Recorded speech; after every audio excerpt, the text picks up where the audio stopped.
Hello and welcome to the Last Word on Spurs. We do hope you're keeping very, very safe and well. Thank you so much for joining us as we bring to you a feature special here. The summer transfer window deadline countdown is on as we conclusively wrap up incomings, outgoings, potential late bids, and ultimately the million-dollar question: has Ange Postecoglou been backed during this summer transfer window? We're going to be joined by a whole host of different guests on this show. We've got Lee McQueen, Mitch Fretton to join us in the next couple of hours. But joining us starting off, delighted to have back alongside me. He's been a constant throughout this summer window, featuring a lot of our transfer summer shows. We've got Matty Hayes back on our screens. Matt, how are you, my man? You well? Yeah, as good as can be with the way the window has petered out. But I'll be honest, I'm looking forward to a bit of a calmer show in this much easier seat on the panel tonight. I'm looking forward to getting into what has been an up and down window, I'd say, for Spurs, with some good spells and bad spells. But I think ultimately the feeling on my end, anyways, that we haven't done enough. But I'm sure we'll get into that in much more detail throughout the night. Yep, totally agree, Matt. Look, we're going to come on to that. I'm sure there's a feeling that, quite honestly, we were all waiting for the day to get going and get going and get going. And here we are 3 hours, well, less than 3 hours before that deadline. And whether you feel Brennan Johnson is enough from an attacking aspect is one we're going to cover. But ultimately, again, it's whether Ange Postecoglou feels he's got enough squad-wise to be able to believe, to compete, of course, for what we now have is the Premier League and the FA Cup to kick in from January. Back on Last Word on Spurs. He never misses his opinions, tells it as it is. We've got the wonderful Patrick Tyrant back. Pat, deadline day countdown on. How do you feeling, Pat? Kind of like Matty. I'm 50-50. You know, I just picked up my phone and looked at Twitter, and shout out to 𝐂𝐲𝐂𝐀𝐰𝐵 called Travel. He says, let's have a more positive show tonight, guys. Patrick, get your smiley face on. I'm like, I can be positive when there's positivity to talk about. Right now, you know, in isolation, some of the signings have been good, but I don't think we've done enough. Just like Matty, I'm not going to just pretend and be some toxic positive fan and just say stuff for the sake of it. I don't know, man. Yeah, that's how I feel right now. One of them ones. Well, look, I think in terms of the way the show format's going to work, guys, just to give you a bit of an indication tonight, look, we're going to be with you right until, of course, the deadline. So plan of action will be, of course, that we'll be discussing potential incomings. There's one at the moment that looks like it's fairly close to happening, although I don't want to say it with Tottenham because you guys know better than me. Everything can change, but it appears one is going to be getting over the line very, very soon, and that is a Brennan Johnson. In terms of other potential ins as we stand at the moment with Tottenham, we understand that a move has been halted for Conor Gallagher. Spurs failing to agree terms with Chelsea on a potential fee. And alongside that, Lloyd Kelly of Bournemouth is one that Spurs did try and visit, but it appears really in terms of the deadline, they have not matched the bid Bournemouth wanted to and maybe have left it too late. And we are receiving confirmation as we are recording right now that Pierre-Emile Hojbjerg will be remaining as a Tottenham Hotspur player. And that is from Dan Kilpatrick at the Standard. So a lot to get into, most certainly on this Last Word on Spurs in terms of the business Spurs are hopefully going to do. And also some of the outs that we've already seen today. We've seen Sergio Reguilón complete a loan move to Manchester United. And we've also seen Japhet Tanganga also complete a move to Augsburg in the Bundesliga. So, guys, look, I'm going to open up firstly with Ange Postecoglou's thoughts on the window, which he was asked today in his pre-match press conference ahead of Burnley. Yes, we've actually got a game tomorrow. I know that completely skipped a lot of our minds. Spurs are actually playing tomorrow, actual genuine football, not playing a transfer window, which is what it's been like for the last God knows how many months since me and Matt have been on the screens here with those wonderful journeys that have come on. Matt, Ange Postecoglou was asked his view on the transfer. He said, look, other people are in control of incomings and outgoings. I'm not really in the loop until things are concluded. For me, to talk about ins and outs when it may not happen is not my place. I want to ask you, Matt, how do you feel Ange Postecoglou has approached the window, come across when asked questions about the window? Because Antonio Conte has been fairly bullish in the past. So has Jose Mourinho. Nuno, I don't think he's even worth a side note on this conversation in the most politest way. And obviously we saw Maurizio towards the end of his reign being very frustrated by the lack of business Spurs were doing at the very, very end. So what have you made of the way Ange Postecoglou has approached the window so far?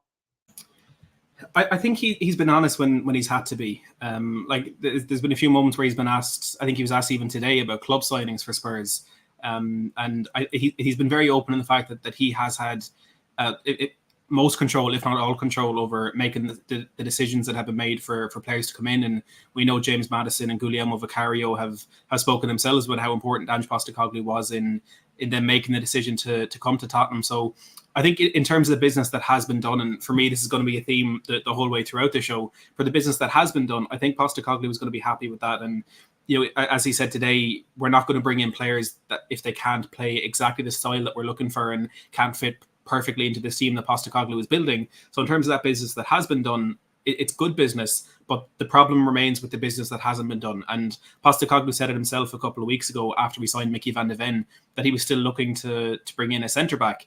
But in my opinion, ultimately, he's been let down by whoever is in control of those incomings and outgoings that haven't been able to get rid of these players that we've been trying to get rid of for way too long now. You know, if someone had said to you at the beginning of the window, Hugo Lloris, Eric Dier, Davinson Sanchez, 3 to name 3 out of a few, if they were still going to be at the club, I don't think you would have believed them. And I think Postecoglou might be in a very, very similar boat there. And it's a theme you see with every manager when they go into a new club. You know, he's not going to come out in his first transfer window, his first couple of months in the job, and berate the board in the press conferences. You know, for him, the frustrations that had built up for Pochettino, it took 5 years for him and a much shorter period of time for Conte and Mourinho. That frustration probably hasn't built up for Postecoglou yet. Now, whether it will eventually and how Postecoglou will react to that, you know, we're not going to know. He certainly wasn't in a similar position at Celtic that we can go back and look at the precedent he set.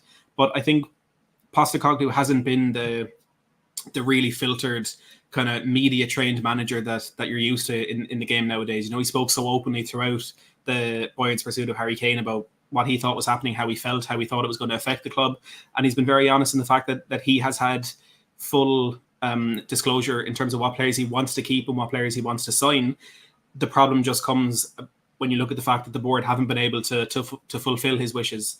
And I'm sure he's going to be frustrated with that, but I also know that he's the type of manager and he's the type of man who's going to say, well, that window is done. There's nothing we can do about it. I have a job to do, and this is the squad that I have to do it. So I think he's going to be frustrated, but he's not going to let it, you know, get in the way of him or the season we have ahead of us.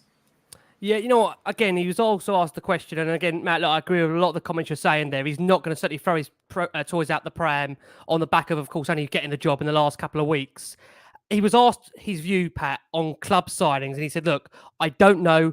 I don't know what club signings mean. I would never approve a signing that I don't think will fit into the way we want to play. If it's a younger level, academy level, or of course it's a club, but at a senior level, when you have a manager, you give him the responsibility. You need to give him the players that will suit the way he wants to play. Evidence with the players that we brought in and made an impact, that brief is there for them to fit into the system we want to play. Now, again, just in the point of the club signings, I'm also Spurs are referring back there from a journalist perspective, of course, of Jed Spence, very well known to be one that the club looked at and approved, and also Arnaud Danjuma, who come to the club in January, obviously of last year now, and who got very minimal, limited minutes. I want to ask you, Pat, outside looking in, we know Ange has said on a number of occasions that every signing he's brought into the club, he's spoken to beforehand, whether that's been via video or via phone. He's made that very, very clear. He's had that conversation with them beforehand.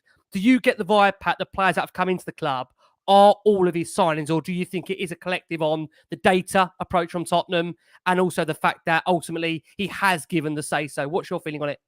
Yeah, that's a really good question. It's multifaceted, so I'll try and break it down.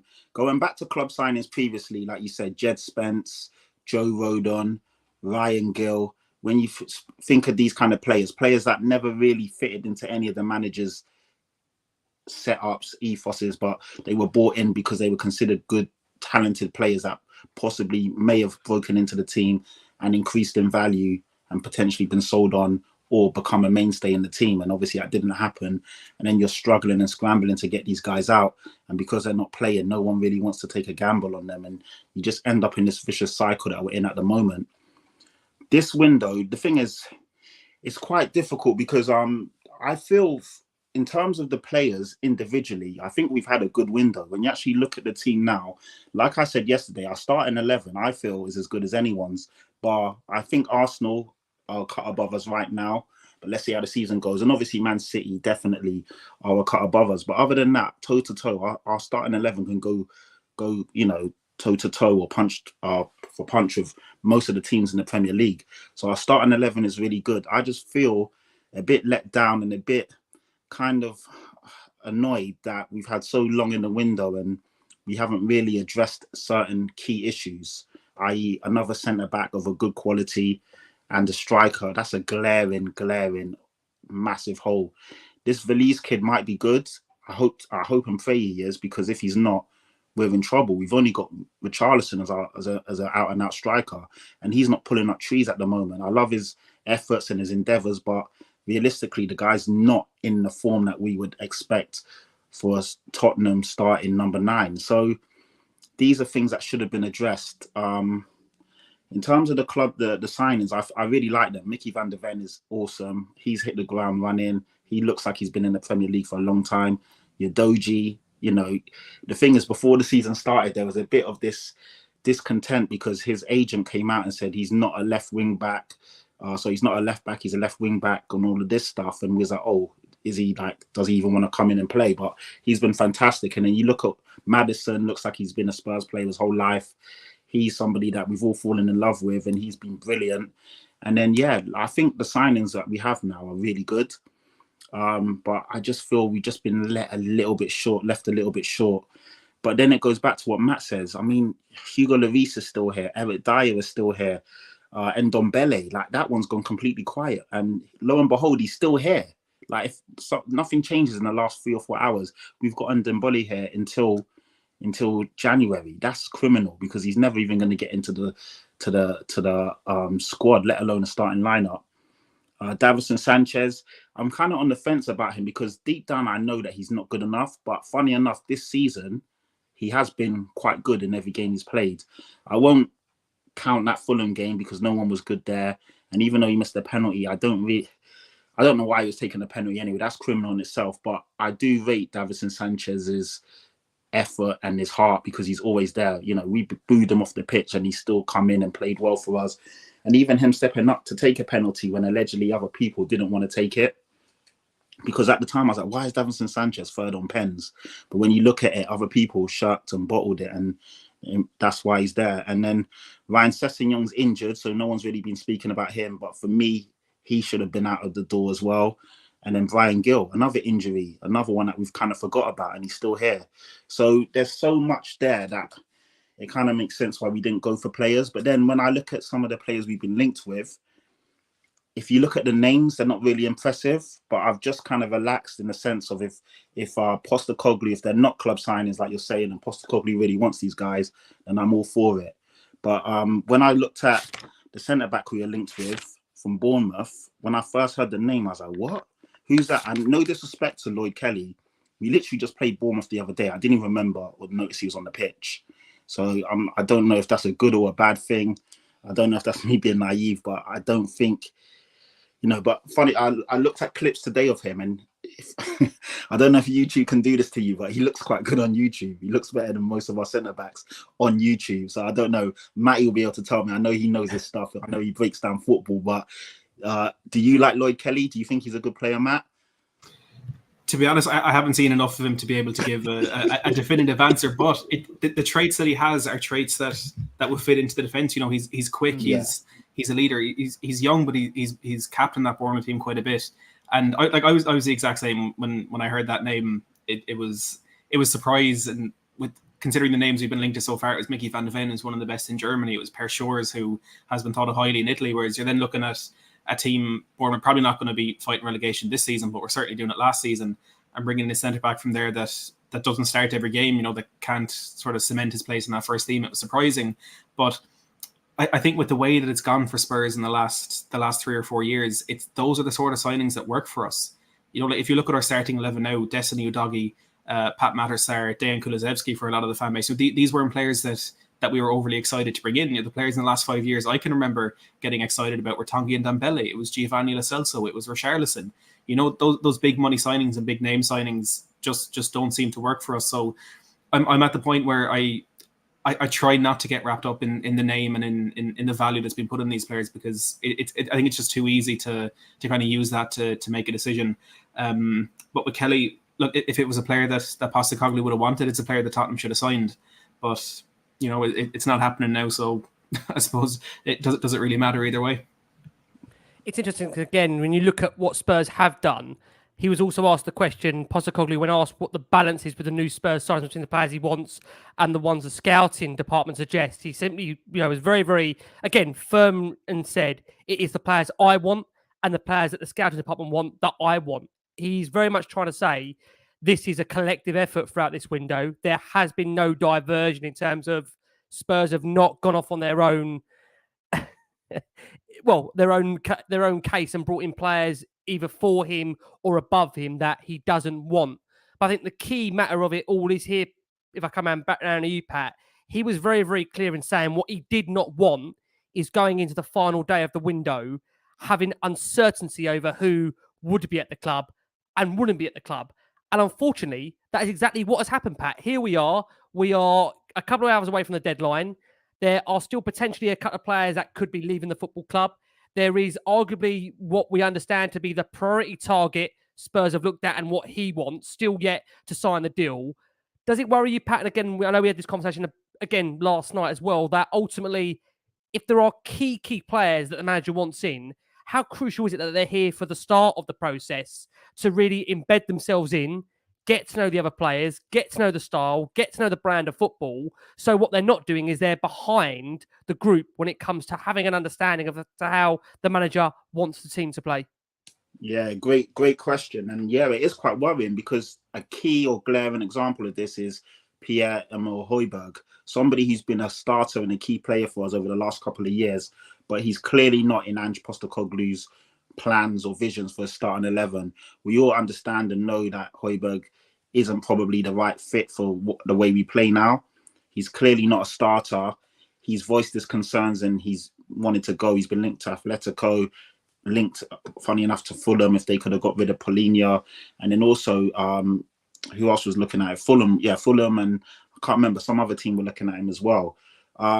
He's not gone and he's going to have to be integrated back into the team. Because even though he's not a starter, he is somebody that we will need to play some sort of minutes if there's injury, suspensions, or even, like you said the other day, Ricky, to see the game out. But it's been clear and evident that he's not part of really Ange's plans and he's wanted to leave, and now he's still here. Eric Dier's not even making the matchday squads. He's been offered to certain teams. He's turned his nose up at those teams. He's still here. It's just a waste of a roster spot. Hugo Lloris, again, no one's even speaking about this guy. He's still here. There's just so many players that aren't in the team, aren't in the plans, and they're still here.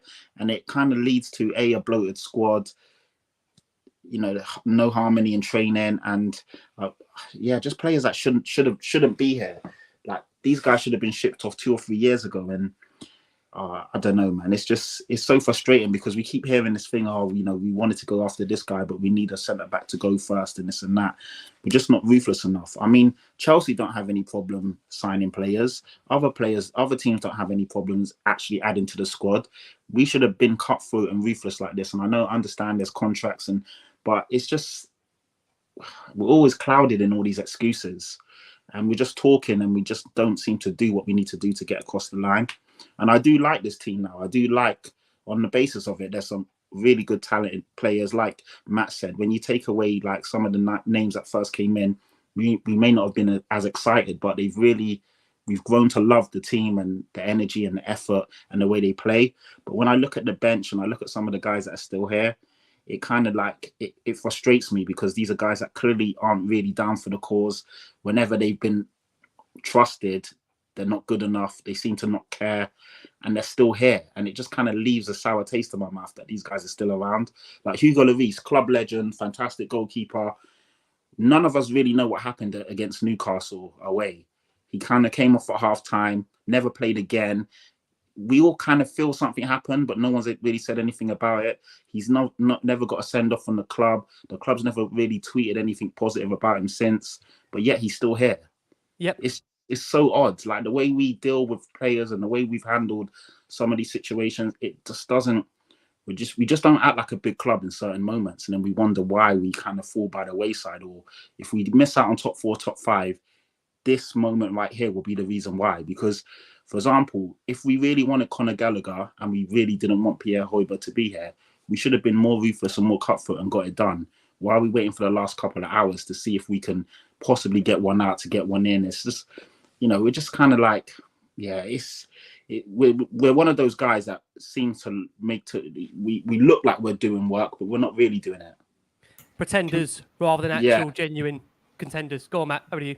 Yeah, just to add to that point, like I know if there's no interest in players or if people aren't offering enough money, there's reasons why Tottenham might not get rid of these players. But Dan Kilpatrick said on the 6th of June, so it's nearly 3 months ago at this point, nearly 3 months ago, there was 10 players who Tottenham wanted to get rid of. Hugo Lloris still here, Ivan Perisic, Eric Dier, Ben Davis, Davinson Sanchez, Ryan Sessegnon, Giovanni Lo Celso. So 7 of those, the 10 still here. Reguilon's only gone out on loan. Harry Winks has gone permanently. Brian Hill's still here. Maybe could be a move. So these 10 players that Tottenham had, top of the list to go. And I know Perisic has kind of made his way into Postecoglou's plans a little bit. He seems to be doing well now that he doesn't have the kind of defensive pressure of playing left wing back where he just wasn't good enough for.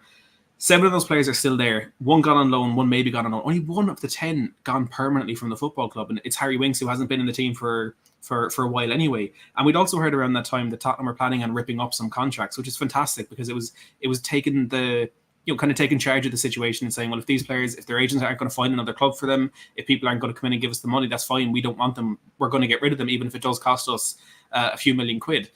They haven't done that. And for me, it just shows a priority that we all know with Spurs of late is that they were just hoping to get a little bit of money. What I would be absolutely fuming with is if in the next couple of weeks, if Tottenham start ripping up those contracts, that simply won't be good enough, because if the issue now is that our squad is too big to bring in new players, if the issue now is that our wage bill is too high, that we can't afford to bring in new players, why would you not rip up their contracts a week or two before the deadline?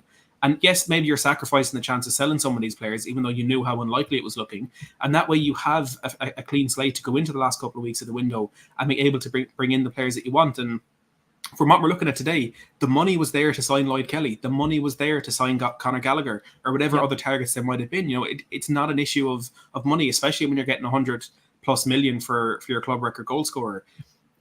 The priority for Tottenham in this window the whole way through was to try and spend as little as possible. I'm sorry, if you want to bring in a manager who you want to revitalise and refresh this team, and you want to put us back on a trajectory that we were on under Mauricio Pochettino and make us a club that not only play good football, but win games while they're doing it and compete for trophies while they're doing it, you can't be making these decisions based on, we could make an extra couple of £1 million off this. You need to be ruthless, you need to be harsh, and you need to invest a little bit of money. If you're going to trust in the people that you've put in place in this football club to go on and make us successful, trust them, spend the money on them. And if you've gotten it right, if you trust the decisions you've made, you're going to make your investment back, whether it's with winning trophies, whether it's with getting back into the Champions League and getting your prize money from there and your TV rights money. It's just worrying that with every single time we get to this point where we feel like we might be onto something, we feel like, okay, this might actually be the time when we push on and build a squad. It just doesn't happen. And I'm looking at the fixture list there. There's only 1 week between now and Christmas where Tottenham played more than 1 game in a week. So fine, we don't need absolute insane depth. We don't need to have a 20, 25-man squad all competing for the first team. But we need to have cover in case one of Romero or Van de Ven gets injured. We need to have cover in case one of Basuma or Sarri gets injured. And right now we don't. You know, Ricky, like you've said, and like Patrick alluded to there, Hojbjerg has been good coming off the bench and kind of helping us to shore up that midfield and see out games. But if you're playing Pierre-Emile Hojbjerg from the first minute, I'm afraid that performance against Fulham is what you're going to see for a lot of this season. I don't think Hojbjerg is a bad player. I don't think Hojbjerg is out of his depth at a club like Tottenham. But I think when you're trying to play the offensive football that we're playing, when you need a midfielder who can take the ball on the turn at the edge of his own box, dribble past a couple of players and play that searching pass in behind for a Son or a Charlison or a Brennan Johnson, whoever it is, Hojbjerg just isn't the man for that. And we could start this season, we could go through to October and we could still be unbeaten in the league. We could beat Arsenal, we could beat Liverpool. But then if we lose one of those key players, we're right back in square one and we're going to start losing games of football again. And we're not going to be able to play the style and the system that is starting to be instilled into the squad. And it's all because there just hasn't been enough for planning, and the club just haven't taken control of this window enough to give us that footing that we needed to go on and actually make something of this season. Again, listen, we are here. We are live right now on this Last Word On Spurs, bringing you instant reaction, of course, to where we are in this summer transfer window, which has been perfectly summarised, can I say, by the wonderful Matty Hayes and the brilliant Patrick Tyrant here. Now, many call it a Romano bomber. I'll let you decide if it is a Romano bomber that's just come into us. Tottenham have approached Chelsea to ask for Trevor Chalobah on a loan deal. No green light from Chelsea. Difficult due to arrival plus the formula of the deal. it's complicated while Forest are still trying to make a permanent deal happen for Chalobah, but no green light from the players' side. A reminder that, of course, Spurs have, what we understand, agreed a fee for Brennan Johnson with Nottingham Forest. So these two deals would be completely independent. If Forest were going to try and sign Chalobah, would Tottenham back away? I'm not too sure. Guys, Chalobah plays, obviously, of course, as a centre-back and a defensive midfielder. Let's go to you, Pat, firstly. And for those that are asking me, have I forgot the sun cream? I'll tell you what, guys, I've had to do something very special to get off tonight to be able to come on here. And yeah, I've been on the summit for 8 hours, my missus, and well, within reason, I've managed to find my way to come here for a few hours to try and cover what's left of this transfer window, which, to be fair, when I come off the sunbed and looked at what we're going to be talking about, I thought, my God, I want to go back on it. Pat, Trevor Chalobah, is that a Romano bomber? He's better than what we've got. So, you know, like, it's so late in the day. Sometimes beggars can't be choosers. And right now we are begging for more quality. But are Chelsea really going to strengthen us right now, late on in the window? I can't see that. Are Chelsea really going to loan? You know, he's a good player, good young player. They've got a massive squad now. So he's probably looking at, like, I'm not going to get the minutes I need. Would Chelsea really help us out right now? I don't know. Maybe it might be a thing where, like, with Reguilón, sometimes you just, you know what, in an ideal world, we wouldn't lend Reguilón to Man United, but sometimes needs must. But I don't know if Chelsea are that desperate right now. So I don't know. But I'd take him all day long. He's definitely better than Eric Dier. He's definitely, well, Tanganga's gone as well. I'd probably trust Chalobah more than Tanganga. Shout out to Tanganga, by the way. I hope that he has a really good season down in Augsburg. He deserves it, man. He's somebody who I feel we've stifled his development. He was a good player. He was doing really well. For whatever reason, injuries and inconsistent, not getting picked by different managers, and he kind of fallen by the wayside. So I really hope he revives his career. He's somebody that I like, and I want to see him do well. But yeah, then you've got obviously Eric Dier, Sanchez, Chalobah. Is he better than Sanchez? I think Sanchez gets a hard, even when I said it in the comments earlier, people, you know, some people agreed with me about Sanchez, some didn't. I do think Sanchez is a lot better than what we may give him credit for. And in Ange's current system, you will see a better Davinson Sanchez. But if we have to defend backs against the wall for 90 minutes like we did on the Conte and Jose sitting deep, you're not going to get the best out of Davinson Sanchez. But I do feel that he's been here long enough now where for his best interest and ours, it is time for a new chapter. But it doesn't look like that's going to happen now anyway. But yeah, I don't know, man. I'm just really disappointed, if I'm being honest. Matty made a good point, and the same thing I was saying yesterday. In certain key areas, if we get 1 or 2 injuries, we are really screwed because we won't be able to play the football that we want. And I'm worried. What if Richarlison goes down? He's not the most robust player. One thing that people used to say about Harry Kane, he's got glass ankles, he's this, he's that. Harry Kane hardly ever missed a game. Like in the last 2 or 3 years. Especially in the last 18, 24 months. He was a monster. He didn't miss a game. I used to see him go down, you'd be like, oh shit. But then after a while, you kind of didn't even worry anymore because the guy's just a monster. He never got injured. But Richarlison, if we're being real, he is always injured. He's always out for a few games with nicks and niggles and knocks and all of that. Richarlison's not the most robust number 9. So if he goes down, again, I just feel that we've just been left short in a few key areas. And come Christmas time and the games are thick and fast, I think that's where we may become a cropper. Absolutely. Delighted to welcome back to Last Word on Spurs. Look, Live Score's very own editorial content executive. Join us for an hour. It's 60 minutes of the wonderful Mitch Fretton on Last Word on Spurs. Mitch, you've walked into a Romano bomber. I'll let you decide if it's one worthwhile. How are you, mate? You okay? I have. I'm very good. You look like you've caught the sun, Ricky.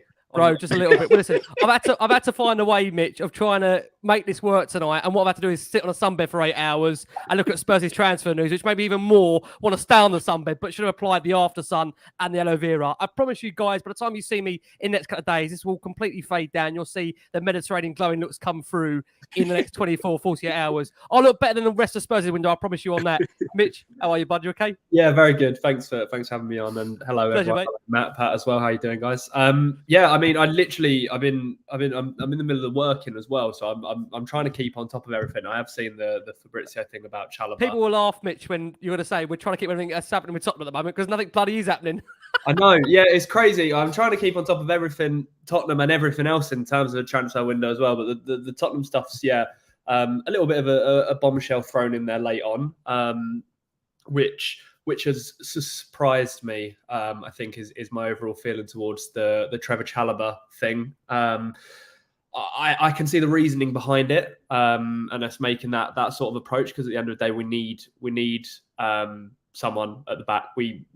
The defensive situation at Spurs is really, really quite poor when you put it into the grand scheme of things. A failure to ship players out, and then the fact that only one's come in, and then you have a look at the midfield situation as well, which is a bit, mediocre. I think with a lot of people hoping, perhaps expecting Hojbjerg to be moved on today, and the whole thing hasn't materialised. So yeah, the Chalobah thing's a little bit interesting, and I really struggle to see how it gets done. I just feel like Chelsea probably going to make it as difficult as they can this late in the window, and the fact that it's dealing with us. I mean, it probably comes across, the fact that we've approached them this late on probably comes across a little bit desperate. So they probably I know the talk is obviously only on a straight loan deal. So, but even still, they probably end up asking for a higher fee, conditions, all of that sort of stuff. But in terms of my opinion of the player himself and what he can bring with Spurs, I don't think I could complain at it. You have a look at who is it that he was supposed to go to today? Was it Bayern, or was it someone else that collapsed? Yes. Yeah, we understand. I mean, we understand now Forest are also showing some interest in, obviously, the player. So, again, it's one of those where the only thing that worries me, Mitch, and again, is the fact that it appears very, very clearly as things stand at the moment. Again, look, it can change. We're obviously here on Deadline Day Live, so things can always change during the show. But it looks Chelsea have priced Tottenham out of a move for Conor Gallagher by demanding around 48 million plus add-ons for the England midfielder. We understand from our perspective here that is one of Ange Postecoglou's top targets, along, of course, with Brennan Johnson. So the fact Spurs have been priced out of a move for Conor Gallagher, which, to be fair, doesn't surprise me at all whatsoever. I think we were all feeling that Chelsea weren't going to do Spurs any favours. The two haven't done business. You're going to go all the way back, and me and Matt have said it's got us how many times. I think Matt went back to Carlo Cudicini, who left on a free. Before that, Neil Sullivan. That's how far back we're going in terms of Spurs doing business with Chelsea. On that basis alone, Mitch, can you see us even being a goer realistically between now and the 11 p.m. deadline? Yeah, I mean, the only thing I'll say with the Gallagher thing is I think that reported price that you mentioned there, 48 million plus add-ons, or around that number, I think that was always the price. I don't think we heard anything different. Obviously, Daniel Levy is going to come in and try and lowball, as he does, and get him for a bit cheaper. But I think that with Chelsea, if the opportunity arose to sell him, great, because they get a bit of money back on their books, which they need. But on the other hand, Poch has come out and publicly said that he wants him to stay and that he likes him. He captained Chelsea in the Carabao Cup against Wimbledon the other night as well. So he's not a player that they were actively looking to sell. So I think just in situations with that, especially when you're dealing with a rival, if you want to get a deal done, you have to pay the fee. And I think if anything is to materialise with Chalobah, then I think the same thing is going to occur. I think the fact that we've approached them probably means that there is maybe a little bit of confidence that they'd be willing to have the conversation and discuss things and see if anything can happen. But they're very unlikely to budge on what their valuation of him is in terms of a loan fee and covering wages, etc. is this late in the window. So, yeah, like I said, if anything's going to happen at this point, then we'll just have to give in to whatever the Chelsea demands are and hope they say yes to it if we are that desperate to still try and get a player in before 11 o'clock, which obviously is cutting it a bit tight now with only 2.5 hours to go. Absolutely. Matt, we always have to report to instant breaking news. This is why it's going to be an interesting deadline. It's fascinating. I want to get your views, Matt, if I can, on obviously Chalobah, but also some news coming into us here that reportedly Newcastle United have made a move for Tottenham Hotspur goalkeeper Hugo Lloris. Now, that would mean Spurs selling, you would say, potentially to a direct rival. So I want to get your thoughts on that. We'll come around to the boys also asking that question. For you, obviously, feel free to take Chalobah first, whether you feel he'd be genuinely good enough for Tottenham and the two clubs could do business, and also whether you would be open to Tottenham selling to Newcastle Hugo Lloris. Yeah, look, on Chalobah, I think you always have to look at the fact that the Chelsea are a team that we would hope to be competing with in the league this season in terms of fighting for European football, whether that's top four, which I think most would agree is going to be a little bit out of our reach this season. But with the amount of teams that are going to be fighting for European football, we could be fighting with Chelsea for Europa League. The fact that they're willing to let him go on a loan to a rival, I think tells you a lot from their end about what they feel about him. But I think, again, similar to Lloyd Kelly, he just fits into that that profile of player that Spurs are looking for. He's quick and he's powerful. And he's not going to be a starter. You know, it's still going to be Romero and Van de Ven, but at least that it is a little bit more cover there. And I agree with what Patrick was saying about Sanchez. That I think he does get a bad rap. He's not as bad as people make him out to be, but when he's bad, he is bad.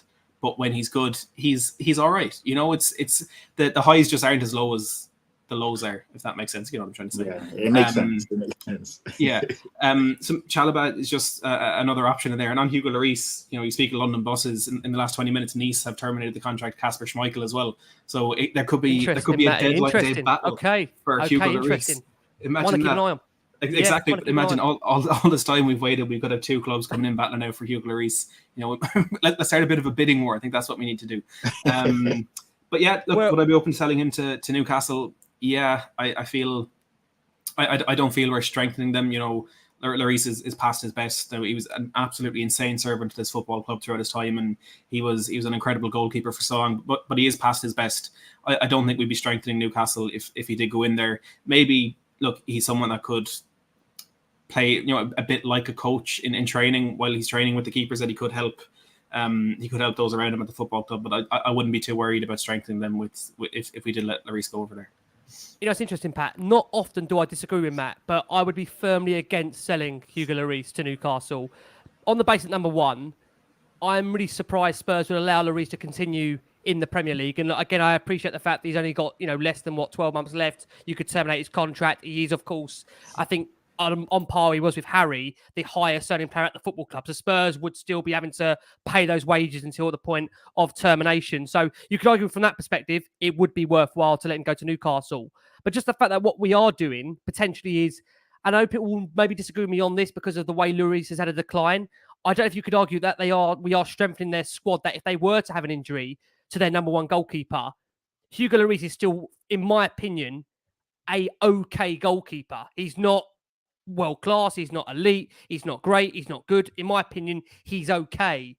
I would not be selling Hugo Lloris to Newcastle United. Maybe I'll change my mind later in the evening as things get desperate and people tell me in terms of maybe the contribution of salary that is doing to Tottenham. But I'm interested to get your thoughts, Pat. Hugo Lloris, would that be one you'd be in favour of letting go to Newcastle if that's the only offer on the table between now and 11 p.m? Yeah, as much as I love you, Ricky, I think you're wrong on this one. I'm with Matt. I wouldn't really be opposed to him going to Newcastle. I think even if you look at their keepers, obviously their number one keeper is much better than Hugo Lloris. And I think they've got Karius, mistake me if I'm wrong. Is he their second keeper or their third keeper? So are you telling me we're not strengthening them on that basis then, Pat, if they've got Karius? Do you not think Karius, I think Lloris is that bad now that Karius is. You generally think that? Yeah, I generally think that. It was shocking for us, Ricky, last year. The amount. Okay. Look at that. Look at the first goal versus Arsenal. We were in that game. I do get your point. Crossed the ball across the box. And all of a sudden, it's in the back of the net. There were so many games where Lloris cost us key moments, key goals. He was so bad. He was shocking, Ricky. And I think you're probably thinking of Lloris 2 or 3 or 4 years ago. Last year, he was a shell of himself. He's a year or two past it. If he plays for Newcastle, he's actually making them weaker. He's that bad. So I wouldn't be opposed to it. I think he's awful. And if he comes off our books, the thing is, I don't want to be disrespectful to Lloris because I really like him. And I think for what he's done for the club and the fact that he stuck around when he could have easily got a better move and a better deal when we were still struggling. And, you know, he came in, even when he came in, he was a very patient goalkeeper. Didn't make a fuss. Brad Friedel was in front of him and he waited his time out. And, you know, he did things the right way. So I'll never have any discontent towards him. But he's so bad now. And the fact that he's still here, let him go. At least, again, he's on like 200k a week. That's a lot of money for someone that's not even in the match day squads. Yeah, sometimes you just got to let someone go. I don't think him going to Newcastle is going to do anything bad for us. So let it be, man. Especially if it means that we can actually get someone else in. It's so late in the window now as well. I'm not too bothered. Ideally, yeah, if he goes to France, it's better for us. We don't see him anymore, but I don't think he's ever going to step foot on the pitch for Newcastle. And if he does, God help them, because he's that bad now.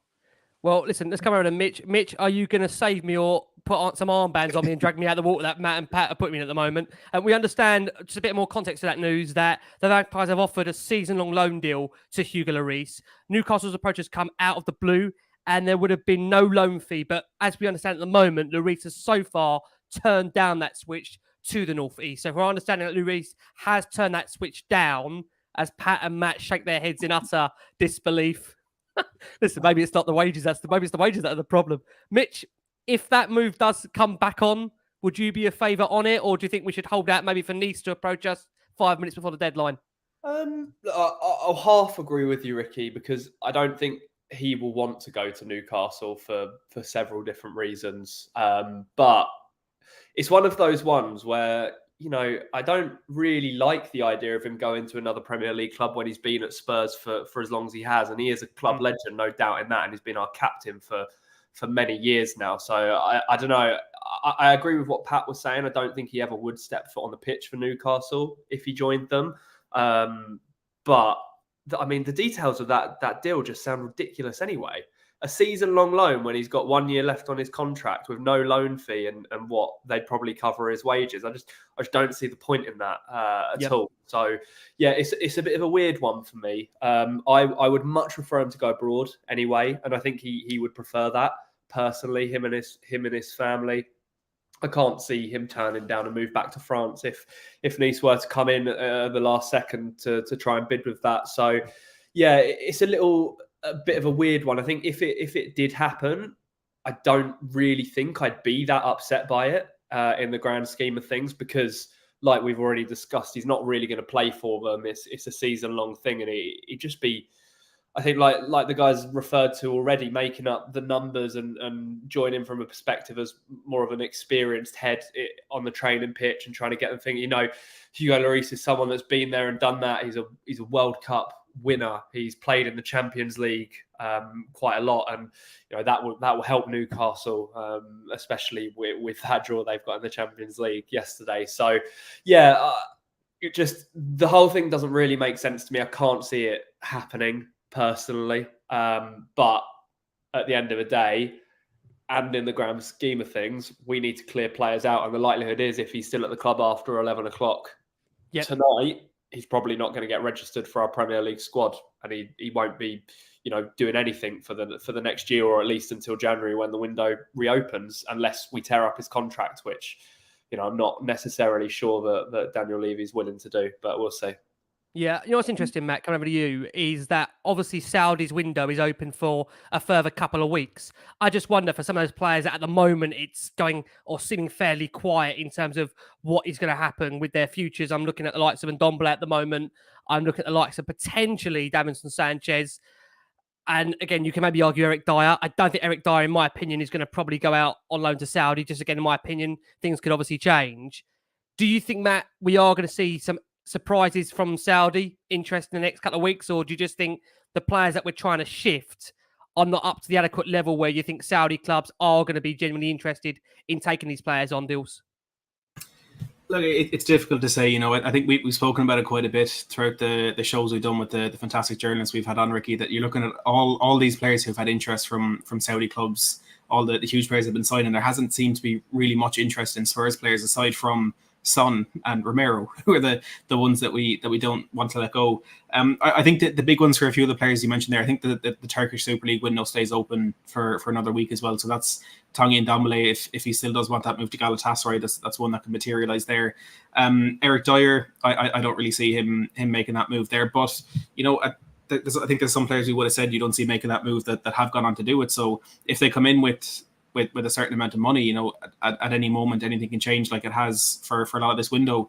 And I've been thinking the last couple of days when, you've seen Sanchez turn down some moves, you've seen Ndombele turn down Genoa, you've Hojbjerg turning down Fulham today. And I've kind of been thinking that it says a lot about the mentality of these players, that they've sat down with Ange Postecoglou and he said to them, you're not in my plans, you're not going to play this season.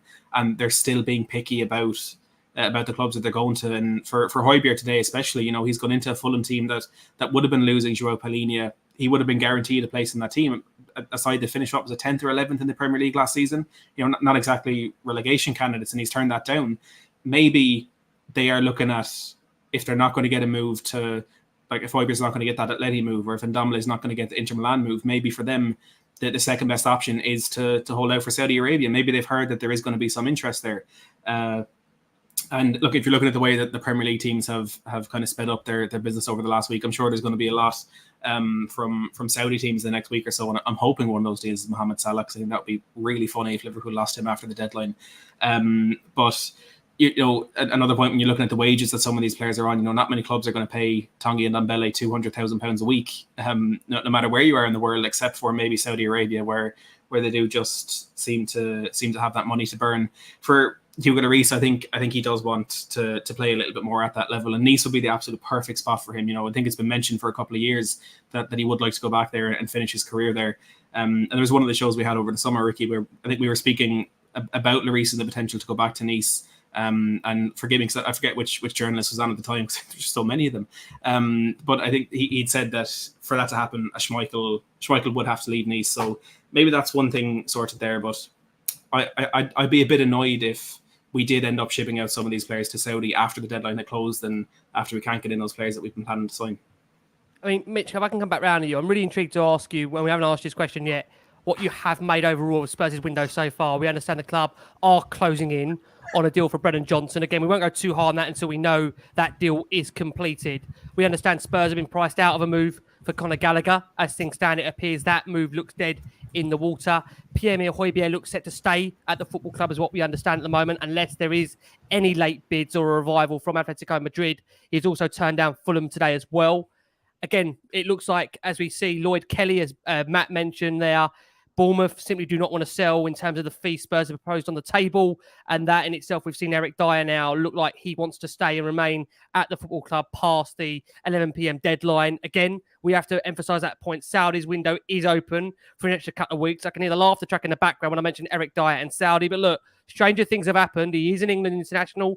And again, many would argue that he might want to consider a move there. I can't personally see it. We've also had two completed moves today. Japhet Tanganga has joined Augsburg on loan for the remainder of the season with a conditional obligation to make the deal permanent next summer. And Sergio Reguilon has joined Manchester United on loan for the remainder of this season. We understand there is a break clause in January and the Old Trafford club will cover all of his wages. Mitch, summarise for me how you feel so far this window's gone for Tottenham on this deadline day.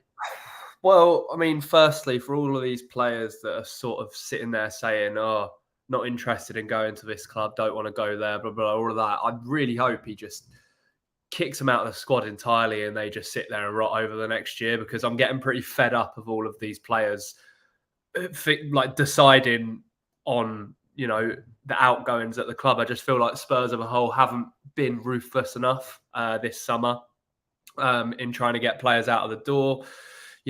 Offering the likes of Sanchez to clubs and then, the rumours that Rennes will come in with a bid for him and then rejecting it because they haven't met the valuation is just silly as well.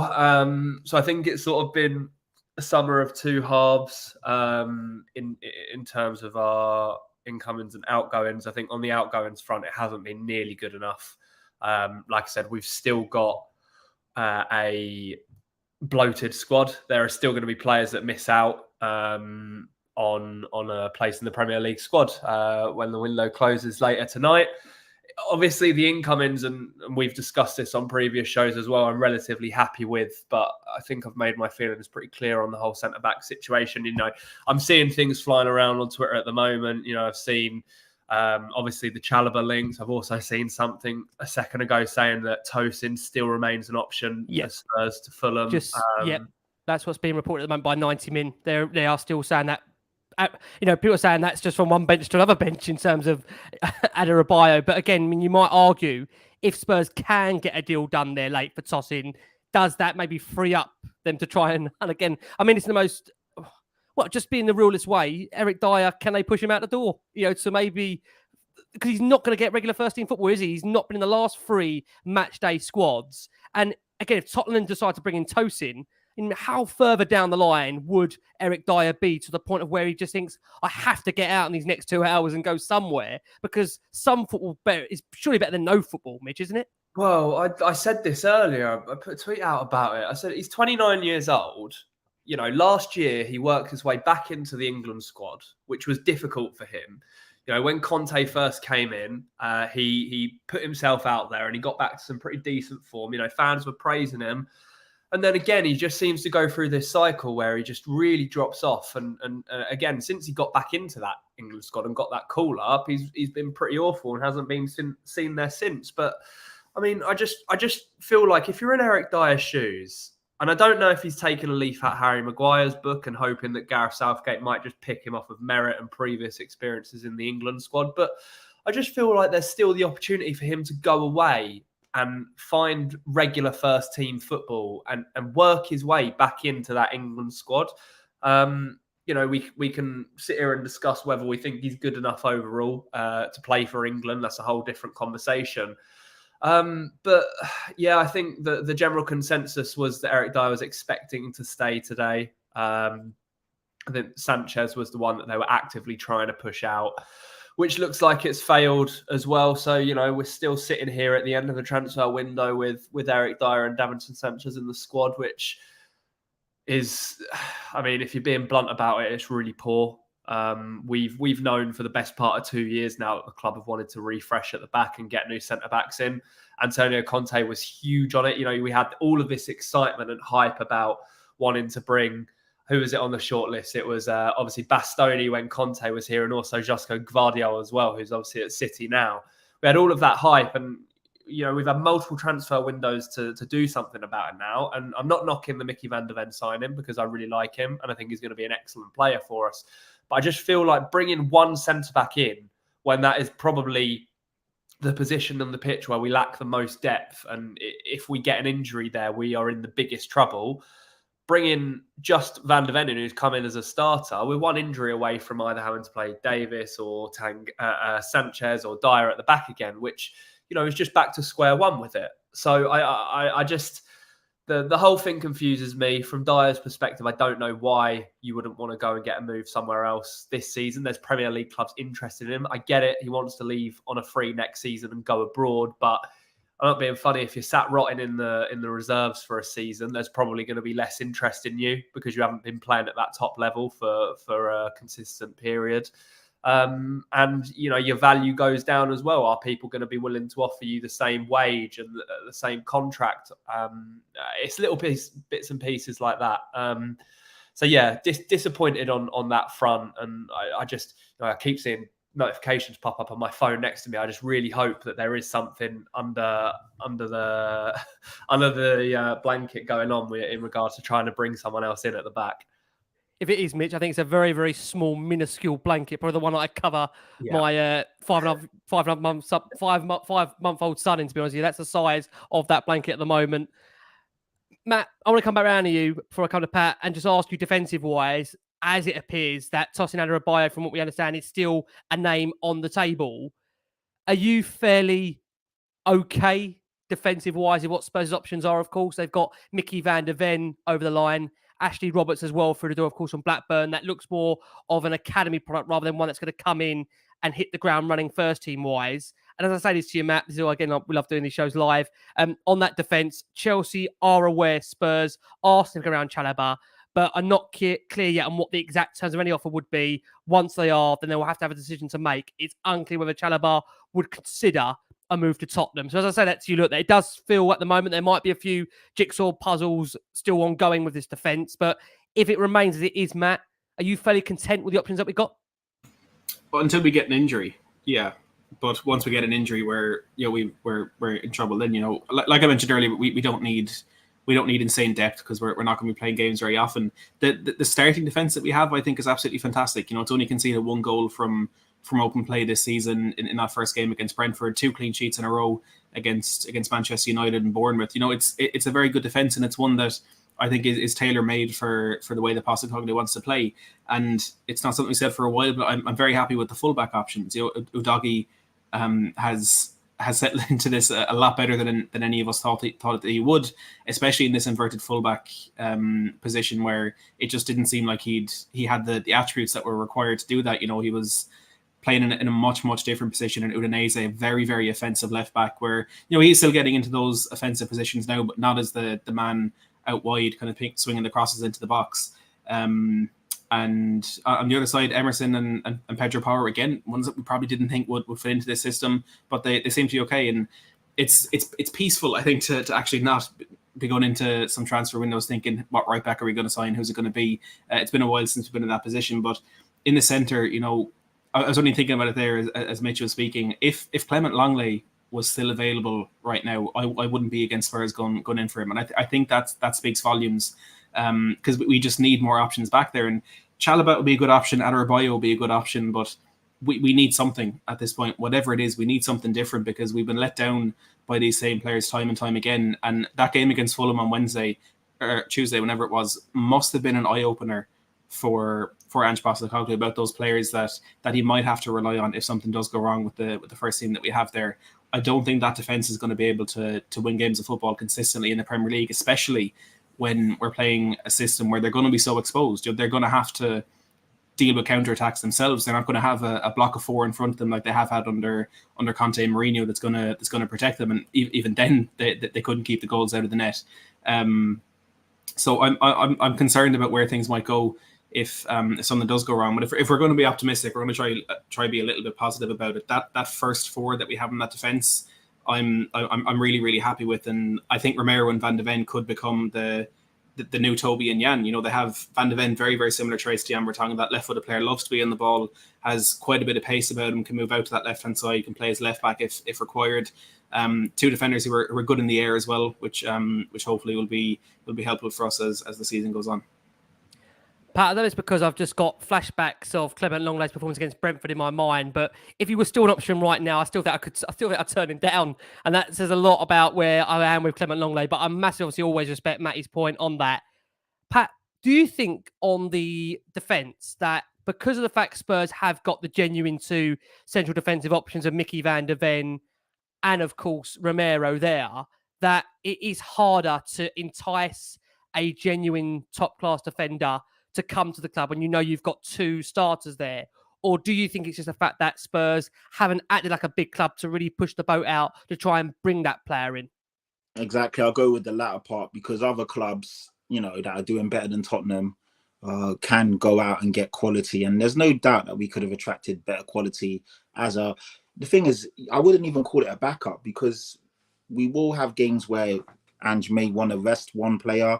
Somebody could look at the first game that we played. Romero had to reluctantly come off, and then we were back in the with Davinson Sanchez. He had a good game, thankfully, but these things happen. Injuries, suspensions.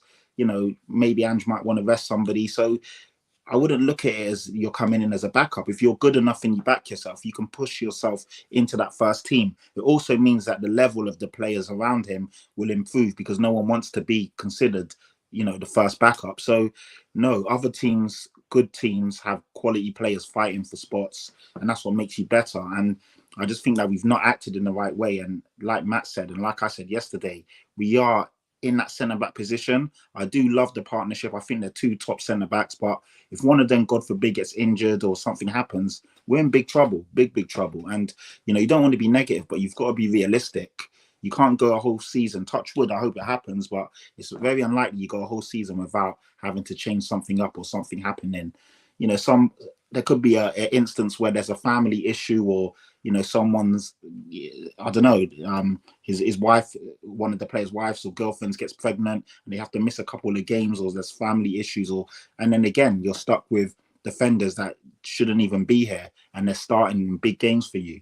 Eric Dier, going back to your point, I'm just really bemused that A, he didn't want to leave, and B, the people advising him haven't told him to actually get a grip and get it together and actually look for a team that you're going to be playing in.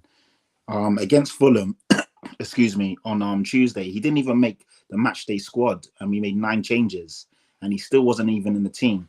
So if you ever needed an indication or picture that you're clearly not in the manager's thoughts or decisions or for a season, that was it. And he's still here, and he's still turning his nose up at teams and saying he would rather wait and see out his options and possibly leave for Europe next year. And I just think we have allowed these players to actually absolutely take the piss out of us. There's no other team considered a top 16 that would allow this crap to happen. Like, if you have to rip up a contract and cut your losses with 1 year left just do it. It's not something you want to do every time, and it's not something ideally in an ideal world you don't do it. But how have you let so many crap players dictate and allowed, basically they're bigger than the club right now. They're dictating the terms of when they're leaving and how they're leaving, and it's just leaving us stifled because we can't bring in other players. And I can't understand. They say Daniel Levy is a shrewd negotiator and he always gets the best of it, but how is he letting all these guys mug him off? I'm just shocked that this is happening. It's crazy, and it's really impacted, this latter stage of the window. I'm bemused. Hugo Lloris, Eric Dier, Hojbjerg to an extent. These are guys that shouldn't, the thing is, Conor Gallagher was an interesting one. He divides opinions, but I do think Conor Gallagher, in the system that we play right now, he's a much better upgrade on Hojbjerg. He just allows us to move the ball. He's more athletic, he's more dynamic, and he's better than Oliver Skip if you're talking about someone arriving late into the box, finishing, passing. You saw at Crystal Palace that he is a good player. And even as much as Chelsea is saying he's up for sale for the right price, Pochettino started him in literally every game, so they definitely trust him and know that there's a player there. You said, Ricky, earlier about us being priced out, but the 47, 45 million, that was always the price, and that's not really that expensive when you look at today's market. It's just another excuse for us to not really do the business. If the manager really wanted him, and you know that he's a much better fit than Hojbjerg, go and get him. 45, 47 million, it's not that much right now. So again, it's just more excuses. There's always excuses with us. Mitch, coming over to you. And, we talk about this defence here, the fact that, ultimately the question is, have we done enough defensively to be sound-minded? I've mentioned the fact there to Pat that ultimately we know Romero, Mickey van der Ven are the automatic first choices. You're shaking your head there as I say this to you. You obviously feel in your mind there's a genuine belief that Spurs should have done more to strengthen that defence, because the concern is an injury, of course, to Romero, Van der Ven. You're back down to Eric Dier, Davinson Sanchez as the two that are behind that in that central defensive role. Whether you want to throw Ashley Phillips in there, I don't know. Again, a young academy product doing a few games at Blackburn. Does that worry you, Mitch, that ultimately we know Romero, he is as good as he is a defender. At some point, he is going to be suspended during this season. It is a fact. I don't want to be negative, but it is a fact that Romero has a yellow card on him. Unless Ange can completely change him as a defender, which, judging by you guys' faces there, you don't feel he might be able to take that devilment out of him, which we do ultimately love. I must make that point. We love the devilment in Romero. How concerning is that, Mitch, for you? Yeah, I mean, it's part of his natural game, isn't it? The aggression, it's half of what makes him the player that he is, and I wouldn't change that for the world. So I think you just have to accept that some of his challenges are a bit reckless, and he's going to get booked a fair few times across the season. But look, my point is, what are our ambitions? What are Tottenham Hotspur's club's ambitions for the season, right? And as of right now, the number one priority and ambition will be getting as close to that top four as we can. And the secondary sort of ambition that you would hope is high up on the list for both Daniel Levy and Ange is getting as far as we can in the FA Cup after the disaster that we watched on Tuesday, with us going out of that. Can you do well in the Premier League and go to the very late stages of the cup competition with just a good starting 11? Because my answer to that question would be no. Because throughout the course of a season, and when you consider how late in the season the FA Cup starts, you cannot just be relying on two top centre-backs, which we have. We have two top starting centre-backs. You cannot just be relying on them to play every single Premier League game, every single FA Cup game, and not pick up, the odd things here and there, like the suspensions for yellow cards, like the odd injury that rules them out for even if it's just a couple of weeks. Because the issue we have, Ricky, is the drop in quality is so significant that it just makes everything 10 times worse. You saw it firsthand with Davinson Sanchez at the back on Tuesday. He cannot play under pressure. He cannot, his touch isn't very good. His control's not great. And when you're drawing players onto you and inviting them into your own box because you want to play around that and get space in the middle of the park like we do, it's just not possible to be able to do it with those sorts of players. So, in my opinion, it's borderline negligent to have not brought in a centre back, because we just need the cover so desperately. And I half agree with what was being said earlier about if Clement Longley was available.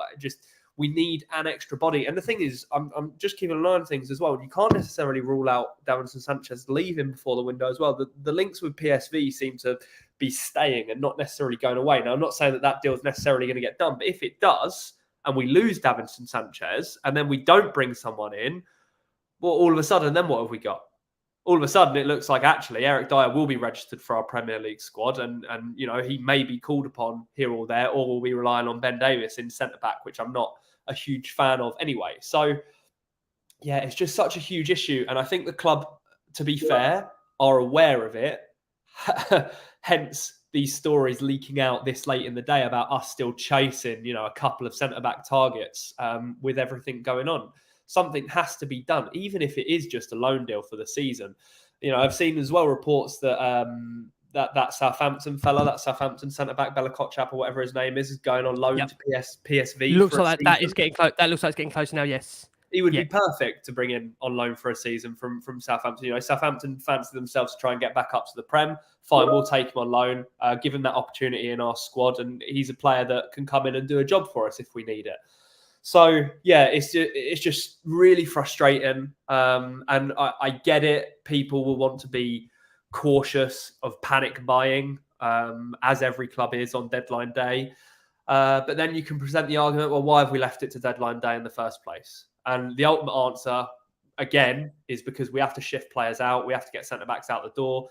And we either have too high asking prices like we do with Davinson Sanchez, or there just simply isn't enough interest in the players. So, yeah, really frustrating, to be honest. And I don't know, the more the minutes go by, you got an hour and 45 minutes now until the window closes. It's looking less and less likely unless we get something breaking within the next 45 minutes, I would say. I mean, the only thing breaking right now, it might be our hearts, Matt, coming over to you. We're hearing news from Dan Kilpatrick of The Standard that Davinson Sanchez is expected to remain at Tottenham, with interest from Rennes and PSV coming to nothing. So that looks like another one there.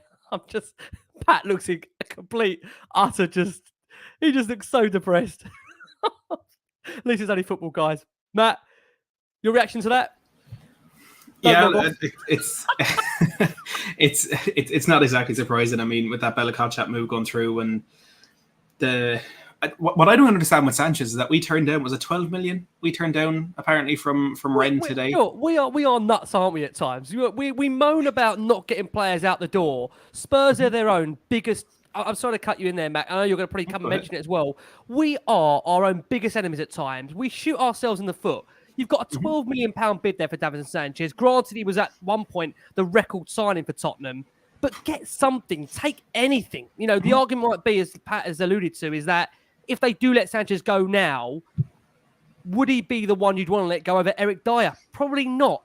Probably not. That's the only thing you would say is the reason why they're not looking at letting Sanchez go, because they're concerned about trying to bring someone in of an adequate level. I know many will probably laugh at that comment, but do you think that's another reason why, Matt, Spurs are turning down an offer of that size? I mean, look, it's one potential reason. I mean, if we're really going to be negotiating over this, I think they offered 12 and we wanted 15. If we're going to negotiate over over 3 million for a player that we need to get out, what I look at it is, regardless of the Dier situation, if we had 20 million to offer for Lloyd Kelly, then we got 12 million for Sanchez, you might be overpaying a little bit for Kelly. But if it's a player that Postecoglou really wants, and it's a player that you need to add that depth in defence, I don't see why we haven't done that.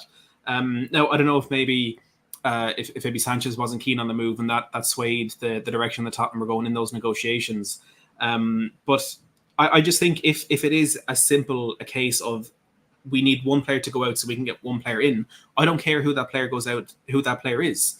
Sanchez isn't good enough to play in the Premier League for us this season. He isn't good enough to be a reliable option for Ange Postecoglou for all the reasons that Mitch was saying about how he's just unreliable in possession.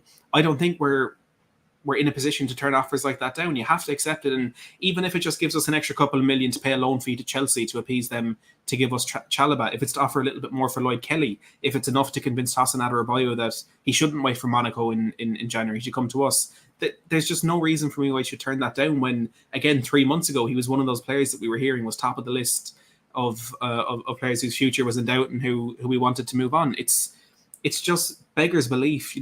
I don't understand what the board are planning. I don't understand what they're looking at to try and keep these players. And to go back to Mitch's point about how we have that starting 11, but that's not going to be enough to bring us through the season. We've been in this exact position before.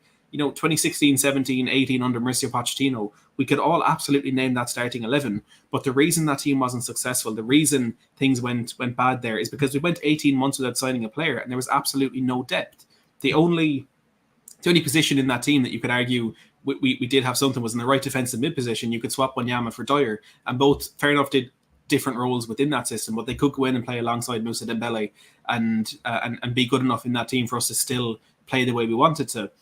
I don't like that we just haven't learned from that. And what I felt about Daniel Levy for quite a while is that he's not a footballing man. He's a very, very good businessman. He's not a footballing man. He clearly doesn't know the correct route to go down in certain situations with the club. But I think there has been an element of him at times learning from his mistakes. This seems to be a mistake that he just hasn't learned from. And we're going through into another season with a brilliant 11. Just we don't have that depth there. He cannot afford to be picky. He cannot say that, okay, well, we'd like a little bit more for Sanchez, but we're not going to get that. So yeah, let's just keep him. Let's forget Lloyd Kelly. It's just simply not good enough.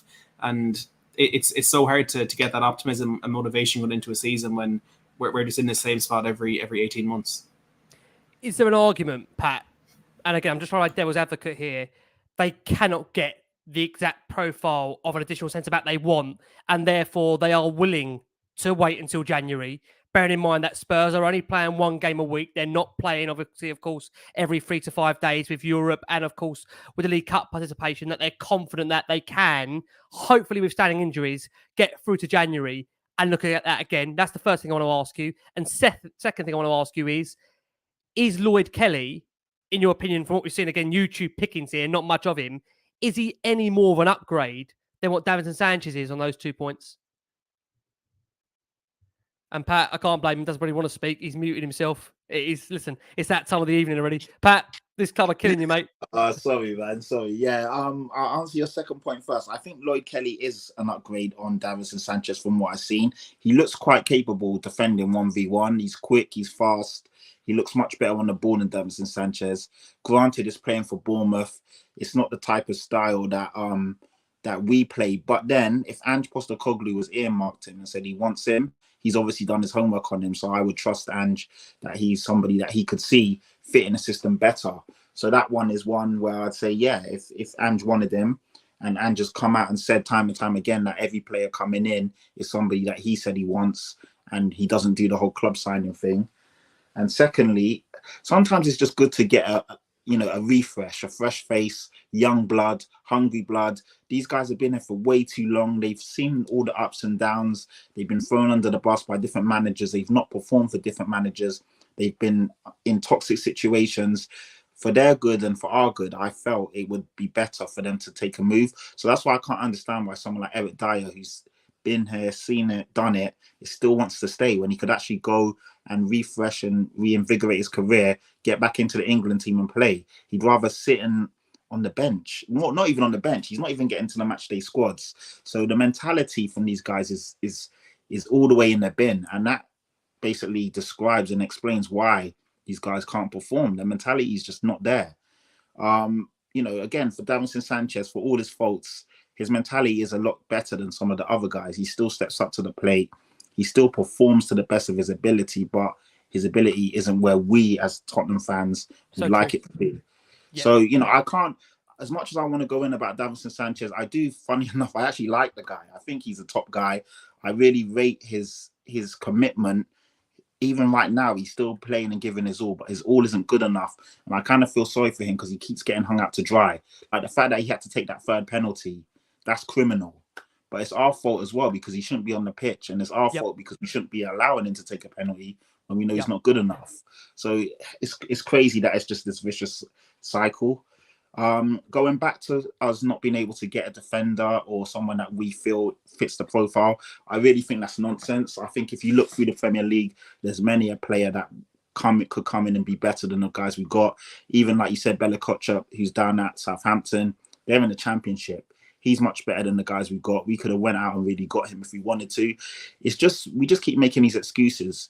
We did it last year, and then in the summer we're going to back Conte and we're going to go for Garvador, we're going to go for Bastoni. Then the summer comes and there's another excuse, and there's another excuse, and there's another, and it's just the same again, vicious cycle. So no, I just think it's an excuse. If we really wanted a good centre back today, we could have got one. And when I say good, within reason, they don't have to be as good as Romero and Van der Ven. I mean, in the ideal world, you would love that, wouldn't you? To have 3 top centre backs, but they have to be better than, you know, the guys sitting on our bench. So Schur's down at Torino. Is it Torino? Yep. Yeah, he's someone that could have come in and been much better. You look at all the guys we were linked to. Tapsoba, that went completely dead in the water. I feel that we should have went for Mickey van der Ven and Tapsoba. That would have instantly upgraded our defence, and we would all be smiling and laughing right now. But yeah, I just think the club's, if I'm being honest, the club's not serious enough to really challenge and really win things.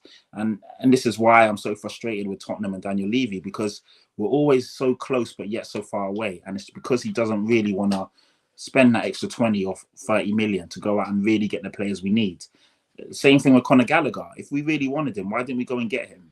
He was absolutely, Chelsea would have sold him to us if we actually put the money up. That's how I feel about it. Chelsea actually need to sell players right now. They bought everyone and the kitchen sink. They actually need to offset some money. But again, we're just not serious, you know. And this is why we keep going around in this cycle. What would you want to say? Just to kind of, again, caveat, balance points out. Poor Ever, you kind of mentioned on the screen here. The problem is we are 5 to 6 well over the limit of overseas players. We can't sign unless we get rid of them. That's why we always went. That's why we went for Kelly, Johnson, Gallagher, as they are English players. I think that's a really important point to make, that the home ground issue doesn't get spoken about enough. My only worry is that I've been watching Mitch for the last 10, 15 minutes. I can tell by looking at that blog, there's not much coming through there from a Spurs perspective. The look on his face, he's thinking, my God, this might be a quiet one for Spurs, the 11 o'clock deadline. But we are hearing a little bit of news filtering through to us. Paul O'Keefe, friend of Last Word On Spurs.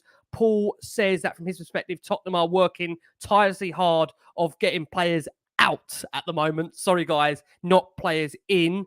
And again, Joel, Matt, they're listening to you over there, mate. They really, really are. We're hearing that there is hope for Hugo Lloris, that Nice will come in for him between now and the deadline and give him a potential, I'd say farewell, but a reunion that Lloris maybe has been dreaming about. We know Nice is very, very close to his heart. I want to ask you, Mitch, because we've got a swap over happening very, very soon.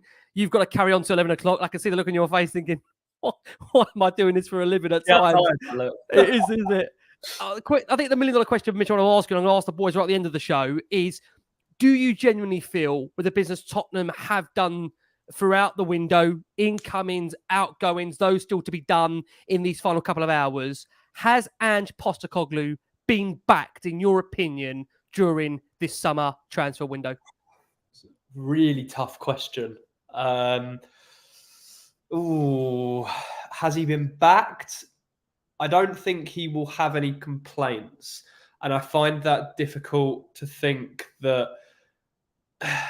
I don't know whether that will just be a front that he puts on. I think naturally he will be disappointed with the defensive situation. I feel like the incomings have all been players that he's wanted to bring in. Every signing that we've made have been players that he's looked at, he's approved, he's wanted. You know, the reports have come out. I know it's not been officially confirmed yet, but Brennan Johnson was at the very top of his list for targets that he wanted to bring in this summer, which, you know, is a really good thing that we managed to, fingers crossed, barring anything, get it over the line. But I think that he will be disappointed that he hasn't been given more options. Like I said earlier, he's got a good starting 11 to work with. But it looks like he's now going to have to rely on people like Hojbjerg to come off the bench and do the job.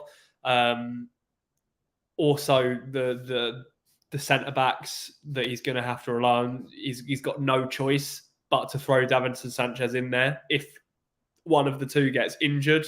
So I'm reluctant to say that he's been fully backed, purely because if you want to truly back the manager, you get everything done that he wants to get done. And there's no excuse not to with Spurs, because we knew that we were undergoing a rebuild this summer, a huge one. And we haven't done that. We've helped him in areas. We've brought some excellent players in Mickey van de Ven, in Vicario, in James Maddison. However, there are still areas of concern that I think everybody will agree with. There are still parts of the pitch that we have to improve on. And yeah, I think it just comes down to squad depth and the lack of it. And I just really hope that it's not going to be our undoing. I don't know if there are plans to go out and do any business in January, whether Ange is that sort of manager who would want to go out and bring players in the middle of the campaign when he's perhaps got more of a settled squad and knows who he's working with his submitted registered squad, because the likelihood is we're still going to have players here in January that aren't playing, and we haven't been able to register. So that creates a whole new issue if you would want to go back into the market in January and bring people in. You're all of a sudden looking at potentially having to swap people out that have played a part this season. So I think I'm going to be a harsh critic on the whole thing. I'm going to say no, he hasn't been backed. I think he's had a little bit of a helping hand. He's had a few players brought in, and it's a relatively decent start to his rebuild. But there's still so much work to do. And it's just a shame that it looks like we're probably going to have to wait another year to see any more progress on it. Mitch, I just want to stick with you because we're losing you at 9:30. Mr. Lee McQueen is prepping himself right now backstage in the green room doing the makeup. You know what Lee's like. He's also he's in Spain at the moment. We're doing like multiple locations here, I've got to say. Mitch, we are hearing news coming to us, as I mentioned before, that Hugo Lloris, potentially there could be a move for him at Nice, or the alternative is that Spurs could cancel that contract in the final year. It's 2 hours, of course, of this window, roughly 1 hour, about a couple of hours to go. Because again, you have the deal sheets will come in, which will take us past that deadline. But that is very much considered as a last resort. And look, surprise, surprise, I think any of us are surprised. We're also hearing from the Standard that Trevor Chalobah still firmly expected to remain a Chelsea player. No move from Tottenham. It appears Spurs, Chelsea, carrying on tradition, look like they could do no business at all. Any surprise on those two for you, Mitch, there? Not really. The Hugo Lloris thing, happy for him if it goes through. If he's come in and at the last second, I mean, it doesn't really matter when they do, really, does it? So, if he gets that move, absolutely delighted for him. And I'll say my proper farewells to him if that does go through. And with the Chalobah thing, like I think I said at the start when I came on, it's not necessarily something I expected to go through, just because, like you said, it's the dealings between two clubs that have never really negotiated too well with each other. I know there's different owners in charge of Chelsea and they're looking to ship players out, but like I said, it just seems a bit late. The expectation with him is that he's going to stay. And Paul O'Keefe saying we're actively looking to get players out tells us that there hasn't been anything concrete come through. I'm not surprised with anything that's going down. I will remain hopeful until 11 p.m. that we can get something over the line in terms of a centre-back. Call me naive all you like, but otherwise I'll just be in a bad mood for the rest of the evening if I don't. Like I'm sure a lot of other people are feeling. It's a bit frustrating, but I think we get the same thing every single season with Daniel Levy and the way he negotiates deals at the end of the day. And it just looks like what should have been a good summer for us is going to leave a bit of a sour taste in everyone's mouth just because we have that glaring hole at the back still. So a bit unfortunate. Mitch, finally, I know, like I say, it's we've had an hour of Mitch Fretton on the Last Word On Spurs. Absolutely loved it on this show. Mitch, where can everybody find the wonderful work you do? I know, like I say, right now there's a live blog that I think we can all hear in the background going on. Unfortunately, it's not Tottenham news. Unfortunately, I didn't know you no, could it's absolutely fine. I think we're all getting excited hearing the buzzing, thinking there might be something that might be coming through, but it's clearly not Spurs related, judging by how many times that has been beeping. It definitely isn't Spurs. Where can we find Mitch on work you're doing at the moment in terms of that live blog, keeping us going on all things Tottenham and, of course, generally football at the moment? Yeah, so we have a live blog over on Live Score News going right up until the deadline. I think we've just added in João Felix from Barcelona, from Atletico to Barcelona. That's just been confirmed. I think Amrabat looks like it's going to be the next one coming up. So if you want to keep up with everything transfer related rather than just Spurs, head over there. Or if you want to see my nonsense about Spurs for the rest of the evening and going forward in the season. Obviously, we have a game tomorrow, which I am looking forward to regardless of the transfer window. Then you can find me over on X bracket, formerly Twitter, close bracket at Mitch_Fretton. Where are we going, Mitch, in this bloody world of social media? Eh? What we're having to come to now to describe and explain where we're at. Mental, right? It is. It's crazy. But thank you for having me on, even if it was just for an hour, Ricky. I'm glad I could come on and contribute something. And pleasure. I will keep the stream on in the background when Miss McQueen comes on, and look forward to hearing where the conversation goes. Pleasure as always, Matt and Pat as well. I hope you enjoy the rest of the evening. Mitch, I'm going to ask you one final thing, if you don't mind, just because I've got to ask you this very, very quickly, because I'm going to ask the boys at the end. On what has happened today, has this changed your expectations for the season? I think that's a really crucial point that, again, the boys gave their expectations previously on what they feel Spurs might or might not do. On the basis of what it looks like it's going to be, Brennan Johnson in, that looks like at the moment the only incoming. Again, we must stress there's still an hour and a half of this show left to go, or even longer, depending on those deal sheets do go in. Mitch, why do you see Spurs' expectations are now? If you can answer that very quickly for me. I know we've got you to 9:30. Same as what they were. I'm not going to change my expectations based on deadline day. You've got to remember we do have January as well. Worst case, hopefully we go back in if we don't manage to get a centre back over the line. Expectations for me will always be to finish in at least the top six. And I think we had this conversation before, and I don't like to say I want to say we're going to get into the top four in the Champions League because the competition's as stiff and as difficult as ever, with the club strengthening as well. But yeah, I think that there is no reason why we still can't have a deep run in the FA Cup. We absolutely have to after going out so early in the Carabao Cup. I think, the disappointment and the anger towards that means that Ange will go strong for that competition. And, if the draw favours us, there's no reason why we can't get ourselves to Wembley, have a nice couple of days out. And I say it every year, go on and hopefully do something in one of the cup competitions. And in the league, we need to be getting ourselves back into European competition. I don't think that opinion of you has changed from me. Mitch, thank you so much, mate. We'll see you back on Last Word On Spurs in due course. There is a substitution going to be happening in a couple of seconds. Mr. McQueen, as I understand, is just getting the shin pads on, or in alternative terms, his laptop's doing an update at the moment, he tells me. So it'll be with us in a couple of minutes. It's all systems going on Last Word On Spurs. It really, really is. Guys, look, where are we? We're an hour and a half in. I think it's fair to say so far there's been, let's be honest about it, disappointment in terms of the nature of news coming to us here. It appears as we stand at the moment, Spurs are on course to secure what we understand is Ange Postecoglou's number one target and priority, and that is Brennan Johnson to the football club.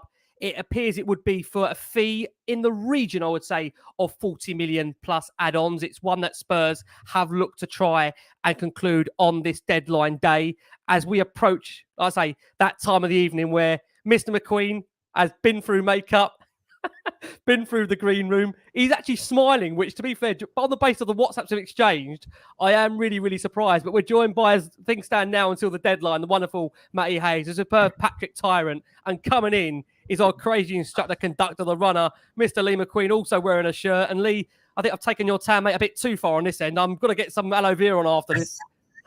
I was going to say, mate, you've turned up well today, fella. Well, you knew as well as me. You have to keep me on the sunbed to get me away from the bloody football. I've been let out now for the next few hours to see this off. I said I should have stayed on the sunbed if I saw this news coming through. That's a blending in job tomorrow, mate. You go and enjoy Tell yourself. Me about it. Quite literally.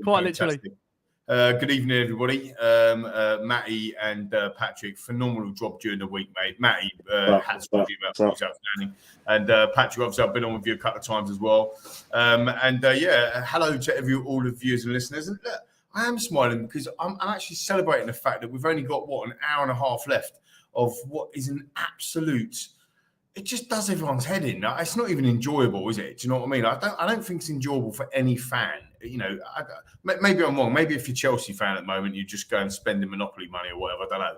But I'm not sure it's enjoyable. But look, we are where we are, Rick, and hopefully we are going to get Johnson over the line unless Mr. Levy starts messing around with 10 grand here and 20 grand there, just before the sheet goes in or whatever it might be. But that looks pretty much done and dusted, doesn't it, at the end of the day? So look, we are where we are, and I'm sure obviously you boys have been getting into it. I've just been watching Mitch, brilliant as ever, Mitch. So I don't really know what you want me to say, Rick. I've got my ratings. I've done my research. So we'll come on, obviously, of course, when those players and deals do get announced. But maybe tell me, Lee. I've asked the boys a similar question. Where do you stand on the window in terms of today as a whole? Were you expecting more? Were you wanting more? Is this what you was expecting? Tell me what you've made, Lee, of so far where we are on this deadline day as we approach the last hour and a half. Yeah, no, fair enough. So, look, I mean, I think the actual deadline day itself, like for actually today, my expectations were if we can get one over the line with regards to Johnson, then, that's what my expectations would be, because we're not going to go and shell out 117 million on deadline day. We're not going to go and buy Johnson, Gallagher, and Tosin Adebayo as an example, which would have been around that. Mate, we're just not going to do it. Come on. We've been Tottenham fans long enough. Come on, people, viewers and listeners, talk to me as if you really thought that was going to happen. However, at some stages, we were thinking, oh, maybe it could, but it's the hope that kills you. I've always said it for years. So I think to get Brennan Johnson in is massive. And the reason why I think it's massive is because Ange Postecoglou really wants him. It's his number one target. So I think that's really, really important that Ange gets the players that he wants. So I think on the actual day, it's my expectations were, look, we're going to get one in, and that's what it's going to be.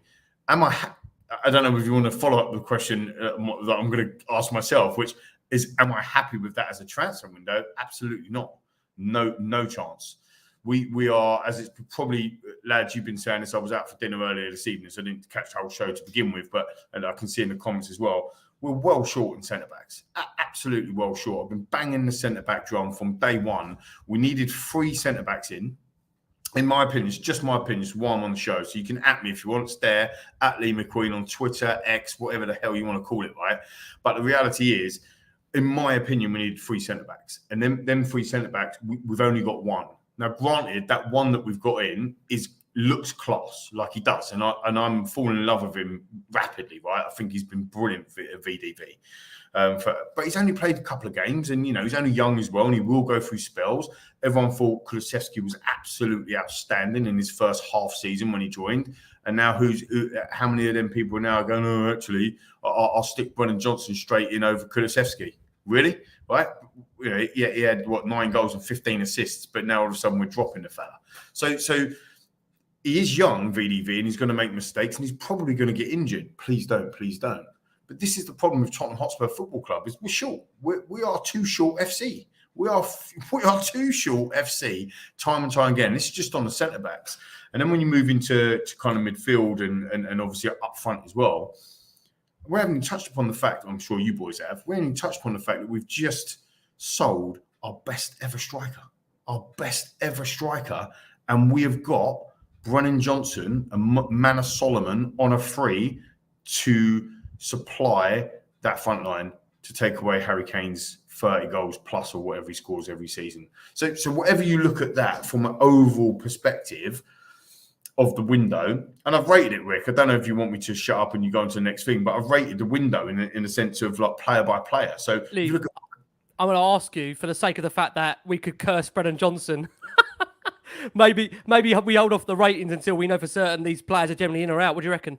Well, yeah, I mean, I was just going to say, like, Vicario's in. I was going to go individually because people say, "What would you rate the window?" But actually, if you do it individually, Vicario, I'm rating him as a 7 out of 10 as an example. Madders, I've stuck him in as a 10. I think he's absolutely brilliant. He is the shining light of this window. And if Madders happens today, all of our moods, all of the views, all of the listeners are completely different. If Madders happens today, we are like, oh my days, this is amazing. So he's a 10 out of 10 signing for me. Solomon, I've given a 5. VDV, I've given an 8. And Johnson, I've given a 6 because we ain't really seen him play, in the Spurs shirt yet. At least we've had the benefit of the others playing in Tottenham shirts for a few games. So if you average that window in terms of buying out at the moment, that's about 7.2.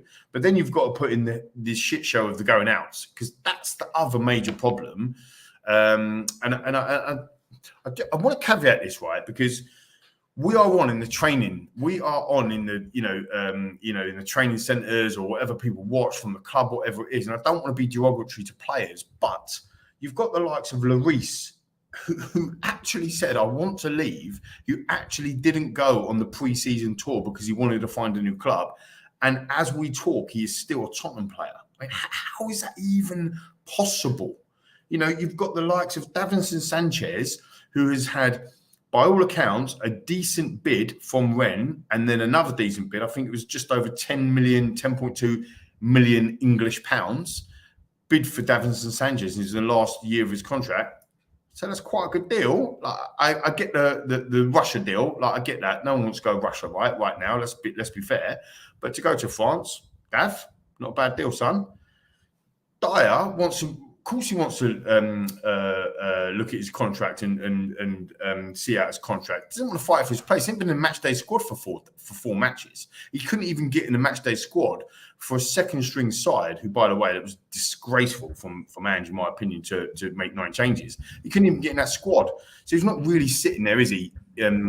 Fighting for his place. He's just sitting there to go, look, if you want me out, you've got to pay me 3.4 million to pay my contract up for the next 10 months or whatever it might be, courtesy of one of our own Frank. So look, when you take that into consideration against that window itself, I mean, we sold Harry Kane. I mean, that is a 0, isn't it? It could be a minus. It could be a minus 10, let alone a 0. You can't be selling your best ever striker. So you've got to remember that we got rid of Lucas. I mean, everybody's forgot Lucas Moura was actually a player for Tottenham at the end of last season, and he's actually gone. I can't remember. Roden, Winks, Lucas, Japhet Tanganga, good loan for him, by the way. Jed Spence, good loan for him, by the way. But Reguilon, bizarre one, but he's gone. But he's only gone on loan. Roden only on loan. Lucas, obviously released. Japhet on loan. Spence on loan. I mean, I'm sure you boys and the viewers and listeners have talked about this whatever already, so forgive me. But just my opinion is like, loan FC, can't get a new contract FC, can't get the players we want over the line FC. At the end of the day, it's just not good enough. Sorry, Kevin, I know you're saying you love a league rant. It's just, I don't want to be ranty, but it's very difficult not to. What I would just quickly say on this particular section, and I will take a breath in a minute, I promise, viewers and listeners, is when you look at a doggy, and you look at Porro and you look at Decky coming in, no one's going to look at that and go, well, they're new signings or whatever, because they was already playing for the club. But the doggy never played for the club before, and he's been outstanding, and I'm giving him an 8. Porro has been very, very good under Ange Postecoglou. Had some flaky bits, but again, I'm probably giving him a 7/7.5 and 8. And then Decky, because of the way that he started and because of where he's been, I've given him an 8 and a 9. So if you look at them 3 players, although they're not new, they're pretty good as well. And then you look at Basuma, abysmal last year, treated abysmally by the previous coaching staff and the manager, and he's been a 9. You could probably give him a 10. And he's like a new signing. So when you lump all of that together, you kind of go, well, look, you can't count them last 4 players because they weren't in this transfer window. I get that. But actually, this is what Ange has got to work with. What does it come back down to? It comes back down to we're 2 centre-backs short, and we've still got Deadwood, and we sold our best ever player. And you can't get over that, can you? Can't. There's no way you can get over it, Lee. There really, really isn't. And you know what? Where we are right now, just to kind of give everybody a little bit of an update following Lee's little impassioned speech there, we understand Brennan Johnson has completed his medical at Hotspur Way on the way to becoming a Tottenham Hotspur player. We understand, as Matt actually concluded earlier in his own Mystic Meg edition, that Hugo Lloris potentially could end up at Nice. We understand there is genuine now interest from Nice that Lloris could be heading towards the French club between now and the deadline. We understand Nice are pushing really, really hard. There is an offer on the table for Lloris, so keep an eye as to where things are going. And ultimately now we understand Trevor Chalobah, as I mentioned earlier, firmly going to be staying a Chelsea player, will not be joining Tottenham during this current window. Matt, I'm going to come back round to you. It's been a busy last half an hour, just in terms of snippets of news coming through. I don't get very excited, not really busy in terms of anything really massively changing. Matt, summary there in the last half an hour. Anything really stand out that we should be keeping an eye on at the moment, in your opinion? The only thing I've seen kind of half Spurs related is that Tosin Adarabioyo's move to Monaco is off. So I don't know if that is still an option there for Spurs. Maybe it's something we could go back in there for. But it's crazy looking at the last half an hour. To be honest, the hour and a half since we've been live, and I was keeping an eye on myself earlier. I put a roundabout on Twitter at about 11:30, on X at about 11:30, 12:30, and it took me about 20 minutes to put it together, getting all the different sources. And I was reading back in it before I sent it out. And said this big long thing on this transfer, ultimately saying it's not happening.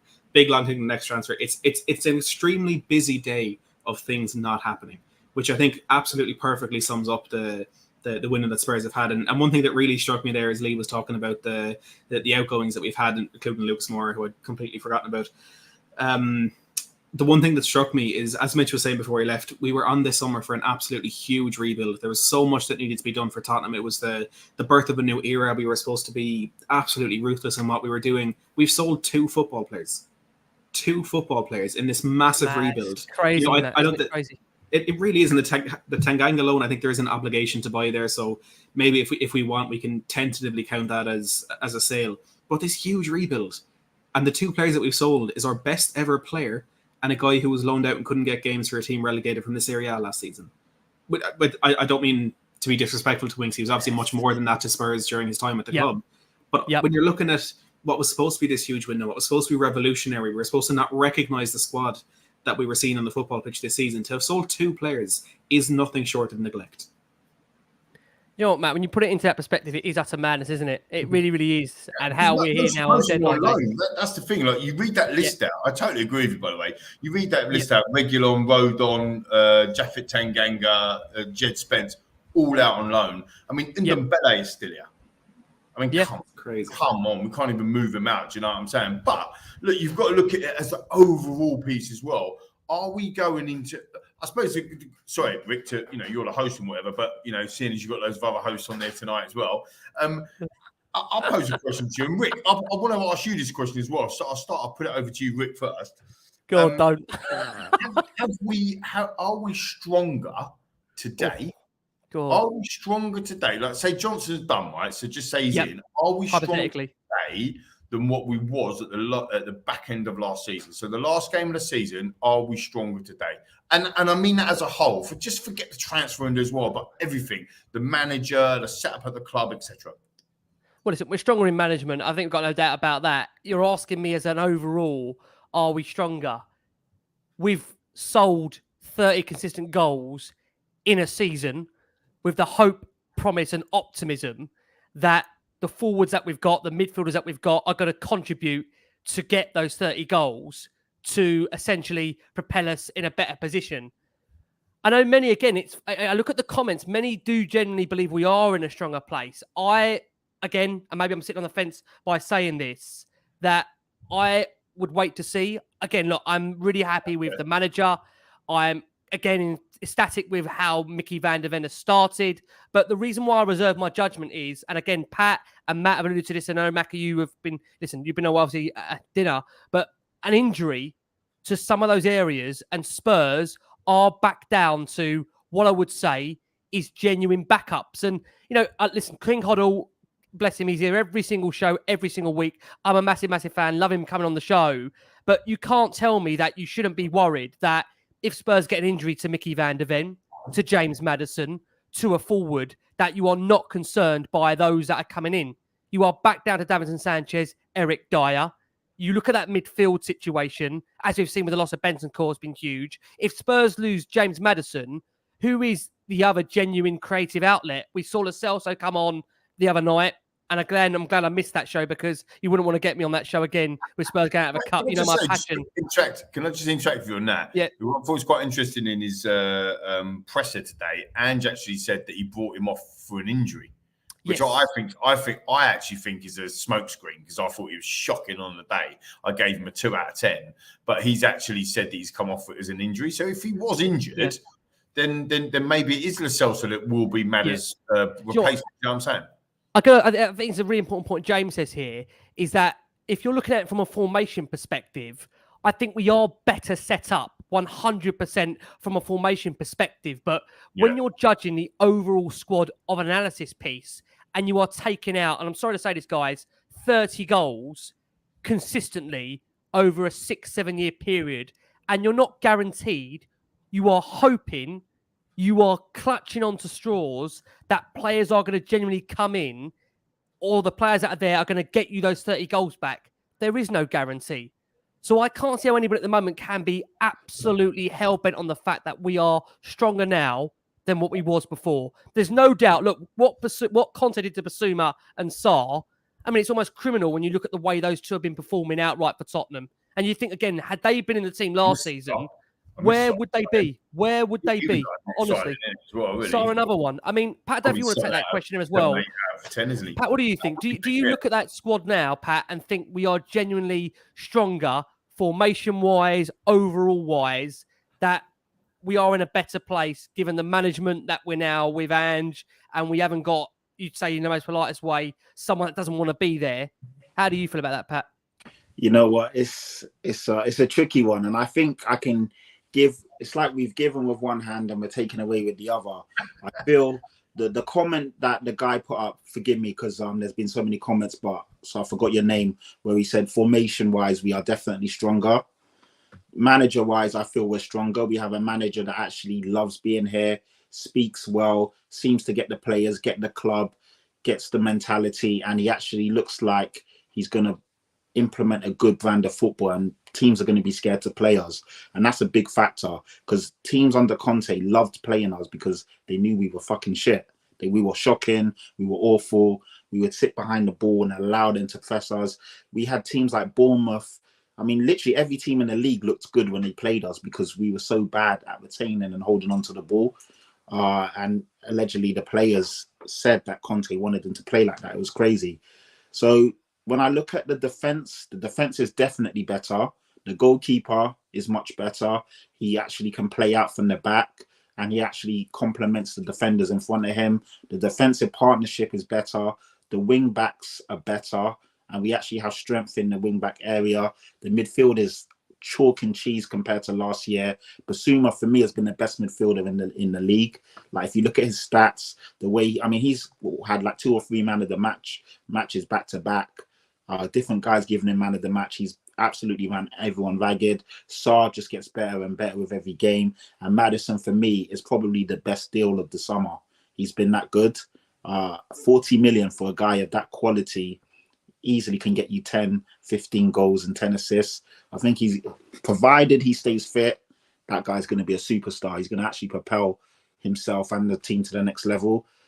Then you look at the wide players, if they can actually get in the groove, we look stronger there. Reservations about Richarlison as a number 9. I like him, but is he going to be the answer? So I feel that the starting 11, like I said, and I said it yesterday and I said it again today, I think our starting 11 can go toe-to-toe with any team apart from Arsenal and Man City. I think that we could give Liverpool a good game. I think we can give Newcastle a good game. We've got the intensity in midfield to actually match Newcastle now. Last year, they ran us ragged because their midfielders just bullied us. I just feel that the only problem is the bench isn't strong enough for me. If we have 1 or 2 injuries to key players, and we're just hoping and praying that Veliz, a striker who's Richarlison's backup, none of us have seen him in a Spurs shirt. We don't know what he's going to look like. We're just hoping and praying that he's as good as they're saying he is. And then, we're just hoping and praying that somebody like Solomon can come in and actually hit the ground running and look good when he needs to. Because dare I say, if Son does get injured, Solomon is starting on that left wing. And he's looked good in moments, but it's a different kettle of fish and it's a different pressure when you're starting the game and you have to perform. So it's hard to really say right now, Vicky. The sample size is too small to give you a real answer. But obviously, we can only talk about what we've seen. We've played a good team off the park in Manchester United. Did well against Bournemouth. To be fair, we've had well against Brentford away, which is a tricky one. But then obviously Fulham was a real banana skin and it really showed that the second string isn't good enough when all playing together. So I can't really answer the question. I think in certain instances, yes. In certain instances, no. I think the midfield is definitely better. The starting defensive lineup and goalkeeper is much better. Question marks about the number 9. There's no way Richarlison is obviously ever going to be anywhere close to Harry Kane. But hopefully Son can actually play and be the man he was 2 years ago, because obviously Son last year wasn't the Son that we all fallen in love with. So it's hard to say right now. So I'm kind of not answering the question, but I can't really give a definitive one. It's yes or no. You know what's funny, isn't it? I mean, Matt, come over to you. Yeah, I was going to say, Matty, can you answer that question as well? Like, because both of these two have not answered it. I've tried to, but what can I say, man? You're forcing me into having to give an answer now. Man, you got this. We're more balanced. Is that an acceptable answer? Yeah, That's good. That's what I was kind of trying to say, Matt, but I've been put down there. But yeah, you can say that. What I will say is, if you said to me, I can take what Spurs are now and what we are going into this season, or I could go back to what we were in March, April, May. If I had to decide, it's a no-brainer. I'm happy with what we've got now. I'm happy with the progress that we've made. I think it would be slightly unfair to fully judge 6 months ago versus now, or 4 months ago versus now, because this is the beginning of something. You know, this is by no means the kind of final product. And I think Postecoglou himself said it today. You know, he's still got miles and miles to go until we are what we need to be. But we have a centre-back partner now for Christian Romero, which not only means we have a better left centre-back, but also we've unlocked Romero, and we've unlocked the potential that he can achieve. You know, he's been much better in the 3 games this season. It was 2, considering he was taken off early against Brentford, than he was at any stage last season. And you know, Ricky, we were speaking earlier about the to put it nicely, the aggression that Romero sometimes displays. And towards the end of last season, it was every single game he was getting booked. Every single game. Like me and a few of the lads, we started doing Romero yellow card bingo, where you put a $5 into the pot, you guess what minute he's going to get booked, and eventually someone makes a nice bit of money out of it. Someone scooped well up there, didn't they? Someone got absolutely, yeah. Jace, one of our own, Jace, he was loving that, I tell you, because he's had that on him all the time, and he knows he'll be watching or listening at one point, Jace. It was fantastic. There's some games he even got 2 of them, which wasn't great for Spurs, but it was good for whoever was picking up the pot at the end of the day. So we not only have we got a better centre back beside him, but we've made him so much better with the signing we brought in. Behind them, we finally have an idea of where we're going forward with our goalkeeper. You know, we had a 35-year-old Forster and a 36-year-old Hugo Lloris. A lot of our problems last season stemmed from not only them being past their best, but also 2 players who were never even in their prime ball-playing goalkeepers, which is what you need to be in the modern game.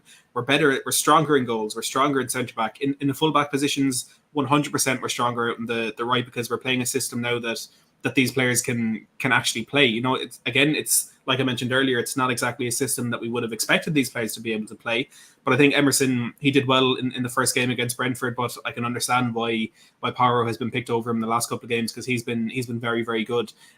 Also with the fact, and Gary Neville, I hope you're listening, with the fact that they're kind of in those more central positions, we're not as reliant on Paro's defensive abilities, where he definitely does still lack out in the left. You know, we're not reliant on even Perisic now. We've got Destiny Udogie, who has been an absolute revelation. So we're stronger in the fullback positions. In centre mid, it is like chalk and cheese. You know, looking at some of the games we played last season, at times our midfield, it just seemed like they were there to make up the numbers. You know, you got the ball at the back, you pinged it forward, and you hope for the best. You know, at times we were completely bypassing that midfield, where now they're the focal point of what we need. They're the focal point of how we play football. Against Fulham, like when we played that, when we played that midfield 3 against Fulham, it was like last season. It was like playing under Stellini or Conte all over again.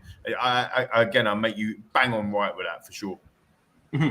And that is. It's so freeing, because we can actually see something happen in the middle of the pitch. And as well, you have Udogie and Power added in there. It's not just a 3-man midfield. It's a lot more than that. And there were a lot of games where we were playing that 5-2-3, whatever numbers Conte wants to put in it. We had the 2 in midfield. Every single game we were getting overrun. And there's games that we should have won last season against teams that we should have been comfortably beaten. But the fact that they controlled the midfield didn't allow us to play any type of our game. Again, no matter what you feel about that game that we were playing, being overrun in midfield was our kryptonite at so many different stages. That's fixed. That's solved. We have an absolutely immense midfield trio. And guys, let's not forget, because I've forgotten quite a few times, we still have Rodrigo Bentancur to come back into that team. And he was our best player. He was our best player before he got injured. Mm-hmm. Obviously, taking Kane out of that equation with 30 goals, but before he got injured, he was absolutely on flames. That fella. It's sensational, and he even in that team where he was so restricted with the style that we were playing and so restricted in the fact that it was difficult for him to get the ball, and when he got it, there was 2 men on him straight away, he was still an immense ball carrier. And now you're looking at the freedom and the space that's in there for Basuma and Sarr and Maddison at times when he drops deep, like he did against Bournemouth. Put Bentancur in that position, and he's going to have a lot more space to do what he needs to do. He's going to have a lot more options ahead of him. It's not going to be just pick out Kane and see what happens from there. He's going to have options all over the pitch. So we're stronger in midfield. I think you can see where I'm going with this. Out on the left-hand side, Son, again, not at his best this season. A bit of an improvement, but he's got that captain's armband. He's a lot more... he's a lot more focused. He doesn't have an Ivan Perisic coming down and kind of getting in his way. He can just do what he does best. On the right-hand side, we obviously have the option of Solomon out on the left as well. Now on the right-hand side of 𝐀𝐻𝐬𝐧𝐭 and Johnson added in as an option there. So in those positions, we're a lot stronger. Up top is the problem, because in the 10 positions that I've just mentioned, I do think we are much, much stronger than what we were last season. But when the one position where you're not stronger is going from a 30-goal a season striker to someone who only scored 1 league goal last season. Now, I know there was obviously much fewer minutes for Richarlison. I think overall we are more balanced, and overall as a unit, overall as a team, we are stronger. But we need to figure out a way stylistically to overcome the gap that has been left in that number 9 position. Because again, I mentioned at the start of the show, I've been saying it all through the summer, if we tried to get a like-for-like replacement for Harry Kane, we would categorically be worse, because there is no player in the world who does what Kane does at a level even close to him, never mind better than him. So I think if the unit can come together, and if Postecoglou can find a way to get players from all over the pitch contributing with goals, like he has already with Maddison and Sarr, I think we can definitely be stronger, but there's still so far to go. And that does excite me. It absolutely does excite me, because the progress that we've made in the first few months of this has been really, really special. But the one thing we need to do is just find a way to replace what Harry Kane offered to the team. And I don't have to tell the 1,300 of you that are watching, it ain't easy. Yeah. Now, Joe, it's interesting on that point, Matt. Purav says here now with Johnson, and again, it's one that we say with Johnson that until he's here, you don't want to get too carried away. With Johnson, Kulu, who can make players an 8, there's maybe some other options in there. And again, Purav, thank you so much for all the support there. Matt, sorry, if I come to you, Lee, on that point, do you generally think that maybe, and then we're going to bring Pat into the convo on this as well, with some of the signs that we've made, do you think there is some alternative there, forward positions, where ultimately we're going to see a little bit of, I'd say, adaptation to new roles, new positions to come in these next couple of weeks? Yeah, I think I fancy Kulu as an advanced 8, almost like a number 10. I do. I fancy him there. I'd like to see him there. If you think about the attributes he's got, he can go left and right, probably more left and right, let's be honest, but he can go left and right. He's got power to keep hold of the ball. He can ball carry. We've seen that with him as well. I sometimes think that he gets a little bit, if I'm really honest, I sometimes think he gets a bit lost out on the wing. And actually, I'd like to see him a little bit more central, so he can go left and use that wand of a foot that he's got, or he can go right and then cut back in if he needs to. I'd quite like to see that. I actually wondered whether Lo Celso would struggle to get into the side if a Madders was injured, because I fancied Kulu to drop in there. And this was before Johnson was signed, because I thought that Porro might push up as a winger, and you could play Emerson Royale as the right back. And to be fair to Porro, he's done brilliant as a right back under Ange. He wasn't very good defensively, was he, in the other system? But I think that, and I'm not trying to, make excuses, and again, at me if you fancy it, I don't care. But I'm not trying to make excuses and make it feel better than it is. But there is a fluidity. There's a lot of people on X today, and which I agree with. And there's a lot of people that we follow each other and we're good mates or whatever, that were saying, "Oh, Ange wanted a number 9. He needs another striker." And if that's the case, then that's fine. If they're in the know. But he definitely wanted Brennan Johnson. We know that on the show. We know that from talking to other people, and it's right out there in the public domain now that it's just his number 1 target. So he's obviously got a plan, isn't he? He didn't necessarily need or want another Harry Kane. I think the thing is, Matty, and we've all said it, right? Patrick said it earlier as whatever. We've got to stop, and I'm not having a go at you boys, by the way, because I say it as well. We've got to stop saying we need a Harry Kane. Harry Kane is unique. He came for our academy. He's generational, generally generational. Not some of these generationals that aren't generational. Harry Kane actually is. And he's gone, right? And that is the reality. Am I happy with that? No. Do I think that the board are totally responsible for selling our best ever player? Yes. Do I think it was a mistake? Yes. But in the words of Big Ange as well, like, to be fair to our manager, look, we are where we are, mate. And this is what we've got to deal with. And he's now looking at a scenario of rebuilding. Somebody put on the comments earlier, sorry, I can't name check you, said we're a team now. I think it might have been Adrian. We're a team now. And so as a team, rather than, can we say this? Pep said it years ago, the Harry Kane team. We're not reliant on one striker. What happens if that one striker gets injured, like he did before, like, you know, a few years back? So hopefully now we've got goals that are coming from Johnson, from Solomon, from Son, from Richie. Yes, I do think he will score a few. Don't worry about that. You know, and Kulu and a Madders. And I think that's where you've got to share it around a little bit more, Rick. So I think we'll be more fluid. I think that's all. To me, just my opinion, I think it's obvious. The way he's setting up, we're going a bit more fluid. And I think that you have to be excited about signing Brennan Johnson because he's homegrown. He's he's very young, but he's a very good talent. He's rapid, and he's had some good stats already, some good numbers, if we can say that, under his belt already. He's Premier League proven. Everybody that was going after, you know, a Gift Orban, or even an Ansu Fati, to be fair, we probably, no disrespect, and Brighton got him, right? But we probably could have signed Ansu Fati. But word coming out, Bridgie said it earlier on Sky, Postecoglou wants Brennan Johnson. So he's our manager, so you've got to back him, no? Isn't that backing the manager, Rick? Well, it is, yeah. I mean, as long as that's who he genuinely wants, then as we had said this discussion earlier, we had obviously Postecoglou's comments that he said during the presser that he's firmly adamant, as we bring Pat in here, that all those players that have come in are those that he's approved of. He has said that publicly, and there's been no cryptic, there's been no cows crossing roads, there's been nothing to suggest otherwise, that those that are coming in are exactly who he wants, and he has got the players that he wants in. Could he have more, or would he want more? Only he knows that. You know, he was the only one that knows whether he should have been given more or wanted more. But look, where we are right now, we are an hour away before the deadline. Of course, that deal sheet does come into crucial play. There are many suggestions still. Are Spurs on the lookout for a centre-back? We know as far as... We need a centre-back. Ricky, we need, in my opinion, this would be a bad window if we do not sign another centre-back. I mean, let's be honest, right? We've got 56 minutes left. We ain't going to get no one in, are we now? We're deluded. We're deluded ourselves, Rick. Well, you know, Matt's turned off. I don't blame him for that. I can't blame him.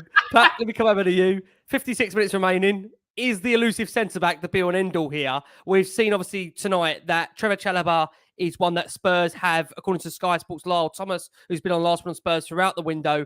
I think an explorative interest in. Don't rule it out just yet. One to keep an eye on for sure. Tosin Adarabioyo, we understand. Spurs still holding interest there. Will anything be done within this next hour? We don't know. Brennan Johnson, we are still waiting for that announcement. We know, obviously, Japhet Tanganga has moved on today to 𝐷𝐸𝐵g. We've seen Sergio Reguilón leave the club to Manchester United. Being honest with me, Pat, are you expecting or hoping for any surprises in this next hour? 56 minutes remaining. Am I expecting anything? No. Am I hoping? Of course. I'm hoping, fingers, toes crossed, everything, praying to every football god out there. Please get us in a centre-back, please. Because like Lee's saying and like I'm saying, I still feel, you know, in terms of backing the manager, don't get me wrong, like without being negative, I think we've had a really good window when you look at the players that have come in terms of actually making us a more team unit, playing the way Ange wants to play. I see it and I can understand it, but I think it's negligent to just hope and pray that we're going to have Mickey and Romero playing week by week, game by game without anything happening. We need another centre-back, Chalobah, Tosin, maybe someone else, hopefully, you know, even Lloyd Kelly, whoever it is.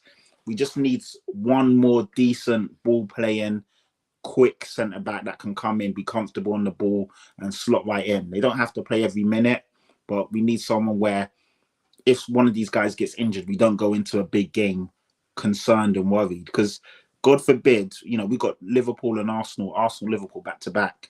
God forbid one of our top centre-backs goes out and we've got those two big teams coming up. It's massive. These kind of things are where it can hinge and really change a season. So, yeah, it's criminal that we've left it this late. This should have been done ages ago.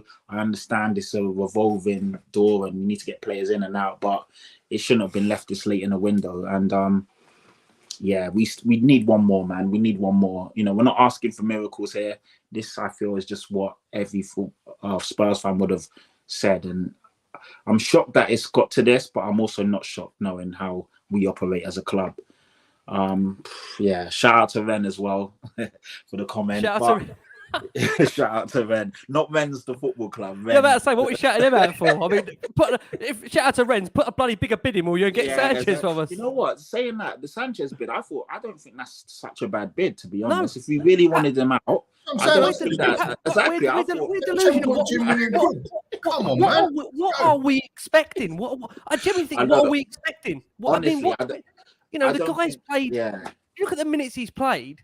I think that's a fairly appropriate bid, Pat, don't you? I thought it was standard, and that would have allowed us to go out and get one of these guys. So we've actually killed ourselves with that one. So, you know, we're our own worst enemy sometimes. We really are. Yep. Because if we would have let Sanchez go, we could have gone out and got Tosin, Lloyd Kelly, you know, maybe even Pershers or whoever it is. We would have been able to get that guy. We would have had the roster spot. Even, you know, we're talking about homegrown players. Then cool, keep it in the Premier League and get a homegrown player in. But the fact that we've said that, that's not enough, and we're haggling over 2 or 3 million, when we're not really in a position to haggle, because everyone knows that Davinson Sanchez hasn't been great and he's our third choice centre back. We don't really have that bargaining chip there. So yeah, that's criminal, and it's crazy that we've done that. And now we are where we are, scrambling to hopefully get someone in.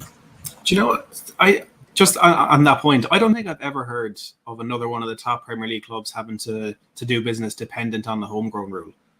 Like it seems just it's whatever way Spurs have put their planning into building this squad. We're the only club I know of who are every single window deciding things based on a homegrown rule. We're the only club I've ever heard of had to terminate Matt Doherty's contract because we didn't know the rule that we'd loaned out too many players. Spurs, they do so many of these incredible things that you just can't imagine any other football club doing. And I was just doing a little bit of maths there, completely separate to what we're talking about, but it's interesting to me. Tanguy Ndombele, since that moment against Morecambe, where I think every single one of us knew he was never going to play for Spurs again, he's about to survive his 4th transfer window since that moment. 4 transfer windows of us knowing this player's not going to stay at the club, where we had a chance to recoup some of the 65 million we spent on him. He's probably going to go for free.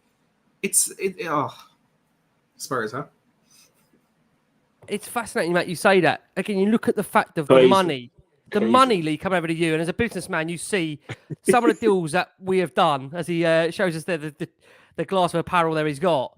Does it baffle you, Lee, as a businessman, you're looking at Spurs and the business they've done in the last few years, that there's been genuine opportunities to earn some money back, like the one we've seen in Sanchez tonight? A bid's come in, Spurs knocked it back. We've seen them turn down a couple of different bids during the window. Does it not surprise you, Lee, that the club haven't actively tried to do more to get the players out? Or do you also, again, the caveat that think it is really, really hard, as we've seen Tottenham as a football club based in London. And again, people won't like me for saying this. It's a nice training ground. It's a nice stadium. Players are happy to come, stay, sit on the bench, collect the wage, and not be too concerned if they're not playing football week in, week out, Lee. Yeah, so I was on mute. Look, there's probably 2 parts to that question, to that answer, which the viewers and listeners probably don't want to hear me waffle for 2 parts. But here it is. I mean, my old boss, the boss, the governor that I call him, Alan Sugar, or Lord Sugar, as he's known, he used to obviously own Tottenham Hotspur Football Club, right? He owned it for 10 years. And he famously said, and you can, I've spoken to him, or, you read it in his book or whatever, it's publicly out there, that it is not like running a normal business. So yes, football now is a business, but it's very, very different to running a normal business. There was a comment earlier from one of the guys. I can't give you a name check, sorry, I've forgotten. But he said, "Oh, are you this?" When I first commented, he said, "Are you this negative in your business?" But it's completely different, and it's completely relative, because there's such a massive emotional attachment from us as fans to our football club, and everybody's got an opinion. And now with social media, you can hear all of them opinions all of the time. It's like going into a really noisy room. Are you with me, lads, viewers and listeners? It's like going into a noisy room. It's just like, and it's just happening all of the time. Opinions that are going on that you normally wouldn't. So from a as you said, Ricky, as a business guy, as a business person, does it make sense? It doesn't make sense to me. But football doesn't make sense. What world can you sit on a contract worth 65 million, as Matty just said, and then and just expect it? What world? That doesn't happen in the normal world, right? Because these numbers are ridiculous. That said, when you take the numbers out of it, and everybody. I've said this on the show before, and I'll say it again because it has always stuck with me, and it always will. And I thank the great Danny Kelly for it. Danny Kelly said about when everybody's talking about these figures and these numbers, it makes you feel a part of something that you're never going to be a part of. The normal working man, like myself, like us guys, if I can put us in there, we're never going to see 65 million, 100 million. We're never going to be part of that world. So when we're talking about of our football club, it makes us feel part of it. Does that make sense? And we're just literally not part of that. So when you take the figures away from it and you look at the situation, that's when you can start to make it look slightly different. And from a business point of view, it does not make sense. It doesn't make sense that you would knock back £10 million or £10.2 million for an asset that you're going to give away for free at the end of the season. That said, Harry Kane was sold for 105 million or 103 million pounds or whatever when he was going to walk away. So, none of us wanted to sell Harry. So did that make sense? Do you see where I'm coming from? So it makes sense to sell Davinson for 10 million, but it doesn't make sense to sell Harry for 100 million, yet they're both in the last year of their contract. And then you've got the player to think about as well, where they've signed a contract, and then I'll bring Eric Dier into the equation, where Eric's like, well, hang on, I'm clearly not in Ange's plans. I'm a guy that's been Mr. Tottenham. Let's have it right as well. Regardless of what you think of Eric Dier, he is Mr. Tottenham. He's been with his club for 9 years. He's a massive servant. He's a big fan of the club in a sense of like who we are. And he has had really good spells. That said, he's not fancied at the moment.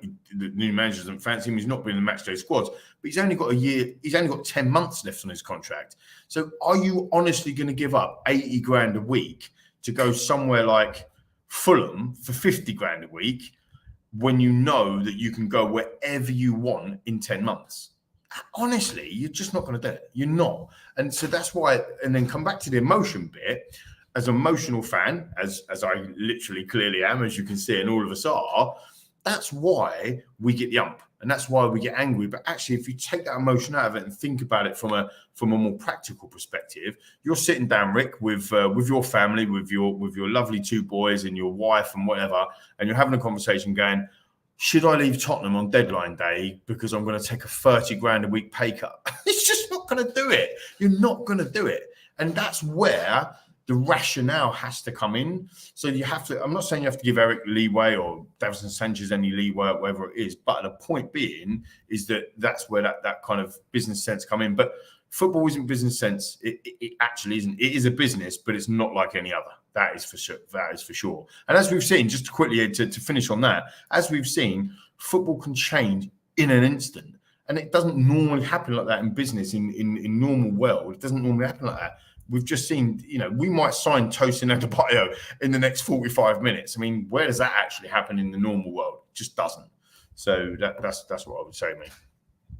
Guys, it appears, from what we're hearing from a good friend of the show, Paul O'Keefe, that Brennan Johnson is fully coy. He is a Tottenham Hotspur player, barring the announcement from the football club. We understand, again, that fee is around, from what, David Ornstein, 47.5 million. That's, of course, 40 million up front, and then add-ons that, again, will be guaranteed over a period of time. Forest will retain a 10% sell-on clause as part of the deal. The player is expected to sign a 5-year contract with the option of a further 12 months. We know he's already completed his medical, and he has, as we understand, been Ange Postecoglou's number one target during this summer to bolster the attacking ranks. Pat, let me come over to you.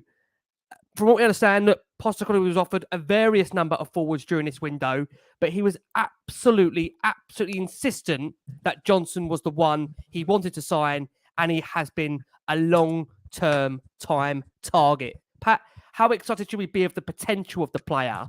Because, again, I think when you marry up and we'll have to try and get hold of them, stats of goals to games, again, a player that's got a tremendous amount of ceiling and potential, but yet to really flourish. Do you think Ange can be the man to coach him to be ultimately a first teamer in this Tottenham side? Yeah, I mean, you know what? When we were first linked to him, because like you said, and being on the podcast and talking to many different people, it makes sense now because we were linked to him for quite a while. And I even put a tweet out a couple of weeks ago saying, "Oh man, we keep getting linked to this guy and it's not going away." Because at the time, I wasn't really sold on him. Watched him quite a few times last year. Saw the game against Arsenal where he missed a gilt-edged chance. All he had to do was take it around the keeper and slot it into an open net. And he tried to chip it or kick it quickly over Ramsdale, and he messed up. And obviously, in the end, Forest lost that game 2-1, and he could have been the difference. But when I think about it, when I look at it, 22 years old, first season in the league, he scored 8 goals, 3 assists in a Forest team, which is not that good. He's got a high ceiling, rapid, can play on both wings. He's essentially what Ange would love to mold and shape. And the fact is, he's not going to come in and demand to be a star, but he does give us good options, especially when the game's late and the game's stretched. You can bring him in or you can rotate him, and it allows our front 3 or front 4, if you include Maddison in that, to actually rotate, and we can mix it up and teams won't be able to guess. We're not as predictable anymore. So when you look at all of that, and again, someone that doesn't need the ball to feet, can run in behind, Son, Maddison can find him, Kulusevski can find him as well. He's very talented. When Bentancur comes into this, he can find him. Basuma's look really good moving the ball forward as well. He does give us a lot of options. So the more I thought about it and watched him again, I thought, you know what, this is a good signing. So I am excited about it. I think it is someone that can really, hopefully, his ceiling is high. When you look at 47.5 million for somebody who's essentially had 1 year in the Premier League, it is quite my old self would have been like, wow, that's crazy. But when you look at the money now being spent, it seems about right. And, I spoke to, I know a guy called Mr. Dier. He's a massive Nottingham Forest podcaster. I've been on a few pods with him. And I messaged him and asked him, and you guys saw because I sent you the screenshots of the chat. And he said, he loves him. He's a great kid. And he's got a high ceiling and he's going to be a great fit for us. So he's sad to see him leave. I said, are you happy you got the money for him? Or he goes, no, I'd rather him stay. I'm sad to see him leave, but I think he's doing the right thing for his career moving to Tottenham. So I think it's a good signing, especially if Postecoglou wants him and he's going to implement him into the team.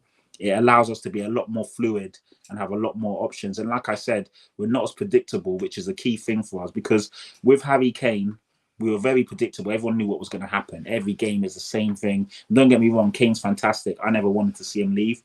But now, teams can't really guess what we're going to do, which is good. So, I'm excited, man. I wish there was more to talk about, but I do like that signing.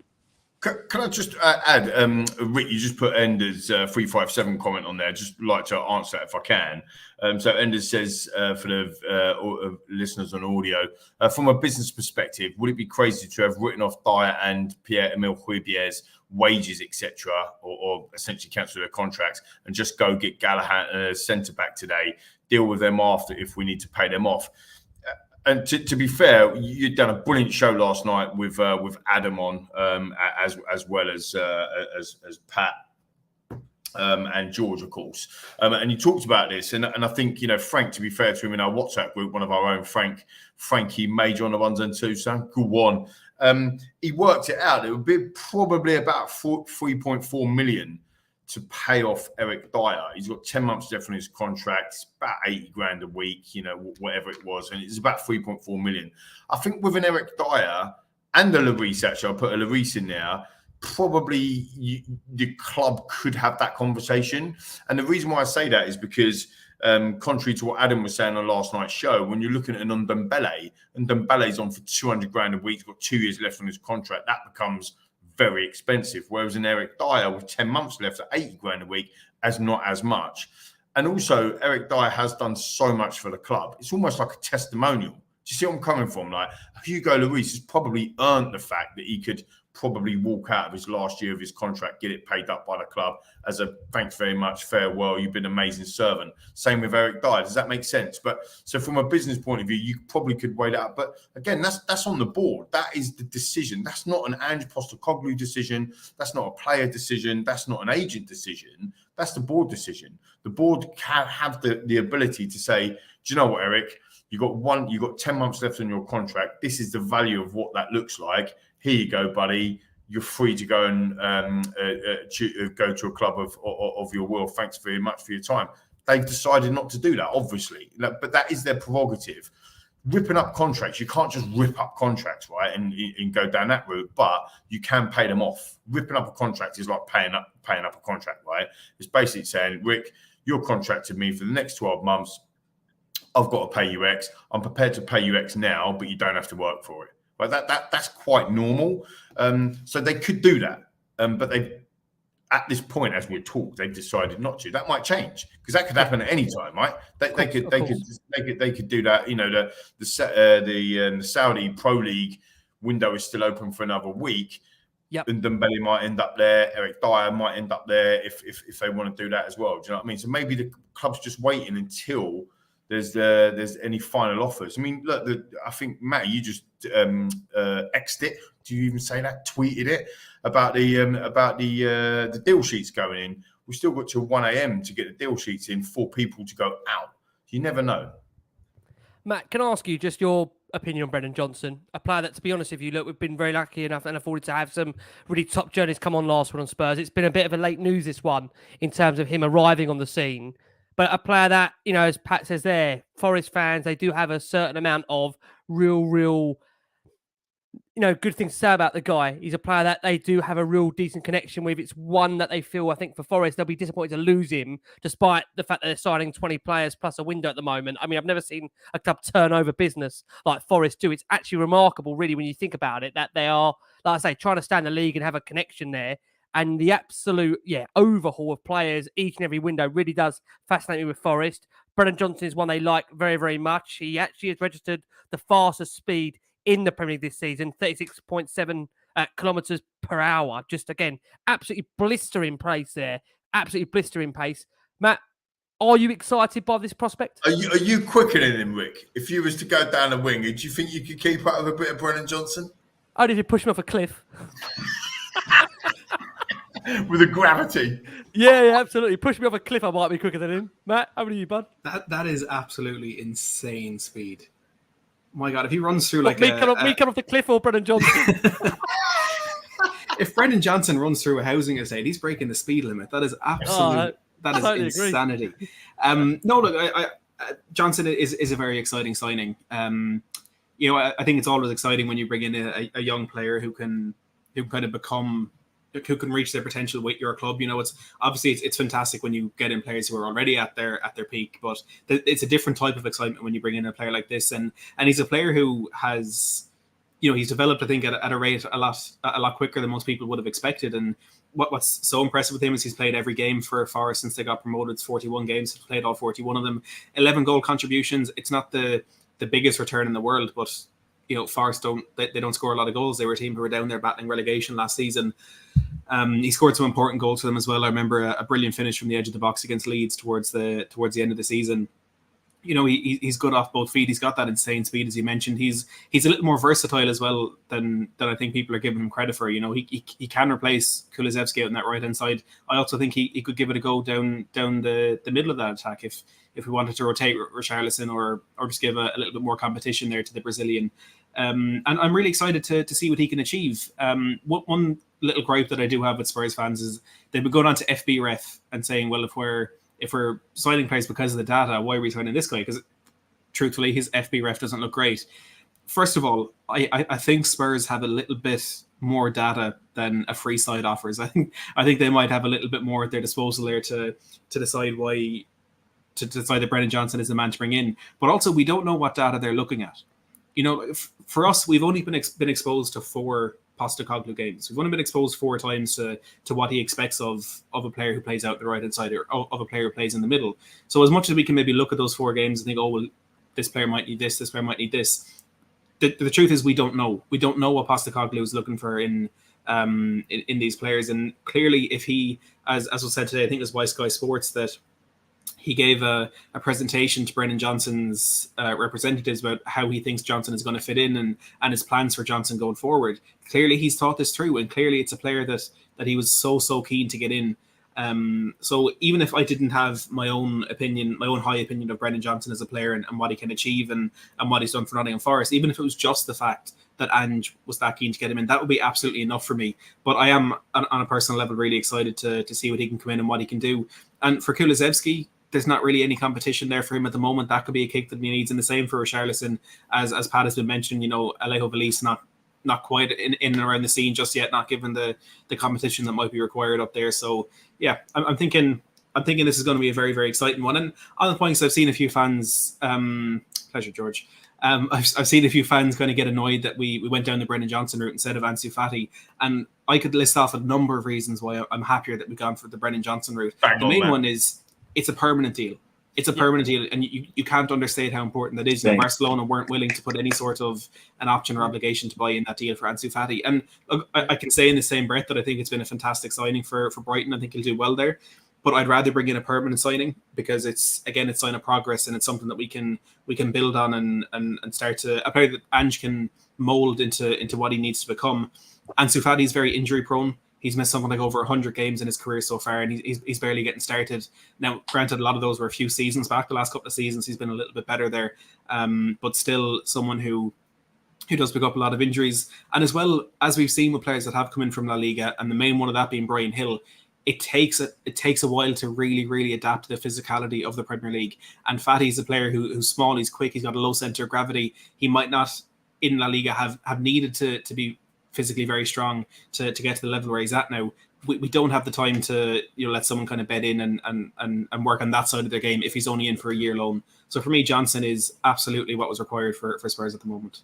Yeah, no, listen, I do agree. I totally agree, mate. I sorry to come in, but I totally agree that Ansu Fati was just, as soon as Fabrizio tweeted that or X'd it or whatever it is 2 days ago, a day ago, I replied him saying, this is never going to be a deal that Tottenham do. It was definitely not a Tottenham deal. Wasn't the right thing. He's gone to Brighton on £7 million of wages, right, for literally no return. It is literally a rental agreement with nothing back. And they might get some goals out of him. They might get some bits and bobs out of him. But £7 million for literally nothing back.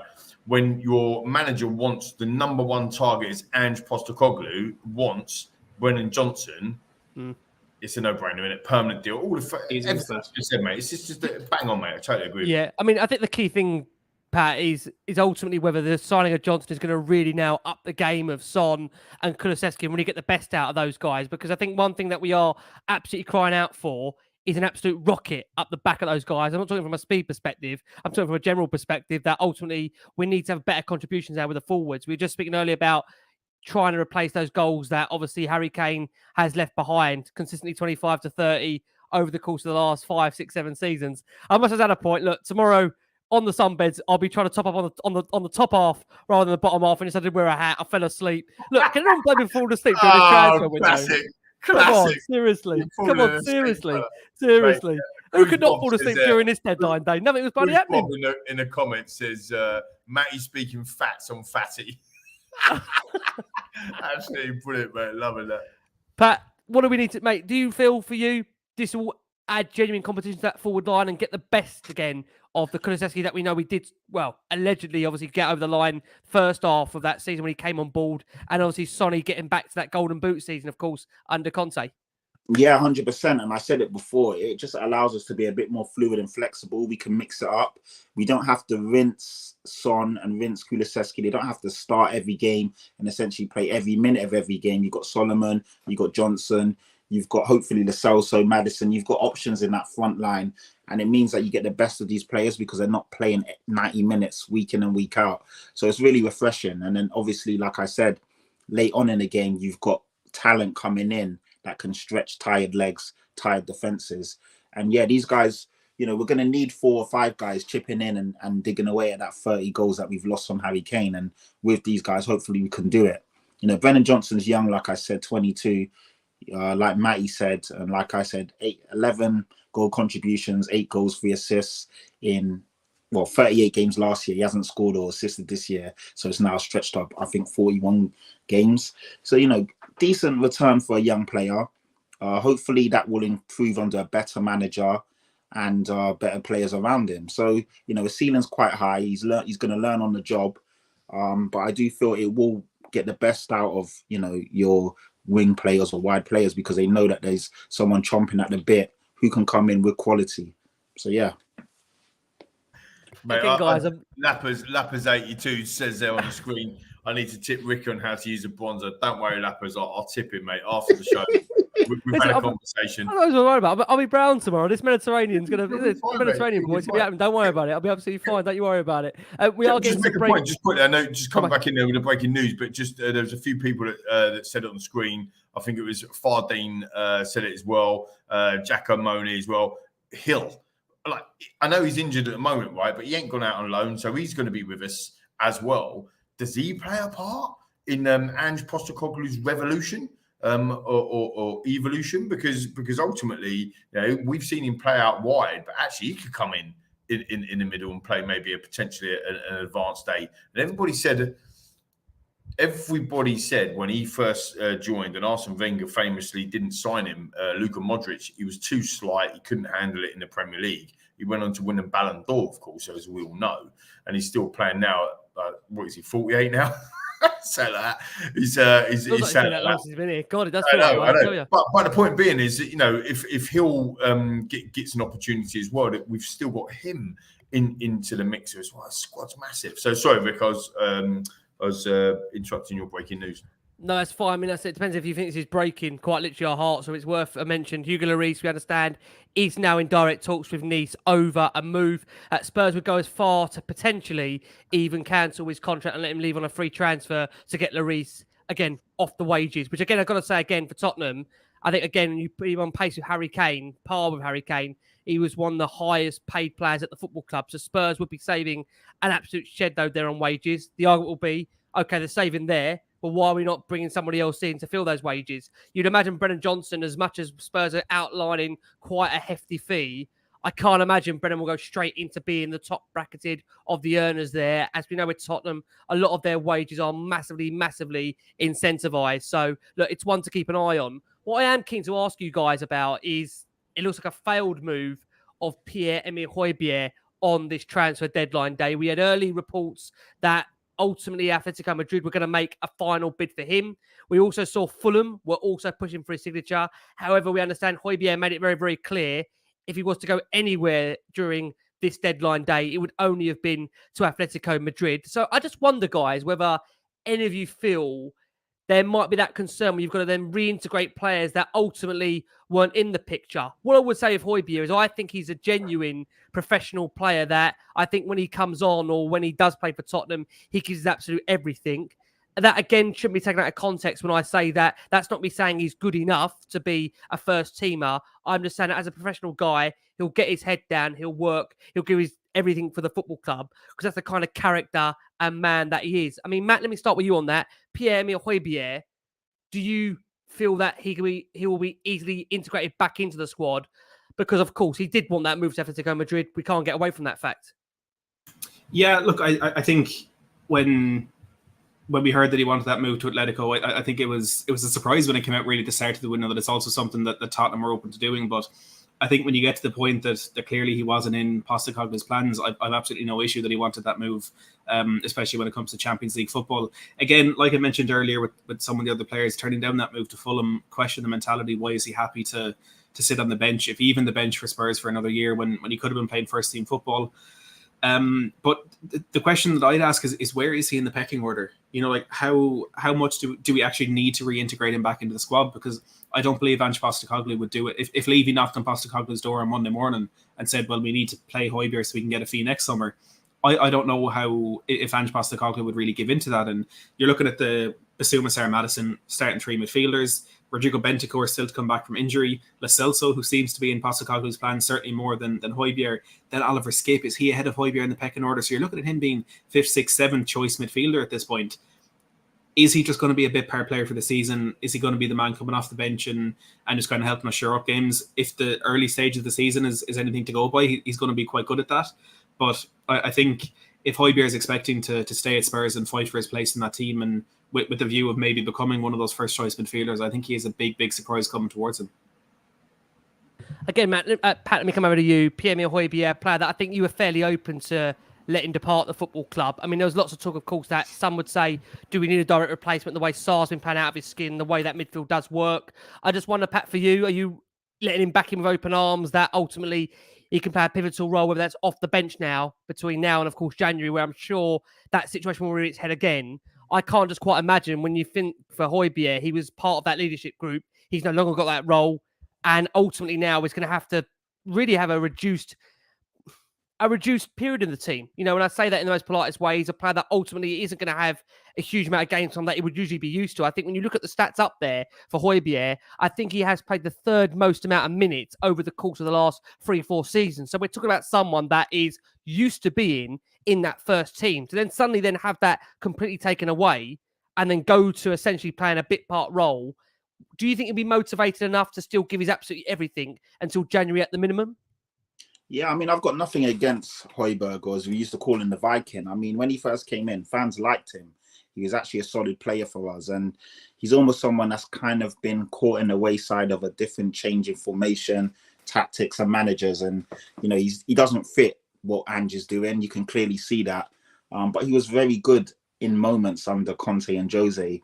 Got ran ragged last year, unfortunately, by the end of the season, playing in the midfield 2 against most teams' midfields 3. But he scored some important goals for us last year. The Champions League away goal, which literally kept us in the competition, and some few other big moments, some nice assists. So there was a player there. But with how we're playing now, and like Matty's saying, with all the people ahead of him, it's going to be difficult. With all due respect, I did want us to refresh it. And like I said yesterday, I feel that we're the worst club in moving players on where there's still of some decent value. Hojbjerg, 28, 2 years left on his contract. Still a good player. Played a lot of minutes for us last year. We could have used that in our bargaining chip. Starts for Denmark as a Danish captain. Had a good World Cup. Had a good Euros. We could have used this when we were selling him and moving him on. Now, by the time, you know, December comes or January, he's probably not going to play. Teams will know he's not really in the equation, and he loses a lot more value with only 18 months left on his contract.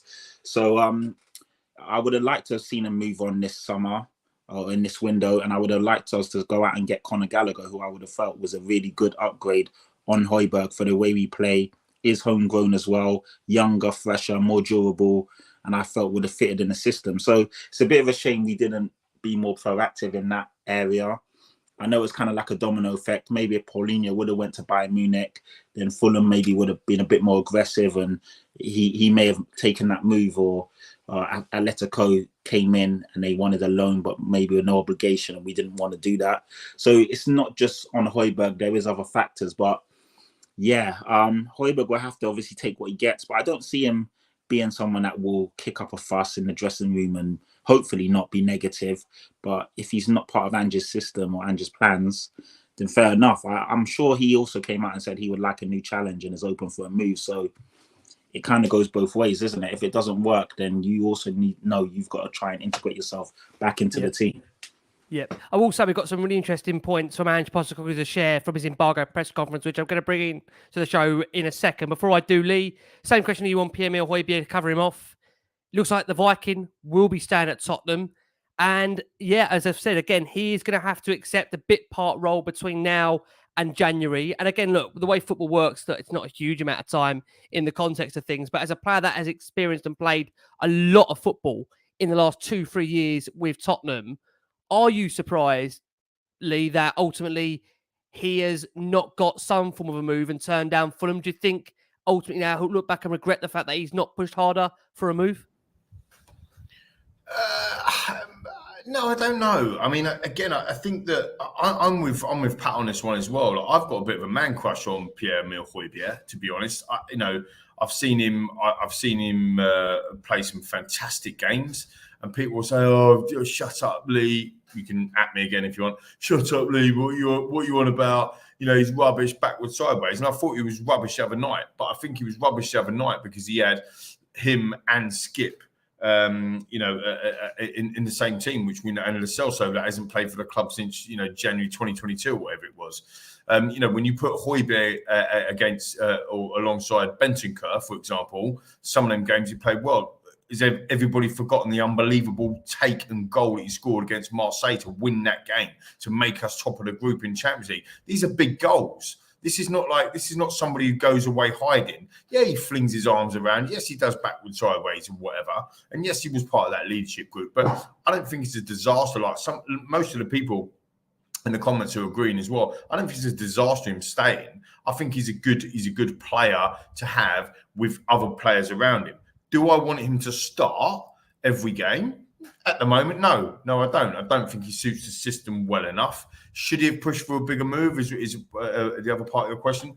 Maybe, but he's got 2 years left on his contract, and we'd have actually got decent money for him. I think Matt, you might have said, or you tweeted out in the week, it was about 30 million or 35 million or something like that, and that's decent money for Pierre-Emile Hojbjerg. So I'm not disappointed or angry or off my face that he's staying, and I think it actually can be quite an important player.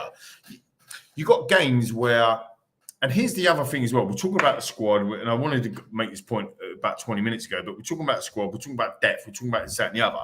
We have not got a cup game until January, right? That's on the club and that's on Ange or whatever from the other night. But we have not got a cup game until January. We are literally playing one game a week until January, the first weekend in January, right? So I know that's hard for us to take because of all the other teams that are playing. The Champions League draws happened yesterday and Europa League draws happened today and all that sort of stuff that we're not part of. But one game a week for this size of this squad, you're going to be very, very, I'll say it one more time, very unlucky if your entire free midfield get injured at the same time. Like with one game a week, come on. So I think there is an element of that. And actually, Hojbjerg, some of the goals, he scored against Chelsea for crying out loud last August. It was a great goal as well. He scored against Marseille. He has, last season, he did make more progressive attacks and goals and finishes and assists and so on and so forth. I'm not saying as Crackers said it years ago, he's a dustman. He's a dustman of this football club, of this team, or the team that was set up, that he'd come up and he mopped stuff up and he stuck it in the bin. He wasn't ever there to score goals or make assists, but he did do that more times than in his career last year. So if you want to call him a backup, he's part of the team, part of the squad.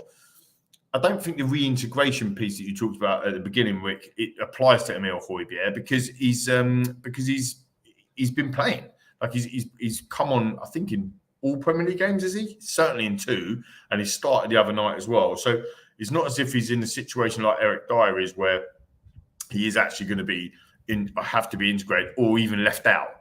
I mean, Ange talked about it, didn't he, in his press conference today? He's got to name a 25-man squad, and there's going to be some people in that is not in it at all. And I can't see that being Pierre-Emile Hojbjerg. So, look, it's not a massive disaster. It would have been good to get some money for him for sure. And I think, to be fair to the club, they get a lot of shit. Daniel Levy gets a lot of grief. But to be fair to him, when Atletico come in late, as reported by Paul O'Keefe earlier, and said, we just want a loan deal, the club said no. And that's fair enough, because actually they wanted to have some sort of obligation or a straight sale. And we berated the club for loaning out Reguilon and Rodon and all these people. Hojbjerg would have just been another one, and that wouldn't have been the right thing, I don't think. It's interesting, Matt, come over to you. Again, we've got some breaking news here. This is what we love about these shows. We get instant news as it comes through. Lloris is now thought to have rejected the offer from Nice, and that's coming from Matt Law at the Telegraph. And Matt Law, just to follow up on that point as well, which is quite interesting, because we've now got the embargoed presser from Ange Postecoglou, Matt.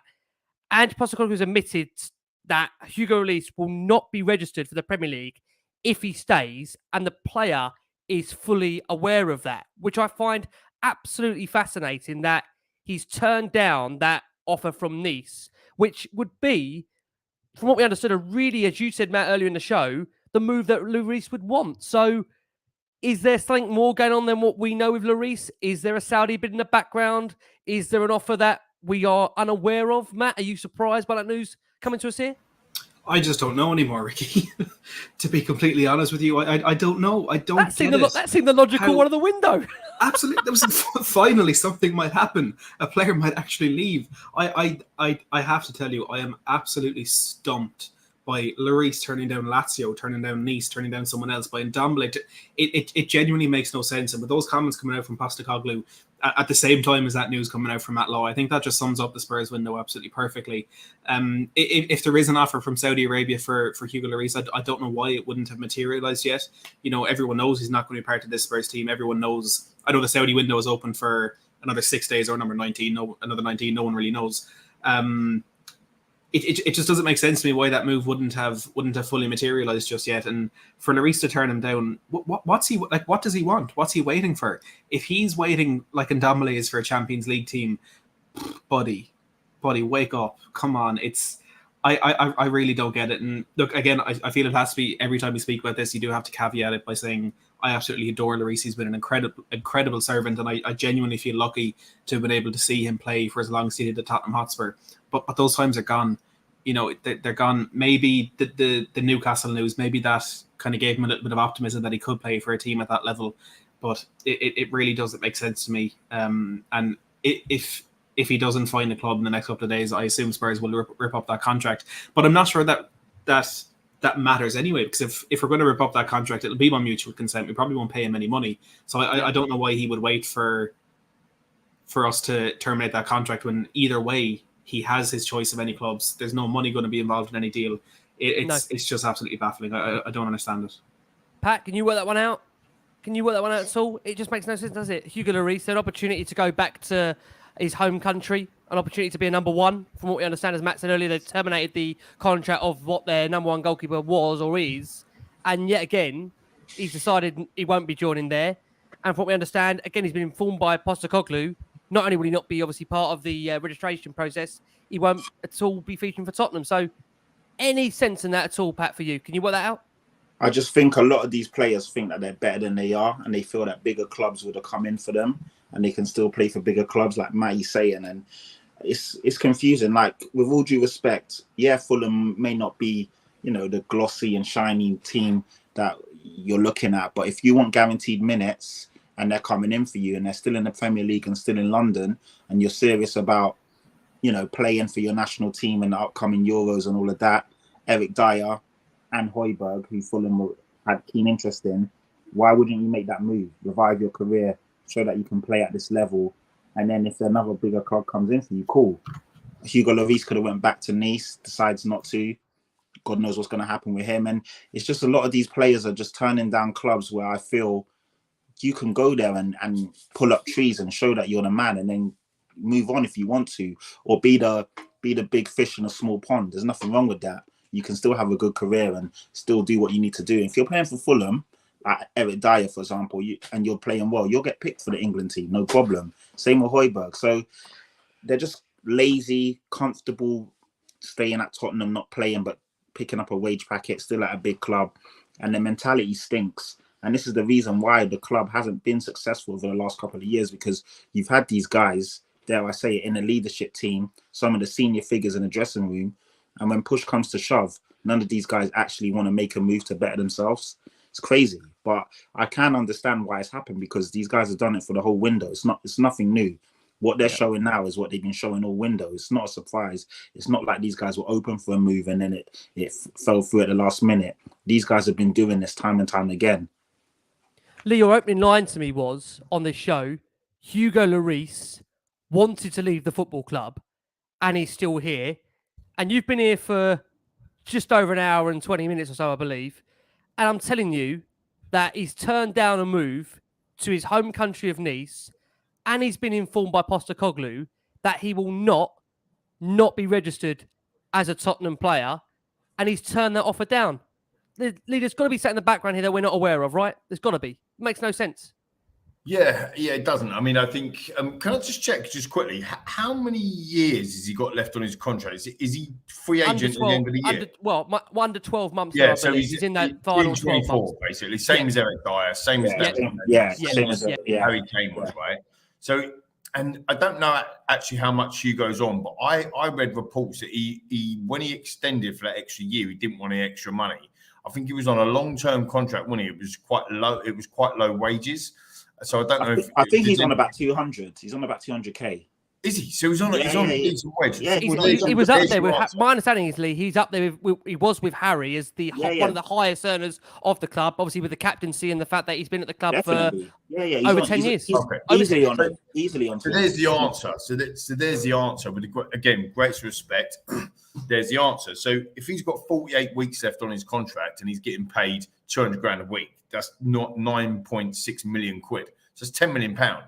So what we're basically saying to him, Nice might be turning around and saying to him, we'll give you a deal for 2 years. We don't know what the thing. We'll give you a deal for 2 years, 50 grand a week. Why is he going to go there? Why?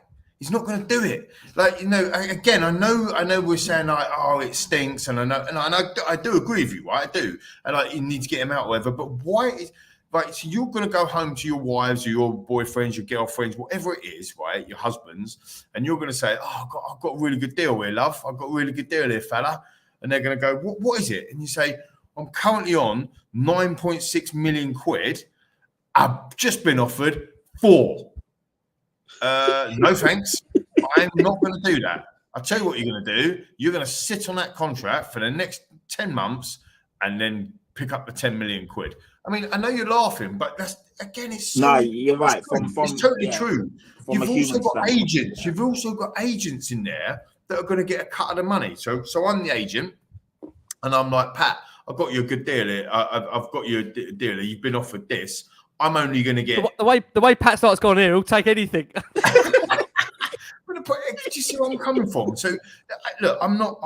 Look, I've been in recruitment for over 20 years, right? I know recruitment like the back of my hand. I'm not a football agent. I don't know football recruitment, but I know recruitment. I mean, also a data business, a technology business that does data around hiring and all of the key things that we're talking about. And now everybody's moving to that data piece, whatever. That is where I'm at. But I've got 20 odd years of recruitment experience, and it's just obvious as a human being.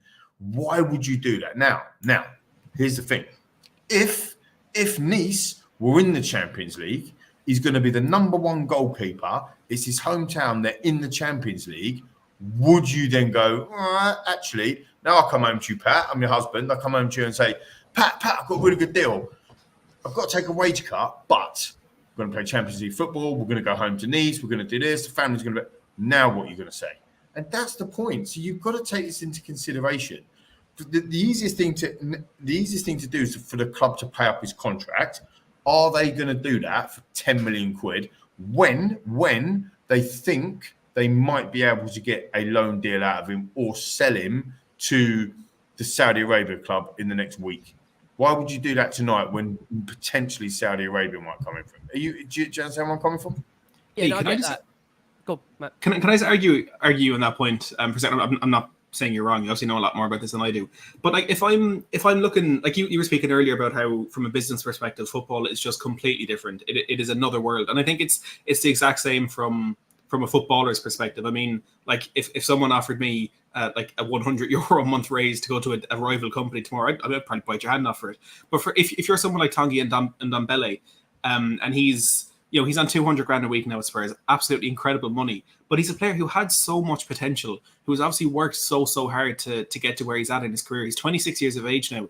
He's at a crossroads where he probably has to decide, all right, do I want money or do I want to actually achieve what I've worked the last 26 years to actually achieve? Do you think, even like from a business perspective, the way it's completely different for clubs, that from that perspective, it's so different for players as well, that I know there will be those who do prefer the money, and we've seen all of them move to Saudi Arabia this summer. But also that there's that inner drive, there's that extra motivation that they have inside themselves that has been able to get them to the point where they're at now. Like, I don't understand why there comes a point where that just fades. Like I don't get it. I love it. I love the question and the challenge, because this is where behaviours come into it, Matt. Right? So it is a human behaviour. Like, what there is people out there. It doesn't have to be football players. There's people out there that would do the self-respect thing that people are saying in the comments, or would go, do you know what? Yeah, I'm gonna cut that out. I'm gonna go and do what I really want to do, like what you're alluding to. But there's also people that won't. We don't know deep down what Tanguy Ndombele, as an example, really wants to achieve. He knows he's 26 now, but when he signed the contract of his life for Tottenham Hotspur Football Club, what was he, 22, 23 years old? He's been given 200 grand a week. He's made it. He might think, I'm not saying he does, by the way, he might think, I've done it. I am the man. I know I've got the skills. I know I've got the techers, and I now got 200 grand a week. I don't need to do anything else. Then he's gone on loan. He won the Serie A. He's won the title. He's got more trophies than Harry Kane. So he might be walking back into Hotspur Way going, booyah. But mightn't you know, Pat? Do you know what I mean? Yeah, booyah, I've won the trophies. I've done this. You don't know. And this is where behaviour comes in. Attitude and behaviour comes into everything that we do. And this is the thing about Hugo Lloris and about Eric Dier. You just don't know what their scenarios are. So what is success for you, Matt, is different to what Pat might think it is, or to Rick, or to me, and therefore now expand that to all of the different players. That's why it's such a moving part all the time when you're building an extreme elite teams, which obviously Ange Postecoglou is doing right now at Tottenham, and to get the right mentality of the right people. People were saying to me earlier on X, like, "Oh, Brennan Johnson, like, how does Ange know what he's like? He didn't even know what the players were like at Fulham the other day." But the behaviour of that individual is massively important, which is why he doesn't want certain people in the team, and that's why I think that it's so such a difficult subject to pinpoint on, because we don't really know what they're thinking in their heads, you know. But come back to the point I made, and again, I'm not saying I'm right, but just seeing it over throughout the years, £10 million is a lot of money to walk away from, or to go half with. Maybe Lloris thinks, look, I'm just putting this out there for Lloris. Maybe Lloris thinks, I've had an amazing career. I'm 36, 37 years old. I've won the World Cup. I've done everything in the game that I need. Why do I need to take a 50% pay cut just to go to Nice? I don't fancy that, thanks. I'm just going to sit here. And should we begrudge him that? Probably not, to be fair, based on the fact that he's been with the club for 11 years. My point, going back to the board, is, well, it's over to you. Pay him off it's 10 million quid. So that's a lot of money, right? Pay him off 10 million quid and let him go and do his own thing. But why would they do that when he may go out on loan in the next 2 minutes? Or he might go to Saudi Arabia. Do you see where I'm coming from? You know, again, it's interesting. Couldn't he? Yeah, we are expecting, as George Band, bless him, puts it up here. George, again, you know, I think George, again, was a massive fan of, obviously, Brennan Johnson potentially coming in. We understand that announcement is imminent. In the next couple of minutes, that Brennan Johnson will be announced as a Tottenham Hotspur player. That, again, is coming in the next minute or so. Before we we will address that announcement when it comes. Some really interesting comments coming out of Ange Postecoglou in terms of the embargo press conference. And to start, if I can, Matt, with you, that Ange Postecoglou has confirmed that he expects the football club to be announcing a new director of football in the imminent future. He said, yeah, I think it'll be sorted soon. That's definitely the club's plan. It's fair to say that going into the window, there was no point in rushing that appointment, particularly with a new manager in. The thing behind it was was probably the best way to charter this unusual process, to have less involvement with new people as possible. So for the evidence, when you see the players we brought in, I think we've navigated it pretty well. He's speaking, Matt, and as I say this, that essentially he's been heavily involved in that process of the new director of football. And as I say that, Tottenham have now confirmed the signing of Brennan Johnson. He is a Tottenham Hotspur player. So, Matt, I'll let you choose where you want to go first on this. Well, I just want to tell you that Brennan Johnson's going to win the Ballon d'Or in the next 3 years. I feel like we need to keep we need to keep level-headed. It's not going to happen in 2 years. It's not going to happen in 2. It's got to be 3. No, it's a great signing. Brian Hill. Don't say that. Don't say that. It's a great signing as we've gone through. There's actually Forest have also put out a goodbye tweets in from a boy to a man, forever one of our own, with a compilation there, which I'm actually quite looking forward to watch. But yeah, it's a great signing. Again, just a little bit frustrating that we've had so much build up to deadline day, so much build up to this last week of the window, and it's all we've gotten. But like I said at the top of the show, and it's what I'm going to say now as well, the business that we have done today, as much as the entire window, is good. But it's the gap in the business that we haven't done is going to be the problem going forward. And on the point of the director of football, I'll be brief. I don't understand why you'll bring that in as the window closes. We needed that director of football 2 or 3 months ago. And again, I think Postecoglou has done well in identifying the players that he wanted. But for me, appointing a director of football after the window closes is like eating a bowl of soup with a fork. And as soon as it's gone, going, do you know what, I'll get a spoon. It just doesn't make sense to me. You've done it in the wrong order. But hopefully it's a good one, whoever we bring in. Yeah, absolutely. Look, again, we are at that point now where we can say the transfer window has officially closed. We must stress the fact that the deal sheets obviously still mean we've got a couple of hours to run here. So we'll keep an eye on, of course, in terms of what could still happen. Is it slam shut? It's always a question. Does it slam shut or does it slowly come to a close? What do you think? I think it's slammed tonight. Tonight it's like boom. It depends if you've had a good window or a bad window. If you've had an amazing window, it's kind of like please shut. So like a Mo Salah situation, like 50 million bid. You want it to slam shut. Get it out of there. I think it's slam shut on Spurs. And Lee, Brennan Johnson now officially a Tottenham player. Forrest actually put a lovely tribute up for the player. Boy to a man. Does he come in, Lee, with massive amount of expectation and pressure on his shoulders? Because essentially, we've talked about we've lost obviously Harry Kane. I sort of keep bringing that up, but Brennan Johnson is a young player. If anything, he should come in and feel, I think, really excited at the prospect of coming under Ange Postecoglou, a manager that's going to, I know he's not going to put his arm around him, but metaphorically, he's going to, obviously, if he's his number one target, it's one that he's wanted and one that he's got. How important is it that Spurs have delivered on, as you said, getting that number one target? Well, I mean, we do understand that is his number one target, and I think it's massive. Like, it is really important that we're getting them sorts of players in. I think that, the number one target for Antonio Conte was Bastoni. We failed in that scenario. The number one target for Jose Mourinho was Skriniar, as an example, and we failed miserably on that side of things. The number one target for Harry Redknapp back in the day was different players against Ryan Nelson. So the fact that we've got his number one target in that particular position, and some of the other positions as well. Madders was another number one lock picker. Really get that in there that he wanted, and he's got him in as well. And VDV as well was another massive target for him. Tapsoba VDV. I have to say, I'm so pleased that we've signed VDV. He looks an absolute monster. I'm loving him in the team as well. So look, I think that it's massive. But I will go back to the overall now. We can talk about the overall, can we, Rick? Because it's now slam shut. It's just not good enough. The window has not been good enough. And, we're still going to be short. The only caveat I would say to that, because I am in a bit of a happy mood. I've had a couple of IPAs, but I'm in a bit of a happy mood because there is a lot of doom and gloom about there in the fan base and stuff, is that Ange Postecoglou has put us on the front foot within about 3 minutes of being in the club. We were terrible football, absolutely turgid. We're now not playing that. I think the Fulham game the other day was a stark reminder to how far we come when we play the first 11 under Ange. And that can only be a good thing. I'm buzzing for tomorrow for the Burnley game, and let's go out there and absolutely smash them, and let's get some goals and that type of stuff. But the downside of that is that we needed two centre backs, and I'm sorry to keep banging on about it. I think our midfield is okay. If I'm honest, we've got Bentancur coming back.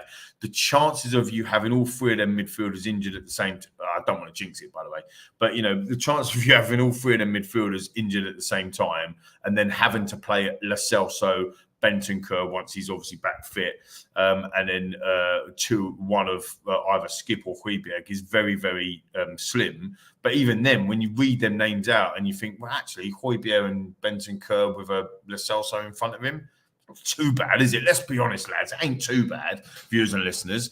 And then obviously you've got the first choice if they're not injured.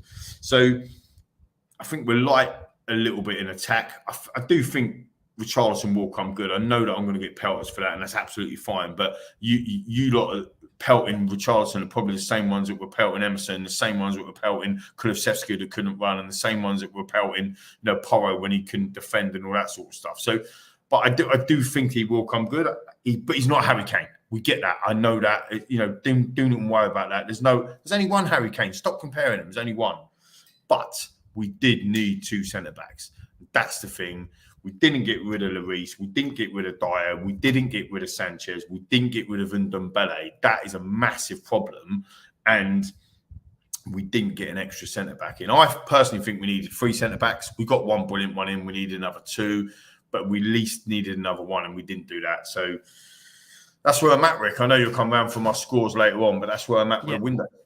Yeah, again, it's interesting. Again, of course, there is absolute delightment that Spurs have got Brennan Johnson over the line. And I think that's one thing I do want to reflect on, the fact that, it's a player that has been, how we dress it up, kind of you, Matt, it is a key player for Postecoglou's system. It's a key target. We spoke about the fact that, of course, the player can operate in that front three. He's not an out-and-out genuine number 9.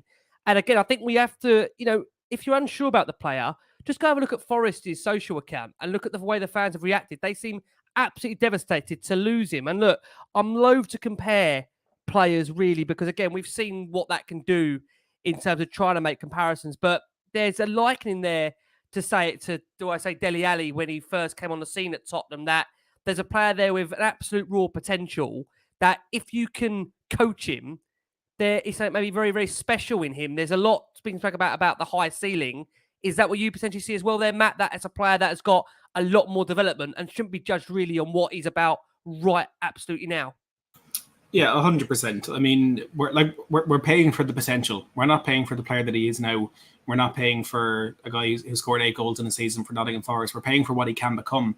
And there are quite a few managers in the modern game who like to make their own players. And Ange Postecoglou is one of them, in that he prefers to bring the players in young and mold them into what he wants to make them. And Brennan Johnson, I think, is the perfect player to do that, because he's got a lot of raw talent. He has that pace that, like we said, he's not allowed in housing estates. He's got that that kind of natural ability. He's good off both feet. He's versatile.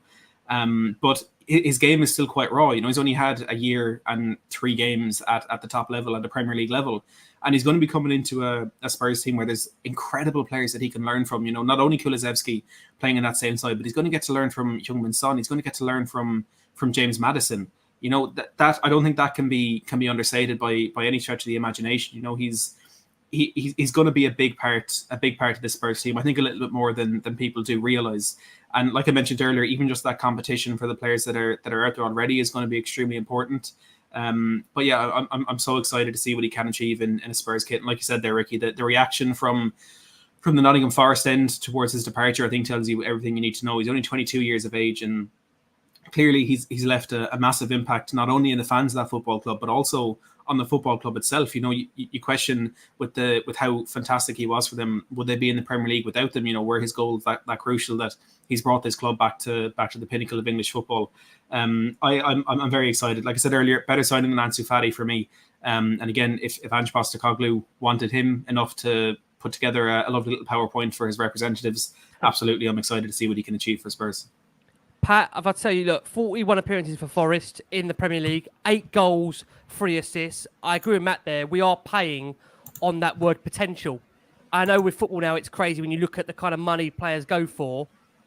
Do those stats, do you represent a 40 to 45 million pound player, or is there more to meets the eye for you? Yeah, no, I think they do, to be fair. This day and age, in this market, like Matty said, I mean, when we paid 5 million for Dele Alli back, 5, 6, 7 years ago, even people raised their eyebrows then. He came from like League 1 or League 2. If you intensify that now in today's market with inflation, the fact is he's already played a season in the Premier League. He's already acclimatized to the league. We've seen what he can do. Pace to burn, can play off either flank. Good young player, already a fully fledged international. Yeah, I think we're paying for the potential and also what he can do to the front line.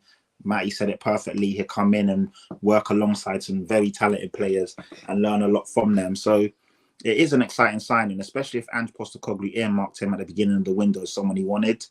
Why not, man? Why not? You've brought him in. I would have liked one more, like Lee said. I would have liked another centre-back, but we are where we are right now. There's definitely an exciting, young, hungry group of players here now. Players with a point to prove, players with a chip on their shoulder, players that want to improve and obviously play for this manager.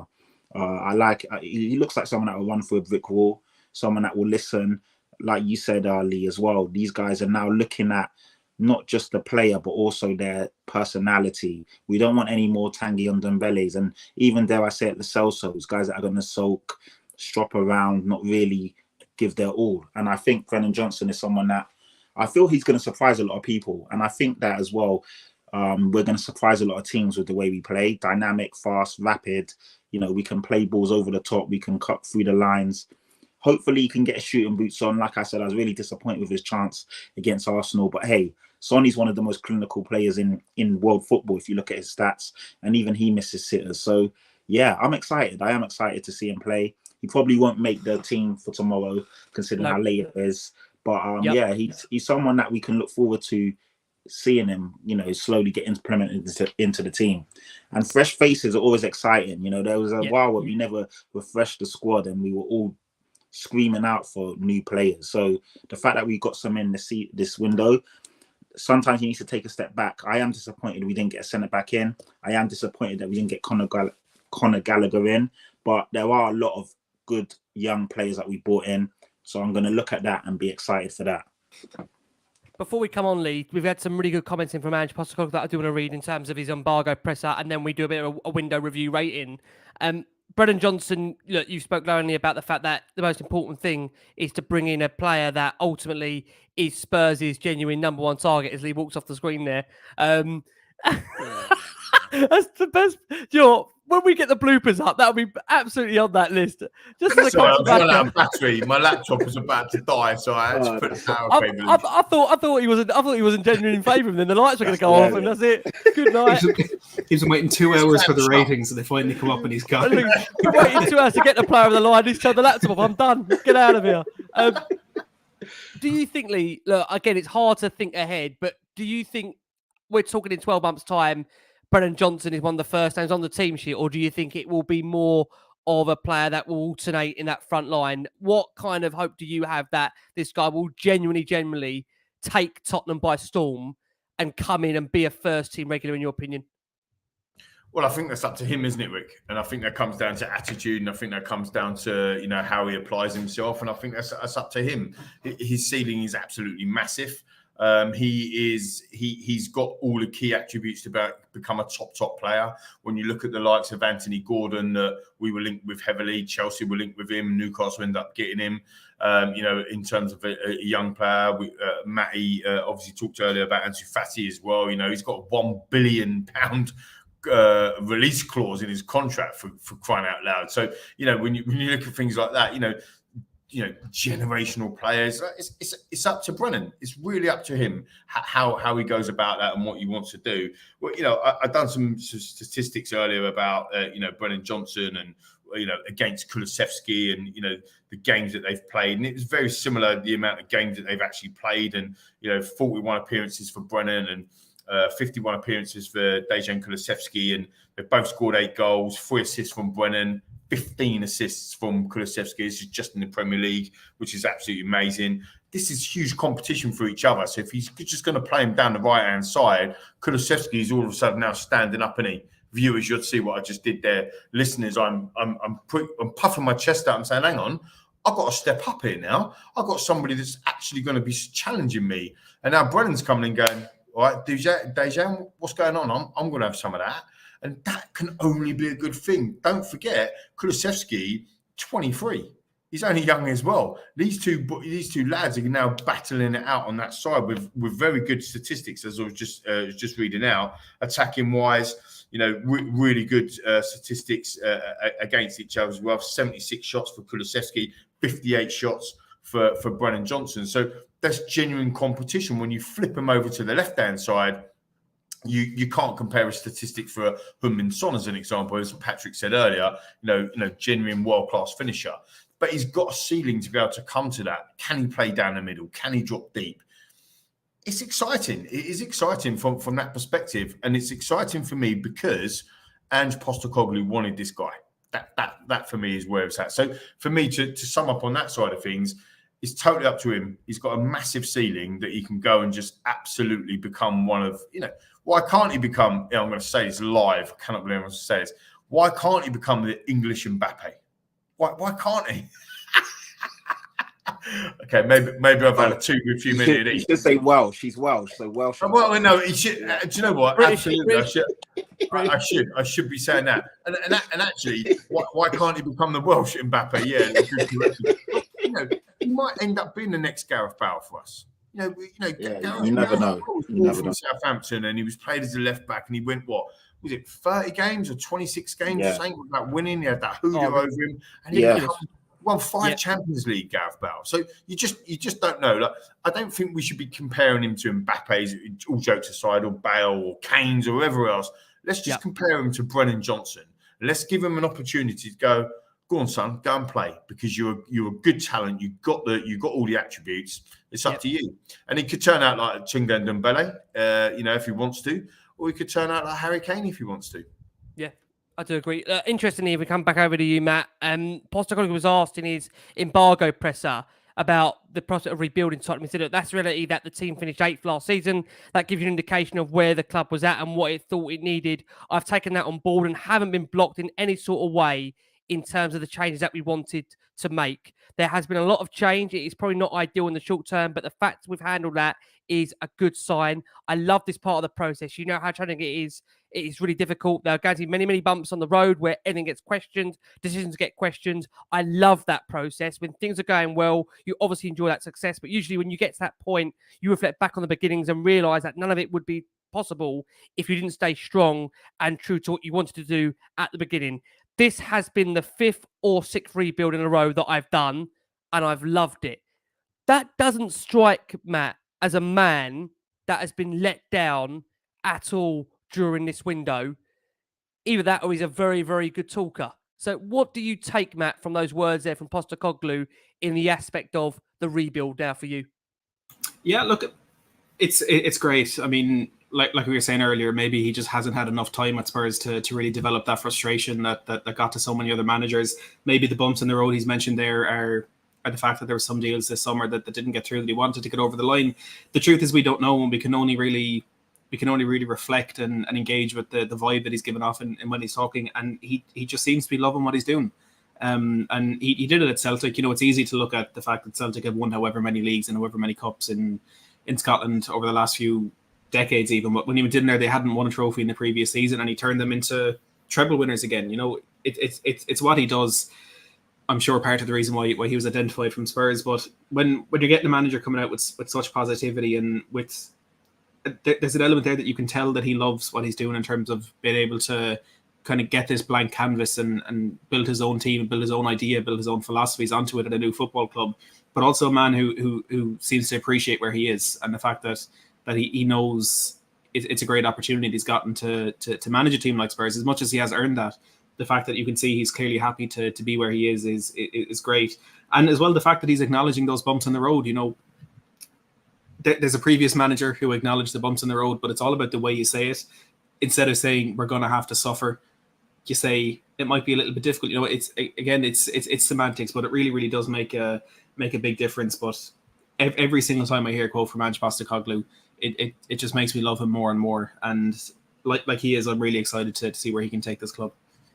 Yeah, absolutely. No, I do agree. Look, as that deadline is now shut, I think we can formally now say that from our perspective, we know who's going to be here and not. I mean, look, again, we will keep our eye, of course, on Hugo Lloris. As you guys mentioned it earlier, our understanding is that Hugo Lloris has turned down a move to Nice on deadline day in terms of feeling that move isn't right for him.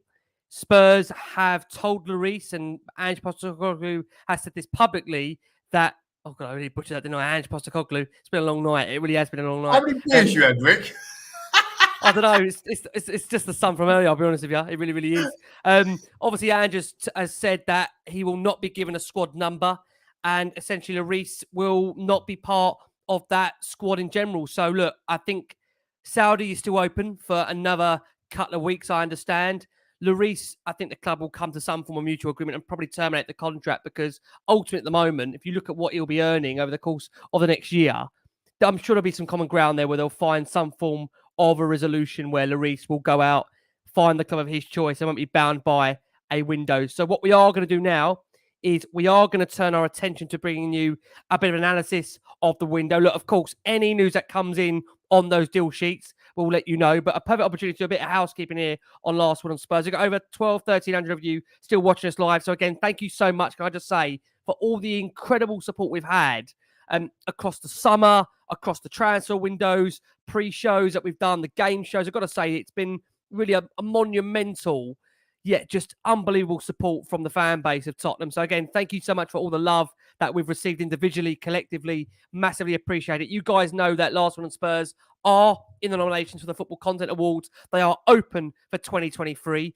You can vote for us if you wish to do so by Xing, tweeting. You're voting for us as best podcast in the Premier League, or for those watching on YouTube, you can scan the QR code. Be a trendsetter, scan the QR code. And again, thank you so much for all your incredible support for the show. Really, really do appreciate it.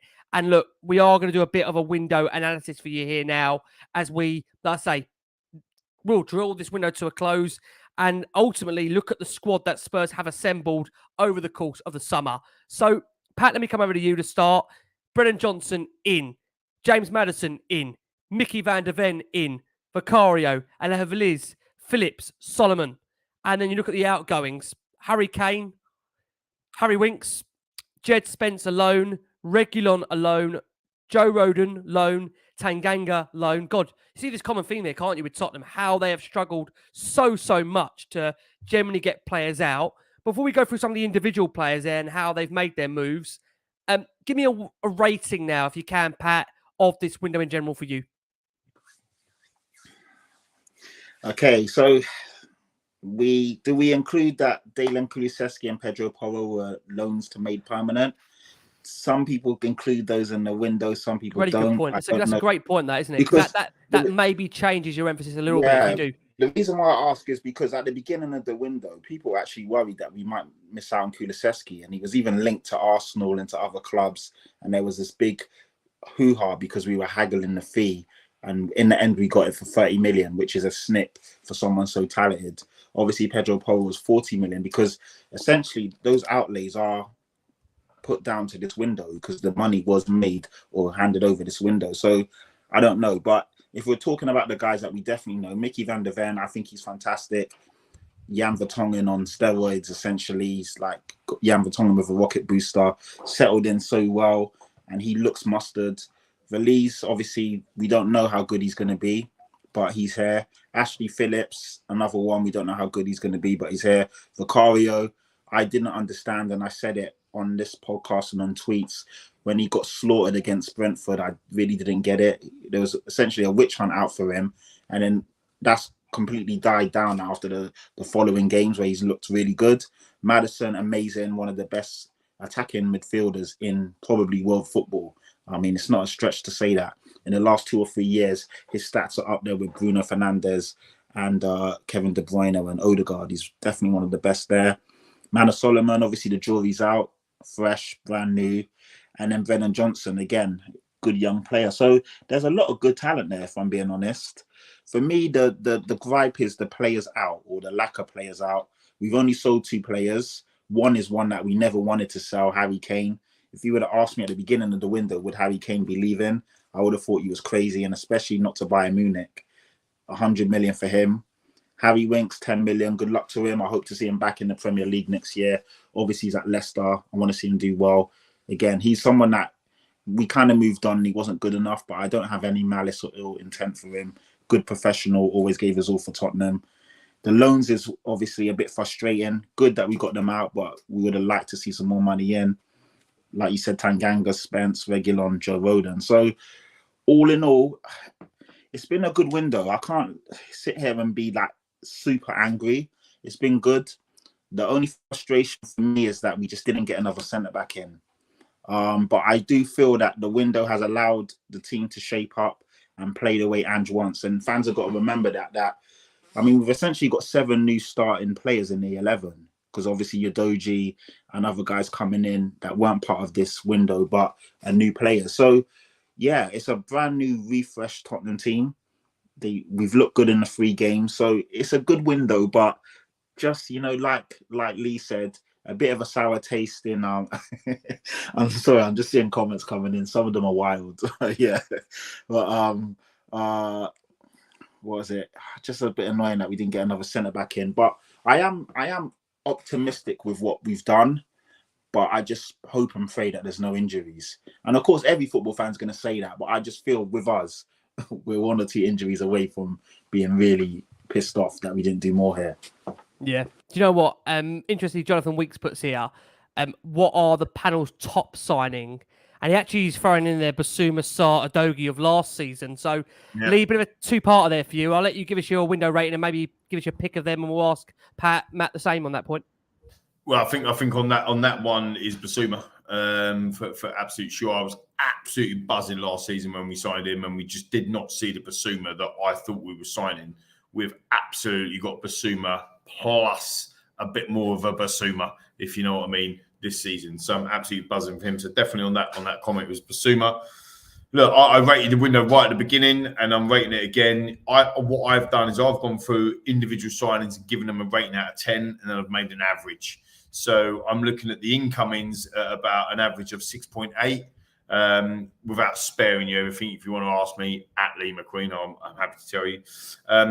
The outgoings I've rated an average of 5 because of all them loans, and Harry Kane totally skews it. I've put Harry Kane as a 0, by the way, and I could have put him as a -20 because it was just like ridiculous that we've sold him, in my opinion. But I put him as a 0. And then obviously Lloris, Dier and Sanchez are still sitting here. I mean, that is just, I can't even, I've got no words. Rick. So they're a 0. So when you average all that out, my score for the window is 3.9. That's the reality. So I'm not saying it's a bad window. Yeah, no. Look, that's the way I'm looking at it, right? Because at the end of the day, Reguilon, Rodon. Sorry, what was that score? Jaffet, Sorry, I missed it. All low. 3.9 out of 10. 3.9. Yeah, out of 10. Yeah, out of 10. That's what I mean. Yeah, out of 10. He's rather than your ninth place finisher at the moment, Matt. Because here's the thing, right? I think in this window, what we needed to do, we needed to get score. We needed to get Lloris, Dier, Sanchez, Reguilon, Rodon, Winks, Lucas, Jaffet, Spence, and Reguilon all out of the club, right?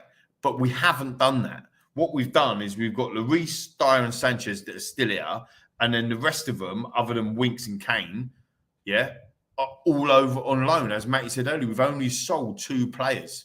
No. It's got to be a point, Bjorn. It's got to be a point. Have you not seen the video? Have you not seen the video of Eric Dier and Kane on the plane? It has to be a point number. So look, that's where I'm coming from. If you then add in a Doggy, Porro, Decky. Look at that comment, Lee. Don't get offended with the Queen. Your comment's going to take a hit. Oh, no. These comments are wild. Come on, scum. If you look at the Doggy and Porro and Decky adding into that mix, of course it begs it up. But the reality of the situation is we needed another centre back. We sold our best player. We needed another centre back, and we didn't shift everybody that we needed to. And look, mark my words, I love this show like I do. You know, you're part of my family now, Rick. Do you know what I mean? Like, I love this absolute show. We are going to be on this show in the next transfer window talking about Reguilon, Rodon, Jaffet, Spence. We are Lloris, Sanchez, and Dier. And I'm sorry, you have to mark that down because they're in the squad, they're in and around the team, and that's the reality. So incomings, I rate it as a 6.8. Yeah. Outgoings, I rate it as a whatever it is like average of like 2, and that brings the rating down. And that's the problem. We didn't get enough outgoings, and we didn't get an extra centre back in. I'll tell you, I've heard it all tonight. I'm going to go where I'm going to do next here. Can I just say again, for those that have making comments here, I mean, Leah's broken it down to you there, player by player, giving you an average. And again, I think you can argue when someone breaks it down to that absolute level, it's hard to question it because he's given you there a complete and utter breakdown as to where he's taken every single player, giving you an average. And look, again, that's why football is brilliant. I gave Reguilon a 5, right?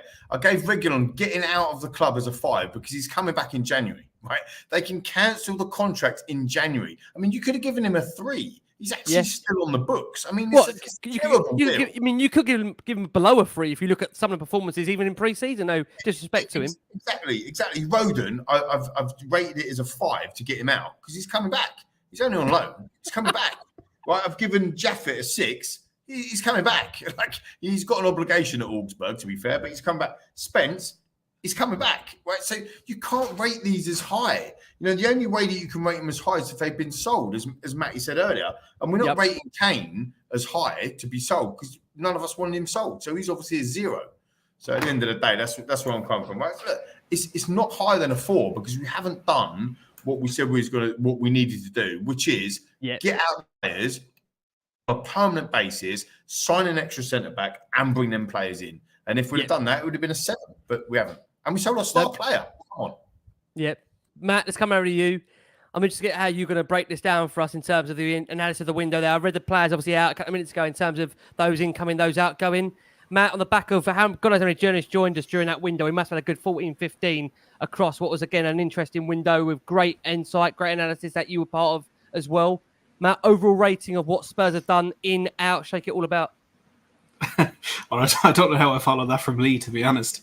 I could just go 3.95 and leave it at that, but I'm going to give you a little bit more. Look, I agree with Lee about the outgoings. You know, it's a problem that we've had for a number of years. Like I mentioned in January, we had to terminate Matt Doherty's contracts with so many players loaned out.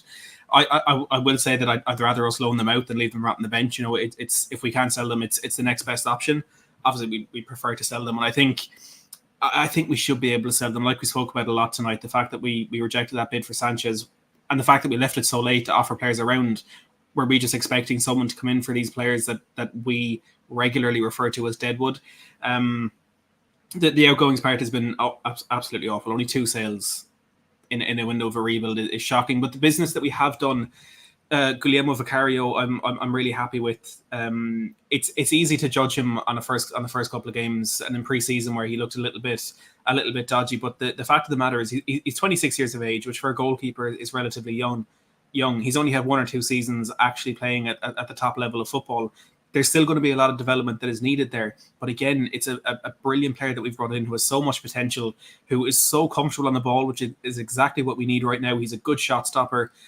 He's commanding in that box. For me, that's a good signing. I'd give him a 7 out of 10. Moving up the pitch, Mickey van de Ven, he's a Jan Vertonghen regen. I don't think you need to say much more than that. You know, he's going to become a brilliant player. And already, I think Pat said it a while ago, he looks like he's been playing in the Premier League for so long, when he's only 3 games in. James Maddison, absolute baller, revolutionary signing, and one that will completely transform the season that we have ahead of us. Brennan Johnson, we spoke about in depth tonight, I think has immense potential and will be a bigger part of this team than most people are giving him credit for right now.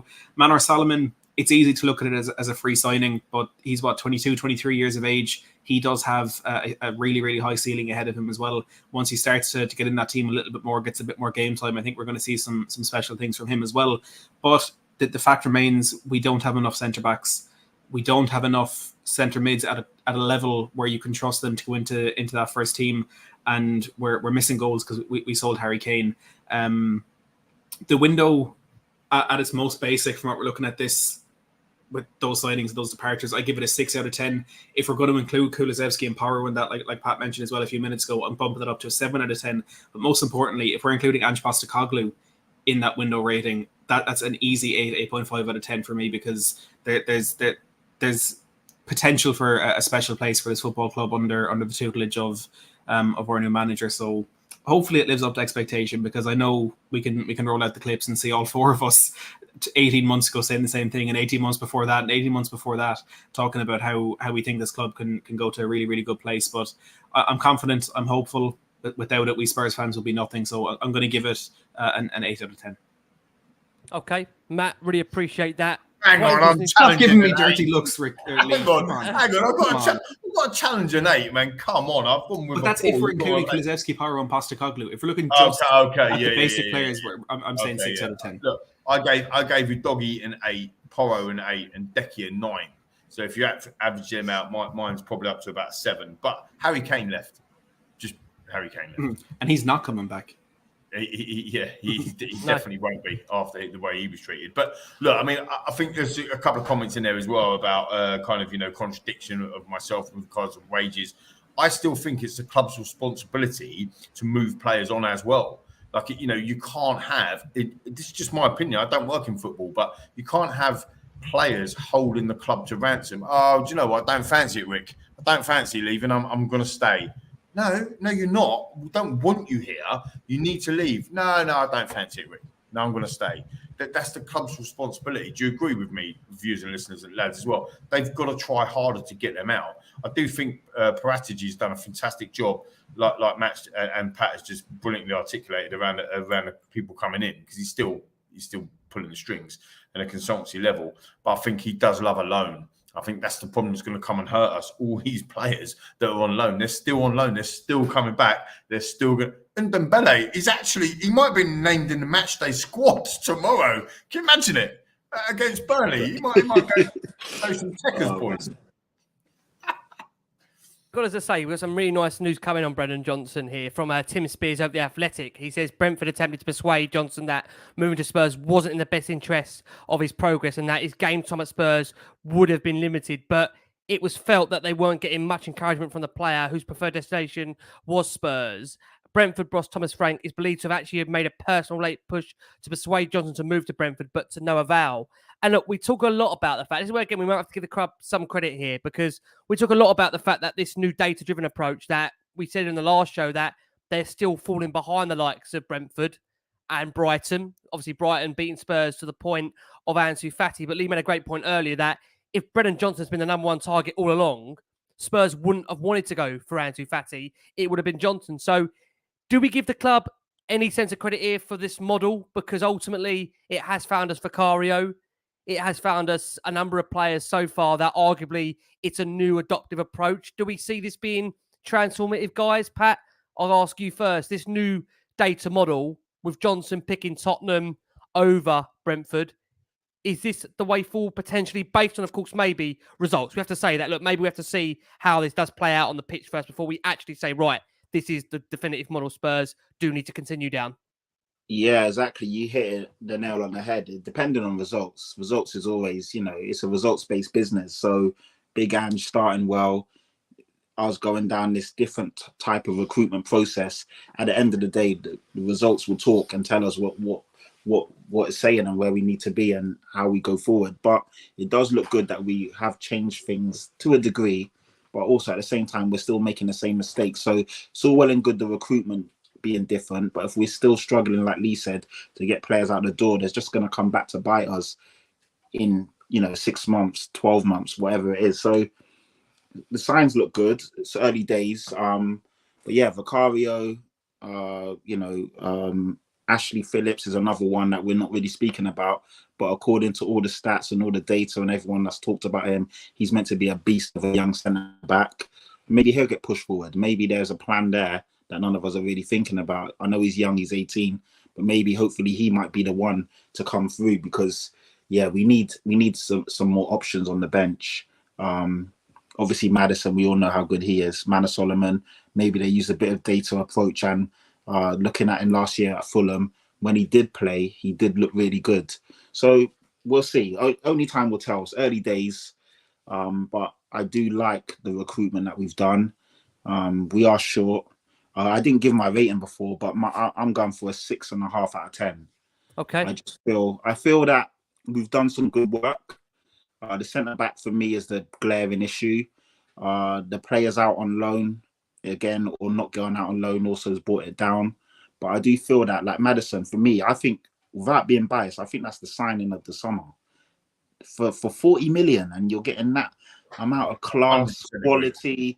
The guy's already scored a goal, got 2 assists. He looks like he's been at Tottenham his whole life. You see him bantering with the away crowd. People already hate him because he's that good. You're seeing, the fans are already on his back because he's just dictating and controlling games. And yeah, he's amazing. I think he's so good. I've always loved Maddison, and I think he's come into Tottenham and he's literally hit the ground running, and he just looks like he's been there forever.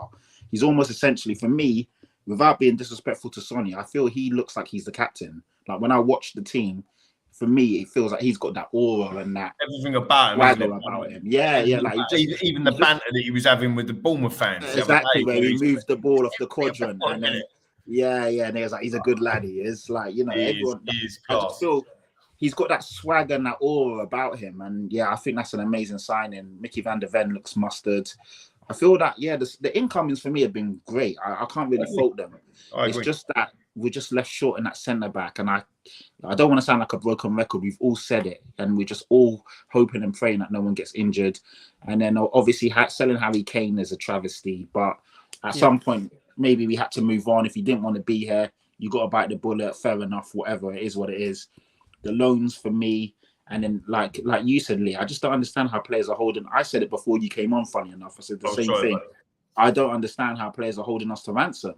Eric Dier, Hojbjerg, Lloris, all these guys. Like, with all due respect, you're not wanted anymore. Fuck off. Like, move on. Allow us to move on. Move on. Like, I'm not trying to be disrespectful, but come on, man. We seem to be the weakest club in the top 6. We've got no backbone. We have got a problem with that, haven't we? I mean, you can't get away from the fact we've got a genuine problem. We have got a genuine problem moving players on. We really generally do. Boys, before I look... Can I just quickly ask? I need to ask you, right? Because the viewers and the listeners, they want to hear your view as well, my man. So you've just heard Matty's... apart from advice on how to get a decent tan. Yeah, that's right, mate. I'll sort you out on that afterwards. You've heard Matty's brilliant views. You've heard Patrick. You've heard my, not so much, but it was accurate. Rick, what is your... surmise, if you like, of the window? Give us your score. What do you think moving away from this window now? I mean, you've lived and breathed it like most of us, but more so you. You've done show after show after show. How are you feeling now the window's shut? And what out of 10 for you, mate? Be warned, if you do say more than 3.9, Lee will shout at you. Just be careful. Guys, I didn't mean it like that. It's the same that I feel under every window under this board. We should have done more. We could have done more, and we didn't. And we're still here yet again, and we're still cut a player short. You know, I've been saying the same thing for the last, 12, 13, 14, 15 years, 20 years under this ownership, that quite honestly, I didn't expect us to sell Harry Kane. And for me, like, I still am processing that. I know many are saying, move on, no longer here. I get that. Look, I totally get that fans feel they can move on. Some are still processing that. I think you have to let everybody process in the way they want to. Not everyone is ready to accept that yet. But yeah, I mean, again, I'll be honest, guys, it's not trying to be negative, but I feel exactly the same that I feel under every window under ENIC, that I go in really with low expectations now because I don't think they're ever going to really match the benchmark that I would want as a fan, as a supporter. And again, I know we've got the lock picker that we've been crying out for, but isn't it typical, isn't it? Spurs go and bring in the lot picker we've needed for 4 or 5 years and then go and sell one of, if not the best number 9 in the world, who consistently bangs you 35 goals, 25 goals a season. We've allowed that to happen. So whilst I'm absolutely delighted with the signing of Maddison, no one can tell me they wouldn't think about the fact of what it would have been like having Maddison and Kane in the same team. I was there for Shakhtar on the day their link-up play. I know it's pre-season. I know, again, it's a meanness-friendly, doesn't count for anything, but no one can tell me they wasn't salivating at the mouth thinking how exciting they would have been seeing Kane and Maddison together. You would have been. You generally would have been. So honestly, guys, I feel that it's the same I always feel. I come out of a window and we're still 1 or 2 players short. I'm really, really worried. An injury to Mickey van der Ven, a suspension to Christian Romero, an injury to James Maddison. We are, again, I've got players there that are backups that simply are not good enough to do the job for Tottenham. And I just feel it's a shame on Ange because he's made such a good start to his Spurs managerial career that I think he was owed more than this. And despite what we're hearing coming out of the club from the embargo press conference and the fact that he knows it's a rebuild, and look, I know the man is probably so happy to be the Spurs manager, but listen, we know a lot of players watch this show, and I hope if Ange ever watches this show, don't be ruled out. Don't be a mug. Don't be taken for a mug, because already in the space of the last 3-4 weeks, as Pat alluded to earlier, the guy has got Spurs fans eating out the palm of his hand. He's genuinely, I've never seen a fan base take to a manager the way we've taken to Ange Postecoglou. And I think he's got to use that to his advantage, the same way Conte knew he could use that to his advantage as well. There was a point where Conte had such a good relationship with the Spurs fans that he could use that to his advantage going into the boardroom. I think Spurs fans could be a really positive and powerful influence when it comes to Ange in the boardroom. But my worries, I've said it to you guys before, is that the club weren't prepared to push the boat out for Conte. They weren't prepared to push the boat out for Jose. So what makes us think anything different that they're going to do the same for Ange Postecoglou? I just can't see it. And again, don't want to be negative, but my feeling is always the same feeling. We're 1 or 2 short as a window. 5, 6 out of 10. I don't think I can give it any more than that. Maybe you need to ask me again in January. I mean, it's hard. I was going 9 out of 10, Rick, for after that. And 5 out of 10 really has been on the fence, isn't it? Because ultimately, what I'm saying is there. I need to be proven that what we've got is enough. And again, you boys can't tell me there's a genuine concern there. An injury to 1 or 2. I know obviously we've got the 1 game a week, and obviously the FA Cup doesn't kick until January. Maybe we've got a plan in January. Maybe we have got a plan in January.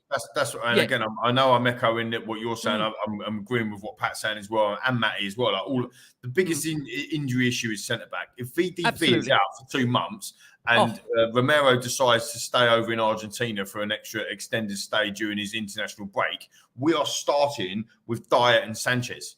That's the reality. Like that is what is going to happen. We're going to rock up 2023. Exactly. We're going to rock up at Arsenal away because VDV's got a dead leg and Romero's been banned or whatever it is. And we're going to rock up with our starting centre-backs as Dier and Sanchez. Both of them are not left-footed, by the way. That is negligence. And that's why I'm giving the window a 4 because of that. Yeah. And we sold Harry Kane. The rest of the players coming in, I'm really, really positive. All of the things that we said earlier. Madders is a 10 out of 10 for me. Vicario's a 7. VDV's an 8. You know, Johnson's 6 or 7. Like they're bigger numbers for sure. I'm buoyant for that. But we're always 1 or 2 short FC. That's the reality. Always. What would you say, Matt, to those that say this all can't be done in 1 window? What would you say to that, Matt? I mean, it's true, but there was enough in this window for us to get another centre back. It's as simple as that. If we offered 20 million for Lloyd Kelly and Bournemouth wanted 25, you know, was it only 15 million that Monaco were paying for Tosinat or Adebayo? I don't buy for a second that Tottenham did absolutely everything they could do in this window. There was more there to be done, and it wasn't. And it's as simple as that. You know, I completely get and I completely understand. We weren't going to build an 11 this season or an 18-man squad this season that could win the Premier League. No one was expecting that. I don't even think we were expecting to build a team that could fight for top 4 straight off the bat. But what we want to see is the club making the progress that can be made. And I again, as much as I'm overjoyed with the business that has been done, I can't sit here and be optimistic about all that when we are still at least 1 centre-back short. There was deals there to be done, and we just didn't do it. And look, if Adebayo wanted Monaco, fair enough. That's his prerogative. He can hold out for that move if he want. Maybe he's waiting until January for that to happen. But Lloyd Kelly wanted Tottenham, and fair enough. Bournemouth didn't want to sell for 20 million. But if we can't financially force Bournemouth into that deal, what are we doing here? I mean, we're Tottenham Hotspur Football Club. You know, we have the stadium that we have the training ground that we have the financial ability to get that deal done, and it just wasn't. So it is on that point disappointing. Yeah, we have got some breaking news. Again, I keep saying this. We have got some breaking news. No, it's one outgoing, Ali Gold, friend of the show, Ali Gold. Harvey White is set to join Stevenage from Spurs on a permanent transfer. Deal sheet submitted. Permanent. Permanent move there for Harvey White. There's the news that we all stayed up for. That's the one we're waiting on. That's what we were waiting for. That's the one, mate. There's your 10 to 12 bomber, if ever you wanted one. Permanent. Wow, okay. Can I just say as well, again, I'm not negative about, I'm just trying to be as real as I can, as Pat says, you know, I'm just telling it how it is. Of course. And Matt's made some really good points. I just think that, look, let's hope, right? Harry Kane had some serious ankle injuries, but he never had an ankle injury or was never injured post 2018. That might be the case for Romero and Van der Ven. And I'm telling you now, from my opinion, if Van der Ven and Romero are fit all season with a doggy and Porro and Vicario, I think we can have an unbelievable season. But it is a bit more hope than expectation because we know Romero likes a yellow card and you know, injuries happen, right? Look at Bentancur. Do any of us, just quick one, does anyone think that we finish 8th if Bentancur doesn't get an ACL? We just don't finish 8th. We just do not finish 8th. No, we don't. And that, my friend, is why it's so crucial. That's why I'm putting so much onus on. Why is the board and the club leaving us at least 1 short? Why? Because we could, as Matty just said, we could have gone and got another centre back. We could have, but we But we didn't. always do this, don't we? We always do this. There's always Lee, and you tell me if I'm wrong here. There's always one area of the squad under ENIC where we have got a deficiency. But is that the same in every club, though, Rick? Is that the same in every club? It's like your house. Is there always one room in your house that needs decorating? Is there? I mean, is that just life? It's a good point. You do your lounge, then you go to your bathroom, then you do your kitchen, then you do bedroom 1, bedroom 2, bedroom. Yeah. I'll go on, or whatever. And then you do whatever it is. But by the time we've done all them other rooms, your lounge needs doing again. So maybe it's just a constant that we're never out of. Maybe it's always that. Listen, maybe maybe you're right. I mean, listen, we're all tunnel vision. We're all tunnel vision on that point. I don't know. I mean, look, Pat, you are on a lot of different panels with different fans of other clubs. Pat, is that the vibe you get at all? That every club feels that way with different fans? 100%. I'm sitting down with Man City fans. They're still telling me they need more. Chelsea fans, funny enough, are telling me they need more. City fans are. Yeah, every fan base, because they know their team inside out and they can tell you where there's weaknesses and deficiencies. But I feel that any fan can tell you where our weaknesses are. You have to sit down with different fan bases to, like if I was to sit down with a Brentford fan, they would tell me they might need this or X, Y, or Z. But I wouldn't be able to tell them off the top what I feel they're missing. But anyone that watches football will be able to tell you what Tottenham are missing, and that's an extra centre back and possibly a striker. Let's not forget, if Richarlison gets injured again, or comes back with a dead leg from international duty or whatever it is, we're screwed. I know Son can play down the middle, but then you kind of lose that effectiveness on the wing, and then we're kind of you're chopping and changing, and you're losing some of what the team offers. So yeah, I just feel exactly what you're saying, Ricky, Lee, Matt. You've all hit the nail on the head, and I said it again and again. It's just criminal that we didn't get another centre back in. We've got the money, we've got the clout. We all knew that we needed another centre back, and we left it so late. And then we kind of put stupid bid. Oh, let's put 20 million out for Kelly. And as well, just quickly, Ange wanted one. Like friend of the show, Ali Gold, he quoted him in a press conference saying, "Yeah, I really want one more in." Like so, Lee, John, we talk about backing him with Johnson, but he didn't get back with a centre back. And people saying in the comments, and you are right in the comments as well. Like, oh, we didn't get Davids, we didn't get Sanchez or Dier out, so we could. And that is, we need to get more out to get more in. But again, that's a club decision. We could have paid their contracts off. We could have accepted the Rennes bid. We could have done that thing. Both of them players could have not been. And to be fair to the club, right? To be fair to them, both of them things can still happen. We can still pay up a Dier's contract and let him go, but we now can't get anybody in. Unless they're a free transfer. Unless they're a free agent. Exactly. Any free agents out there? Because this is the thing. This is why we shouldn't be scrambling. We Vicario in, Madison in, VDV in. It took its time, but they come in. We're thinking, yeah, here we go. And then we wait, 3 weeks, 4 weeks, 5 weeks, no other centre-backs coming in. Why is this happening? If you look at the net spend, we're going to get battered on Sky in the next 2-3 days, next 2 weeks, 3 weeks, whatever. Net spend. Go and have a look at it. We're going to get ruined. And the club is going to get, not only by its own fans, by people in the comments, by ourselves, but also by every rival fan. Oh, you sold Harry Kane, and what did you buy? Like, there's a net spend in there as an issue as well. Do you see what I mean? It always gets levelled at us. Why can't we just... We had the 50 million quid that we still didn't draw down. We had 150 million to draw. It's a really good point you make there. There's money still there that we've not touched. We haven't touched it. And people say, oh, just pay whatever they want. I'm not one of them people. I'm not saying go and pay whatever they want. Toby Alderweireld, remember that? Give him what he wants.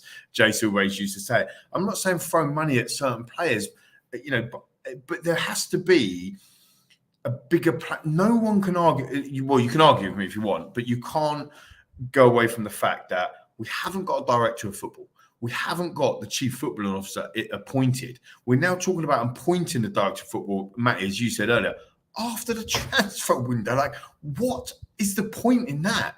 We talked earlier, a lot of us said about earlier in the season, last season, what's the plan? What's the structure? Where are we going? And just masked a lot of that because of the way he's come in and he's swept us all up. I'm in love with the bloke. I think he's absolutely brilliant and he's going to be superb with us. And we've made some decent signings, But where else is the plan? We've got our old director of football, managing director of football, has been banned worldwide. I mean, what's happening, guys?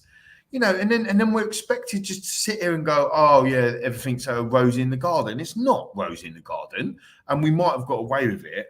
We're the 9th richest club in the world, and we are Tottenham Hotspur Football Club. We're now, what we've got is a manager that is now thinking the way that we want to play, and he's going to play the way that we want to play. That's it. Nothing else has changed from the end of last season. Nothing. You see where I'm coming from? And I think that's a bigger problem, isn't it? Let's be honest. Yeah. I just wonder, Matt, whether, you know, there will now be some calm before the storm, that the window is now shut. Because I think that's one thing I will say, because I'm guilty of that. I'm sure a lot of us are, that in the transfer window, it does send everyone a little bit doolally, where you end up really taking your eye off the ball that Spurs are actually playing in the next 5 minutes of today. So they have got a game, and again, you forget that Spurs are actually playing, because you end up with a transfer window almost fixating you at every point. And I will say this, it does cast a lot of negativity the window, because as and when that's open, you are constantly thinking, we should be doing business, we need to be doing business, we need to be doing more. But when you look back at the reaction after Man United, reaction after Bournemouth, everybody's so excited. Everybody is buzzing for Ange Ball. And again, I think everyone will maybe look at Tuesday as a bit of a minor mishap along the road. Look, for me, I'll be honest, it's deeper than that for me, because I want to see Spurs do something in the Cups. I know many fans feel it's not a big issue. FA Cup still to come. Again, only one team can win that trophy. This is the problem Spurs have got. But do you feel now, Matt, with the window coming towards an end, collectively now, there'll be a real coming together, as we've seen in the games, actually, home and away, behind the manager, and the full emphasis and focus will be on the team, and we put this to bed until January comes along? And we are going to have to unmute Matt. It's not often this happens with Matty Hayes. We have to unmute Matt. It's a shocker. It's a midnight bomber. You know it's nearly midnight when that happens. I can only apologise. I was saying it's brilliant time for that question. As you say that, Danny, put in the live chat, the transfer window opens again in 17 games. So please, nobody tell Jason McGovern that, or we'll never see him again. Never see Jason again. But yeah, look, I absolutely I think that we can just get down to the actual business now. And I think if there's one thing that Spurs fans have learned over the last 4 or 5 years, is we can talk about transfer windows, but ultimately we don't know until we actually get to see what team was put together on the football pitch. And we get to see it tomorrow, obviously without Brennan Johnson. But I don't think you're ever going to get a better indicator of the quality of team that's been built than when, as Lee was saying earlier, it's one game a week until Christmas. You know, we're not going to see a team that is fatigued. We're not going to have the excuses of, oh, well, we had to travel back from wherever to get to this game on a Saturday afternoon. There are no excuses. There's no hiding place from the Spurs team now. It's quite simply, this is your squad. This is the football the manager wants you to play. Either you do it or you don't. And I'm looking forward to seeing if they can do it. Because again, as I always say, if I didn't look forward to it, what would be the point of supporting this team? If I wasn't optimistic, what would be the point in being here? But it is going to be refreshing to be able to get away from the constant rumour mill. And I think Spurs fans were very picky in that if we have a day or two of non-stop rumours, we think, oh, can this just stop? I can't put up with all this fake news and all that. But then if we go a week without any transfer news, what are the club are doing? Why aren't we hearing anything? You know, we're never happy, and it is just the way that the transfer window is. You know, it's way too easy to get caught up in it all, and when you have different journalists putting out different stories every 5 or 10 minutes, you know, it does take over. It does take over your day, and it's happened to me too many times in the last couple of weeks where we come off the back of a 2-0 win against Manchester United, and within the next morning, all I'm thinking about is, okay, but what player are we signing this week? Who's going to be added in when we clearly have a team that's good enough to beat Manchester United comfortably? It's a good team, but all you're thinking about is who that next signing is, who that next departure is. So it is going to be refreshing to get back to what we're actually all here for, what it's all about, and actually getting those players on the football pitch and seeing what they can do. Guys, I'm going to close it on season expectations. Before I do, one thing I do want to challenge. Only a challenge. We're walking it. Go for a title charge. I wonder, boys, you know, Ange spoke in a couple of press conferences before that he would be prepared to reintegrate players, those that have failed to get moves away. Obviously, those that come to mind, of course, is Pierre-Emile Hojbjerg, Eric Dier. Is there any chance of a revival where those two come into the side consistently, or do you think it will be a case of having to really battle with those guys till January comes along and ultimately use them if, when, and required? Pat, what do you think for you? Do you think in terms of a revival for those players or anyone else that comes to mind, can you see it happening, Pat? As in what, your Tanguy and Ndombele's and... Well, listen, Tongi's still here. Unless there is a Saudi bid that comes in the next couple of weeks, he'll be a Spurs player. Nah, I can't see it happening unless something crazy happens. I think Ange is he's quite ruthless, and he doesn't mess about. He doesn't mince his words, and he's kind of got his team set. Enough. Pat, we've got him back. I think Pat is coming back. Hey, Sorry, changing formation over here. Go on, Pat. Yes. There you Oh, go. We've all seen that. Ange said that he didn't feel Tanguy was doing enough or giving enough, and he's not part of the squad. Eric Dier has already been frozen out. Hojbjerg, as much as he's been an integral part of the team for the last couple of years, you're kind of seeing him play a bit part role. I don't think Ange is going to give anyone any sort of credit where it's not due. Hugo Lloris probably won't get a squad number. Another manager may have caved in and said, "Oh, you know what? He's been the club captain. He's been there for years. I'll just bring him in and as part of the team because he's been here and been the captain." So unless they pull up trees and do something amazing, I don't see it really happening. So no, and that's how it should be, to be fair. You know, it's a long season, but then also at the same time, we're only playing one game a week. So yeah, I think the squad is pretty much where it needs to be in terms of the numbers now. So no, I can't see it changing really, Vicky, unless there's some crazy catastrophic amount of injuries. And obviously we don't want that to be the case, but yeah, so no, not for me, no. Okay, Lee, let's come around and email us the question. We're asking when that's going to be published as well, that blue book Mark says there. But ultimately, Lee, from what we've seen... Group chat you want to be published, I tell you. You want to see the WhatsApp group chat. That's what you want. That's eyes on only, isn't it, Rick? You know what I mean? Macca, let me ask you on this point of course, where we are at in relation to those players that have unfortunately not secured moves away. Do you think there's any redemption for those guys? Can you see them being involved in Ndombele? No. Lloris, Dier, and Ndombele, I don't think are going to be named in. I don't think they're going to be named in the 25-man. I don't know. We've had confirmation from Ange that Hugo Lloris will not be. He won't be. Yeah, so he won't be. But with regards to Ndombele situation, again, you know what? Can't see it. Can't see it at all. I think the only one out of them four is probably Davinson Sanchez. He will be because he's going to be one of our backups. Maybe Dier will now. Maybe I'm deluded. Maybe Dier will be named because he has to, which again I think is probably going to be the wrong decision. I'm going to throw it out there as a left field. Hojbjerg play centre back. Emerson Royale. This is the point to call the laughs. This is the point, and this is what I'm coming back to as a 4 out of 10 window because we didn't get another centre back in. Emerson Royale has played. He has played centre back before, so I can see that one. Emerson in the right of a three, I do, not in a 2-man centre back. We can't play a 3 at the back anymore because we ain't got enough centre backs.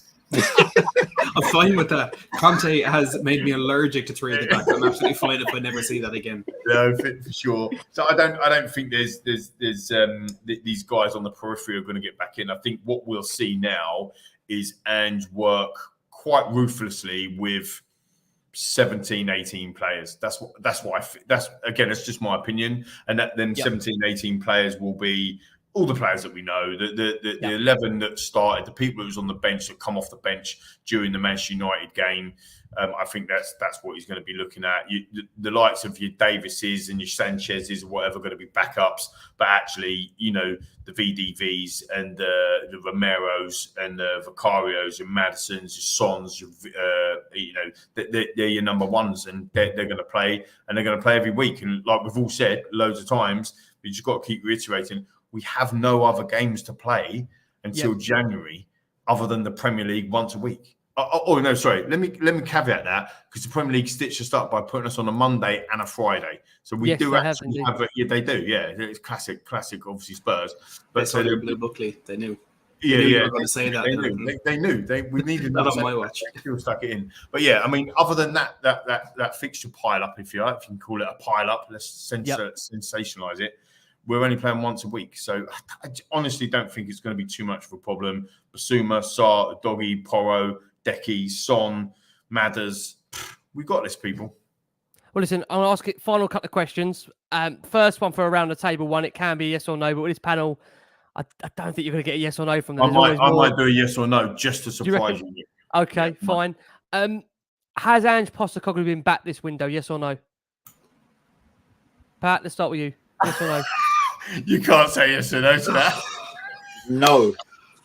No centre back, no striker.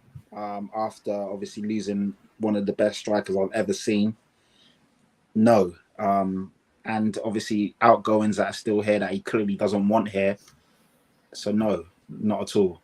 No, not at all is not fair, but no. Because we needed another good centre back and we needed a striker and he hasn't got that. So like I said, with Tottenham, you give with one hand, you take away with the other. So I'll leave it there. I don't want to ramble too long. It's so late. Yeah, no.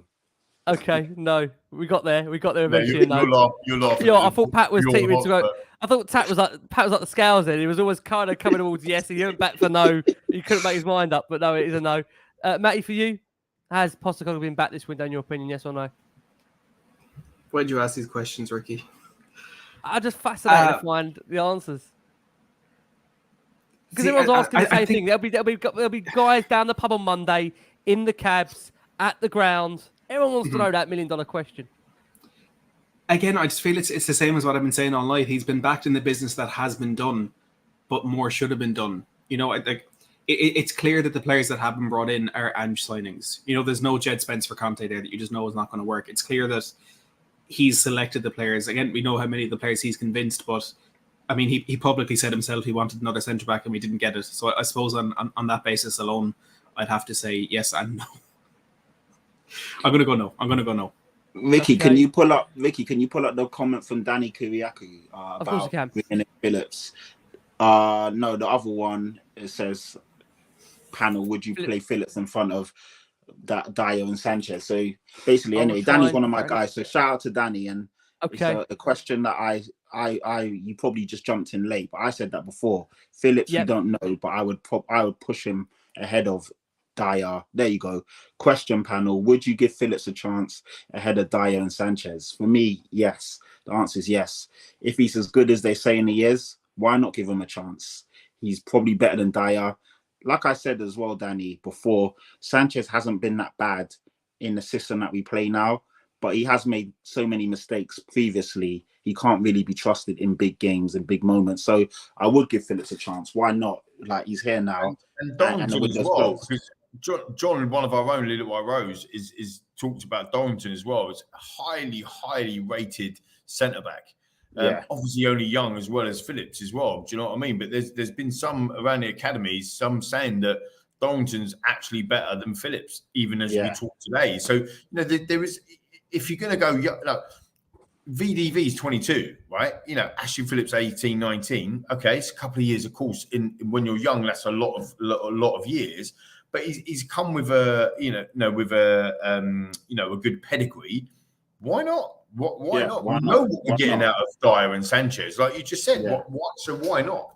Look, it doesn't hide the fact, and I think this is the point that some other people are making. It doesn't hide the fact that we didn't get another centre back in, which we needed. No. But the fact of the matter is, we are where we are. So why not? Joe, again, it's these questions. You know, I'm really intrigued. Like we always do this when we fast forward to January, and you look back and you think about your answers. It always makes you wonder. You know, at the time when these shows come together, you always are questioning when you look back at, again, your judgments, your opinions on the last 2 months, 3 months, 6 months, a year. I find it always fascinating to get the answer and then kind of reflect on it. Final one for you boys. And this is a chance for Pat, as people have laughed, I think, in the past, to maybe revise a table prediction. We'll see. Now the window has closed and we know who exactly we have got in the squad and who we haven't got in the squad. Season predictions, if we're going to revise those, let's start, if we can, with you, Matt. On the basis of the business that has been done today, Brennan Johnson in, those that have left the football club to some degree in terms of loans, has that changed your perception or view, Matt, on where Spurs will finish overall for the season? Not quite, because we were expecting to bring in a wide forward anyway. I mean, I don't want to sound defeatist when I say this, but like I don't have any high expectations for this season. Like for me, Manchester City, Liverpool, Arsenal, Chelsea, straight away 4 teams that are better than us. You look at what 4 teams did I say there? United, City, Arsenal, Liverpool, Chelsea. United might be, depending on if they can fix those midfield issues. You're looking at Brighton, Aston Villa, West Ham, who are unknown entities at this point. We don't know just the level that they can reach. So I'm not expecting us to hit top 4. And if from a league perspective we can't hit top 4, I'm not bothered too much if it's 5th, 6th, 7th, or 8th, because it's Champions League of the European football doesn't quite matter to me. So once we can just get back to a place where we can see the direction of where we're going, I'll be happy. Obviously, we want to fight everything we have for the FA Cup and win that, because I think every Spurs fan feels the same. I'd rather finish 17th and win the FA Cup than finish 4th and go out in 3rd round. But if I had to predict, I'd say we're going to finish 7th with a decent battle for something higher than that. But progress will be made. And overall, Matt, you'd be happy with that? Oh, come on, Ricky. I gave my answer. What? I know. I wouldn't be happy with that finish, and it's absolutely not where I think this club A should be, or B needs to. It's not where we need to demand the club to be. We need to be doing better than that. We need to be winning trophies on a more consistent basis. We need Champions League and top 4 needs to be, the where we start our expectations. We need to be pushing on from that.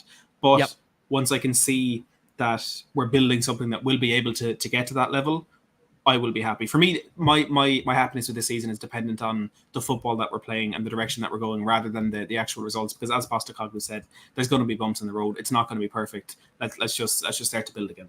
Okay, Matt, can I just say, mate, massive thank you. You've been part of a marathon, nearly 4.5 hours of Last Word on Spurs. If this one hasn't killed you off, this nearly did. So, Matt, thank you so much, mate. And where can everybody find the wonderful work you do on Spurs? And also, we've had some wonderful analysis videos from you over the course of many, many years. Some that won't be given the justice they deserve. One that you spent a lot of time on, of course, with the manager at Spurs, were going to a point. It looked like they were going to a point and then fell through. So where can everybody find the wonderful work you do on Spurs for the community, really? Yeah, look, first of all, I'd say there's nowhere else I'd rather have spent my deadline day, and no people I'd rather have spent it with. It's been an absolute pleasure to the 3 of you, and of course to Mitch as well, who was with us a few hours ago. I've thoroughly enjoyed it.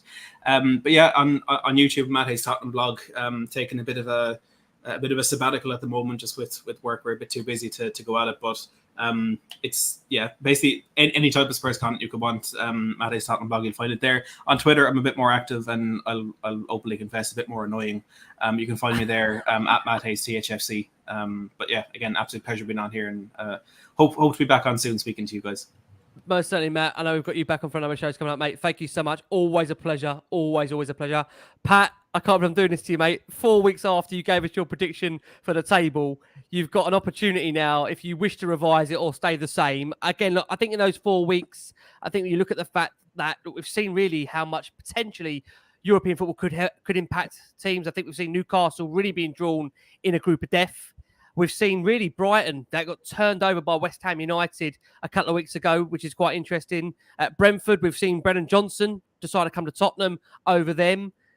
I'm building you the opportunity here, Pat, of I've got a digger, and I'm trying to give you the opportunity if you want to take it and revise it. But look, you're a man of your word. I know you will look at the squad today, and I know, like, similar to me, you won't be happy with what's done. You'll want more, the same as what I do. So, yeah, just an opportunity for you to double down if you want, or to have a change of heart on where you feel Spurs will finish, where Pat told us a couple of weeks ago, or 3-4 weeks ago, I think Pat said he predicted a 9th place finish. That was at the time we were mid-window. On the back now, Pat, that we've now done our business, you know exactly where Spurs stand between now and January. Are you exactly the same in that mindset? Yeah, exactly that. For context, for the guys that didn't see that show, wasn't following us back then, I predicted us to finish 9th. It was me, you, Lee, and Jason McGovern, and you lot were shocked. And I even said at the time, we still didn't know what was going to go on with Harry Kane.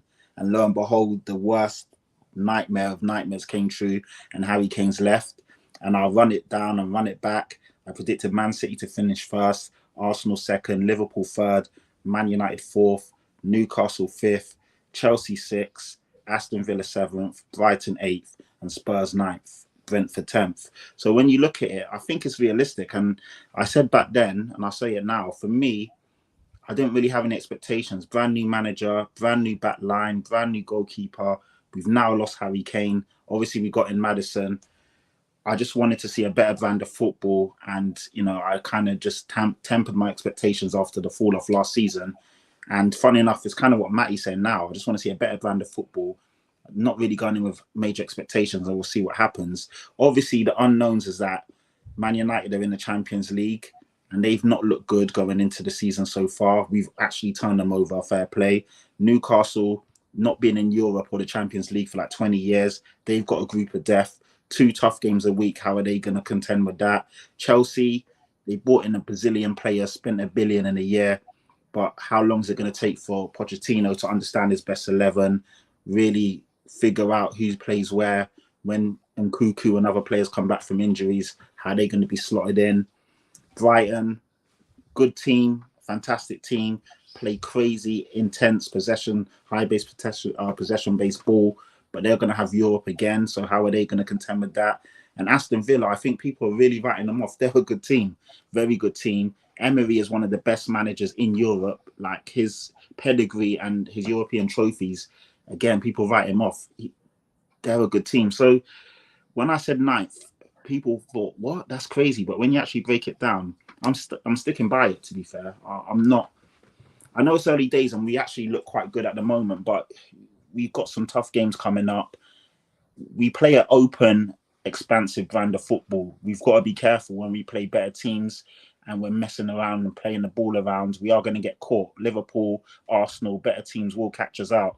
So there's going to be ups and downs. We saw that against Fulham. So yeah, I think 9th is realistic. I think if we have a good season, we can probably get about 6. But for me, we didn't get enough in our centre-back position, another striker. So I'm sticking with what I said. Pat, mate, listen, one thing about you, you don't shirk it. You always say it as it is. You're honest and you'll always stand by your views and your convictions. Can I say again, a massive thank you, mate, for all your time. We love having you on Last Word On Spurs, obviously as a regular guest as well. Where can everybody find the hard-hitting opinions and a lot of balance there as well for all things Tottenham? Nah, I appreciate it. And the thing is, I'm not trying to be negative. I'm pretty much just saying it how I see it. I've tried to break it down and give you a lot of understanding. Of course, I hope I'm wrong. I could be wrong, but I'm just trying to say how I feel right now. We didn't do enough, in my opinion, to really push us and propel us up the league. There's a lot of good teams as well. Premier League's probably as tough as it's ever been. But anyway, I digress. On Twitter, follow me there, interact with me there. And it's at Patrick, Patrick, and then Tyrant, Tyrant. But yeah, always a pleasure, man. It's been great having you on. I've seen the comments have been going crazy. There's been some really good people in there. Some negative comments as well. Some people causing trouble, but it's part and parcel of football. It's all good. Absolutely, Always. yep. Yeah, always the way, right? Always the way. I've got to say, thank you again for all that incredible support. Nearly over 10,000 have watched this show tonight, which when you put in context that, you know, you see away stands, you know, in League One, League Two, bless them, they don't get that amount. So to have that support from you guys, I've got to say, is absolutely immense, sensational. And I think it's what all keeps us going here in the difficult times when we've all been on difficult shows at different times. And the last thing you want to do is not only have you got to watch it, to then come and talk about it. It does 2 things. Either one, it makes you feel worse. Or number 2, it's a bit therapeutic where you come away feeling that, you know what, having talked it out, I do feel a lot better. And I know a lot of people, they do rely on having podcasts and generally with Spurs going to something that can give them some form of genuine hope, optimism, or belief that they come away and not the only one feeling bad. Because sometimes if you do live in a household where you can't relate to anyone that is a Spurs fan, it's difficult. You know, all my mates are Gooners, which makes it harder for me. So when I come away with you boys and have a chat with Tottenham, I feel like I've unloaded there an hour and a half of how I feel. And look, I think the good thing is that we do feel like we're coming into a period now where the good times are going to be back. I think we're seeing a positive brand of football that we can all get behind. I think we should never, ever at the same time deny wanting more or asking for more. And again, what I will say is on this point, for those that are positive, negative in the chat, that everybody should feel free to voice their opinions on how they wish to do so, whether that be in the form of protesting, whether that be in the form of just talking on a podcast. No one should feel pressured and be told how they should act and where or how they want to go about that. Everyone should be able to do that in their own time. We have free speech for a reason, and no one should be alleywayed or pushed into being made to feel something they're not. So again, want to make that point very, very clear. We're humbled to have the support we do have for Last Word on Spurs. And look, there's a number of wonderful channels out there that offer different content that, again, they might fit your narrative or whatever. So look, again, we respect everybody out there. Everyone's got to keep on doing what they're doing. We're humbled and loved by the support we have. Maka, let me close it with you. Same question to you, really. Season expectations. Bearing in mind, you're back with me in the next 17 hours for the final game before the international break. Where are you at now, mate, with regards to this squad, this team, and where we're at? Well, I said earlier it was a 4 out of 10 window, but I still think the players that are coming in we've improved from where we've been. If you look at the Premier League over the 32 years it has ran, we're a top 5 team. We finished on average 5th in the Premier League over the 32 seasons it's been going. If you look at the amount of trophies that we've won 17 trophies in our history, and that is 7th in all of the English clubs that have won trophies. And if you look at the points totals over the last 12 seasons to get into the places, this is how it goes. Top 4 is 72 points. Top 5 is 68 points. And top 6 is 62. So when you put all of that data into the machine, you turn the handle really, really quickly and you rumble it all up and whatever, and it spits out Tottenham are going to finish 5th this year and have a good cup run in the FA Cup. That's what I'm hoping is going to happen. So my expectations are, with where we're at today, after selling our best ever striker and not getting another centre-back, I still think we have the ability to get into the top 5. So that's what my expectations are. I think Newcastle, like Pat broke it down earlier, I think Newcastle will struggle because of Champions League. I think Brighton and Aston Villa will struggle because of Champions League. And I also think Chelsea and Liverpool are probably in the same sort of transitional period as us. I actually only, and Manchester United, and we've already turned them over. So I actually only see 2 teams that are maybe nailed on for top 4, and that's Man City and Arsenal. And I think the rest of it is up for grabs. And I also think, to be fair, over the last kind of 4 or 5 seasons, regardless of which team it was, there's always been, like, you had the period where Man City and Liverpool were nailed on for top 4, and then everyone else was vying for it. I think now that's Man City and Arsenal nailed on everyone else. There's always 2 places up for grabs. So, look, I'm optimistic on that. I'm not negative. I don't think anyone's negative, to be fair, on the panel tonight. I just think it's realism. It might not happen. Of course it might not. We might end up finishing 8th. We might end up finishing 9th, bottom half of the table. I think front foot football enables us to really go after teams and attack teams. I think we will beat the teams in the bottom half of the table that we didn't last year because of the football we're playing. But we might get tonked by some of the top teams like we did last season already. Do you know what I mean? So I think that's what it's balancing out. We had a shocking season last year. We got 60 points. There's no way we're getting less than, in my opinion, 68 points this year. And I think that gets top 5.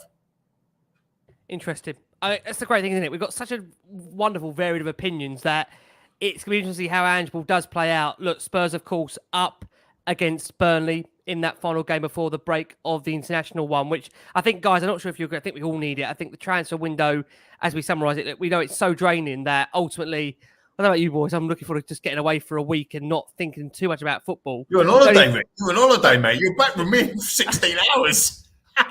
The only thing is, I've promised the missus I'm having a break. This Saudi window being open does concern me. Could you imagine there's like a raft now of these outgoings? Suddenly, Perisic is going to go to Saudi, or we have like these. No, we need Perisic. He's been good. I was going to say, one thing's for certain in the Saudi window, they ain't coming clubbing around our house, are they? They're not going to be coming around for offering Dier, Sanchez, and Bella and Lloris massive contracts. I always make this shot. They might walk in and leave us a $5. What do you reckon? Exactly. Hopefully they take Mo Salah though. All jokes aside, I hate to say it. This is me being shameless. They really want him. If they can take him, Liverpool are massively weakened, and he would be absolutely. I think that would put him. I mean, he's already on the world map. To be fair, it's Mo Salah. But that would be I think he'd be one of the biggest players in the world if he goes there. Well, they've offered 150. They're saying they're happy to come back in with 200 million. I saw that. Mental. Do you know what? This is the thing, isn't it, with Saudi? You just wonder now in these next couple of weeks whether is there any real, and Salah would be that, is there a statement signing that happens with Saudi's window being open? Because I wonder, again, it's another opinion piece later down the line on another show, but that's a real big problem. They've got to bring that window into alignment, I think, with the rest of the windows 100%. Ending. Because right now, that's the problem when there's no governing body. No, there's no. Yeah, they do what they want. Yeah, they can do what they want. But I'm not going to lie to you guys. I want to see Klopp's face if they do lose Salah. Could you imagine what that would be like? Fantastic. That would be brilliant. Because I just wonder at what point do you actually... I mean, again, he's so pivotal to Liverpool, Salah. But at what point do you think 200 million? How do you turn that down? He's older than Kane. Like, he's 31. I think he's got, 2 or 3 years left? Yeah, he's 31. I mean, is there hypothetically an opinion here where if the ball through, they've got to accept that bid, does Klopp walk? Because it does feel like he's been very insistent on press conferences that he has to stay. He has to stay. But if 200 million comes up, can you honestly turn that down? You're never going to get that kind of money back. That's a world record fee, isn't it? No one's got it. What did he pay for? Was it 188 or 190 or whatever? And he paid it himself, didn't he? Yeah, I think he did. I might be wrong here, but around that. I mean, do you know what? That would be genuinely, for what Saudi have done in terms of trying to put themselves on the map, I think Salah going there would take that to another level. I really genuinely do. So, listen, we shall see. Hopefully, for all of our sakes, for what Spurs have put us through in these months of the transfer window, we're going to have a bit of a quiet ending of that Saudi window. But look, we'll be, as always, forefront and centre. Should we schedule another show, Rick, for that? Just the Saudi transfer. I can see you and Matty Hayes right now getting some of the journos on from Saudi Arabia and doing a special. God. You've got it lined up, haven't you, boys? Go on. Listen, as much as me and Matt are multi-talented on the journalist scene, I'm not sure if me and Matt have even got those kind of credentials or contacts. So I'll let Matt answer that one.